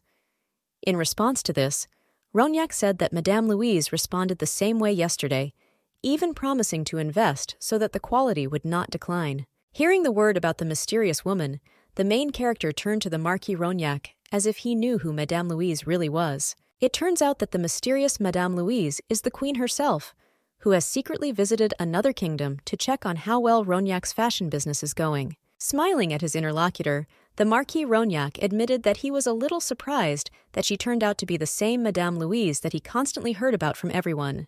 Touching in his hand one element of an exquisite dress on a mannequin, the Marquis of Rognac also said that the Queen must have many secrets if she could come all the way and get all the way here. He says he admires such a woman. Also, the Marquis, remembering all the aristocrats and their images that he once saw, admitted that the aristocrats of Logos are very progressive people with distinctive features, but because of the young Mrs. Riedel, all the diversity in fashion collapsed. Shaking his head and looking at one of the chic outfits, the Marquis said that everyone has only their own inherent beauty, so why does everyone deify only one member of society? The Marquis says that he simply feels sorry for the Queen, because all she can do is watch everything that happens. Also, looking back at Cahel, Marquis said that on top of all this, Riedel Santella, as expected, is trying to destroy their fashion business. The main character thought deeply about this, while his colleague continued to talk about how a person like Riedel, who has an angelic face and appearance, can do such disgusting things. Only after hearing this name, familiar from childhood, did Cahel plunge into his thoughts, recalling some events from his unforgettable and interesting childhood, where Riedel was also present. One clear day, when they were still children, Rian and Riedel were playing in the garden, where there was a table with various objects and flowers. One sweet little girl with a sweet voice and long blonde hair said, "Hi," to another little boy. Little Riedel, together with her brother, who was holding yellow tulips in his hands, called Cahel to her, wanting to meet him and play some games. Cahel was glad that they were paying attention to him. A slight blush appeared on his cheeks, because he was a little embarrassed, looking at Riedel and Rian with his red but kind, childish eyes. The boy, of course, sat down with Rian and Riedel, after which they, having met, asked each other about what they would play, what games they liked, and whether they would play with a ball. Sometime after Riedel, Rian and Kahel got to know each other better and became closer. While little Kahel was learning to write, his father came up and admitted that the Ruav and Santella families could not be friends. According to Demian Ruav, their families work equally for the good of the kingdom, but they are each other's enemies. It seems that Kahel did not understand the words of his father, who was actually telling the truth. He did not understand why they should not be friends, although they have the same social status, and they have never quarreled. Damian Ruav looked at his son, and most likely was also saddened by this situation. He looked at him sadly, saying that he didn't want him to get hurt by them by simply trusting another family. Placing his hand on his son's shoulder, Demian sadly advised Kahel to remember his words, and he should be especially careful with Duke Leonardo Santella. The little boy, who just wanted to be friends and enjoy fun with other children, at that moment looked at his dad and did not understand his words, because he was still too young and stupid. But, having taken the place of his father and learned how families actually interact with each other and what their relationship is, Kahel realized that his communication with the Santella family had to be completely different. Kahel remembers the events that happened earlier when he appeared at Santella Castle and called Riedel by name. Hearing a familiar voice, Riedel instantly turned back, truly surprised by the presence in her mansion of a familiar person whom she had not seen for a long time. Riedel decided to joyfully run up to Kahel, who appeared at her house, asking him if he had come to talk to her like in the good old days when they were still strong friends. But the Duke of Ruav was not going to greet his old friend nicely. He seriously said that he had come to talk with her about her childhood, and he was wondering why she did this to him. The words of Duke Ruav dawned on the fair-haired girl. Goosebumps seemed to run through her, from which she became frightened in an instant, surprised that Kahel knew about everything. The Duke said that he knew that she had acquired the famous atelier and had gotten her hands on all the latest dress designs. Recalling what beautiful dresses were in that atelier, Kahel even mentioned that, in addition, this workshop supplies clothes to his palace, and this is a direct insult to the royal family. Trying to play in front of Kahel as a girl who is not worth any insidious plans and is not trying to stop him, Riedel replied that she was shocked at how the main character could think about this, because she simply decided to pay for the outfits that she would buy in the future. Turning away from her interlocutor, Riedel explained her actions by saying that she was simply showing mercy, since recently the atelier had suffered huge losses due to those who ordered outfits and then did not pay for them. The girl also said that she was very unpleasant to hear this from her friend, Duke Ruava. However, Duke Kahel remained serious in his words and actions. He looked at Riedel with his angry gaze, telling her to stop joking immediately. The main character pierced his enemy with sharp eyes, while Riedel herself, like a real actress, was embarrassed by the accusations in her direction, as if she had nothing to do with this at all. Kahel warned that she would not be able to stand in the way of the Ruav family. To piss off the deceiver, Kahel began an alarming conversation with her about how long, in her opinion, she could deceive the queen with her pretty face, and whether she, a member of the Santella family, had betrayed the trust of Her Majesty. Turning away from her, the main character of the manhwa said that everything was terribly sad for him. He knew Riedel since childhood as an ordinary, kind lady, but now her actions make him think the opposite. In the end, the childhood friend turned away and walked away from Riedel, while she herself looked at him and remained silent, realizing that she could not play convincingly enough to deceive him. Outraged by Duke Ruawa's words, Riedel glared at him and angrily asked if he said anything about Her Majesty's trust. Riedel was very angry and infuriated by the fact that, in the opinion of Duke Kahel himself, submission to the queen is trust in her, although, in the opinion of the girl herself, these are completely different things. Returning to the present, Kahel himself no longer noticed how the Marquis Rognac called him, not understanding why he was so deep in thought that he did not hear him. The main character actually looked down, looking somewhere at the floor. Looking at his colleague, Kahel said that he was just distracted a little, after which he asked to get back to business. The Duke is interested in how things are going with losses in the studio. Marquis Rognac replied that there were no significant losses so far. However, right now the craftsmen are busy with a new order, They are working on the queen's outfit for the New Year's ball. Ronyak also admitted that he was concerned that Santella might threaten workers or try to ruin finished products, which could affect business. Based on this, the Marquis of Ronyak politely asked the Duke of Ruava to take care of the security, to which he quickly agreed, because he could not refuse his colleague's help. Also, the main character, with a smile on his face, told the Marquis that he needed to secretly go to his estate, and he thought that it would be safer to make clothes this way. The Marquis tried to object to Cahill, but it did not work out because he interrupted him. Wanting to further strengthen his relationship with the Marquis, the Duke said with a smile that the Ruav mansion was the safest place to hide from Santella, and the reason for his help was quite compelling. Also, placing his hand on the shoulder of the surprised Ronyak, the Duke of Cahill, being as close as possible to him, said that the doors of the Ruav castle are always open for Mr. Ronyak. This made the Marquis immediately blush and feel shy, looking at the Duke with his stunned eyes. In fact, Marquis Ronyak likes Cahill, but no one knows about it yet. At that moment, Ronyak felt his heart about to jump out of his chest. Towards the end of their conversation and discussions of plans for the future, Cahill finally got into his carriage, preparing to go home. The coachman was already ordering the horses to move, while at this time, Cahill was relaxing in the carriage itself. Sighing wearily, the main character was probably already thinking about returning home and resting at least for a minute, and maybe meeting the kind Rena. Remembering the events and conversations with the Marquis that took place earlier, the Duke could not throw away Ronyak's words that the Santella family was increasingly trying to destroy their business. Scratching his head and not stopping to think about this whole situation, the Duke realized that Santella was not going to give in to him, and besides, this trip home would not be as easy as before. But the Duke does not dare to forget that he has Rena, a special girl who will definitely like the views of Chardin, that is, the place where he is going to go with her. Looking dreamily out the window and smiling in the moving carriage, Duke Cahill realizes that this time it might even be fun. After an hour of traveling by carriage from another kingdom to their own mansion, all the servants had already begun to carry out the instructions that the aristocrat had given them. One black-haired maid was carrying boxes of things, saying that all this needed to be put in the carriage for His Excellency.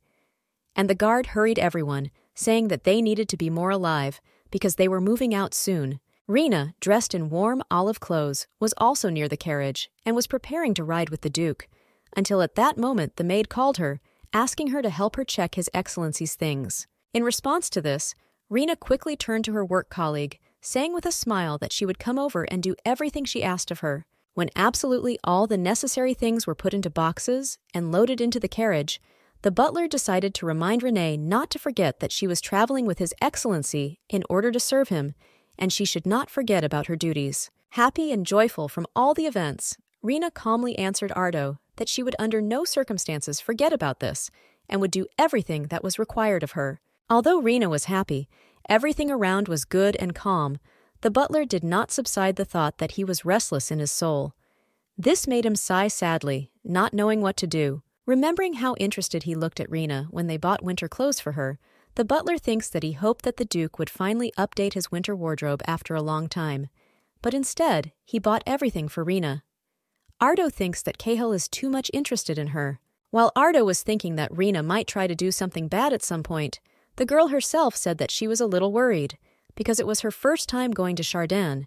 She talks about how you need to take care of the Duke's outerwear first. Ardo said that her thoughts were correct, but he also advised her to ensure that the Duke often applies cream to himself, because the air in that region is very dry. Rena resolutely replied that she would not forget about it.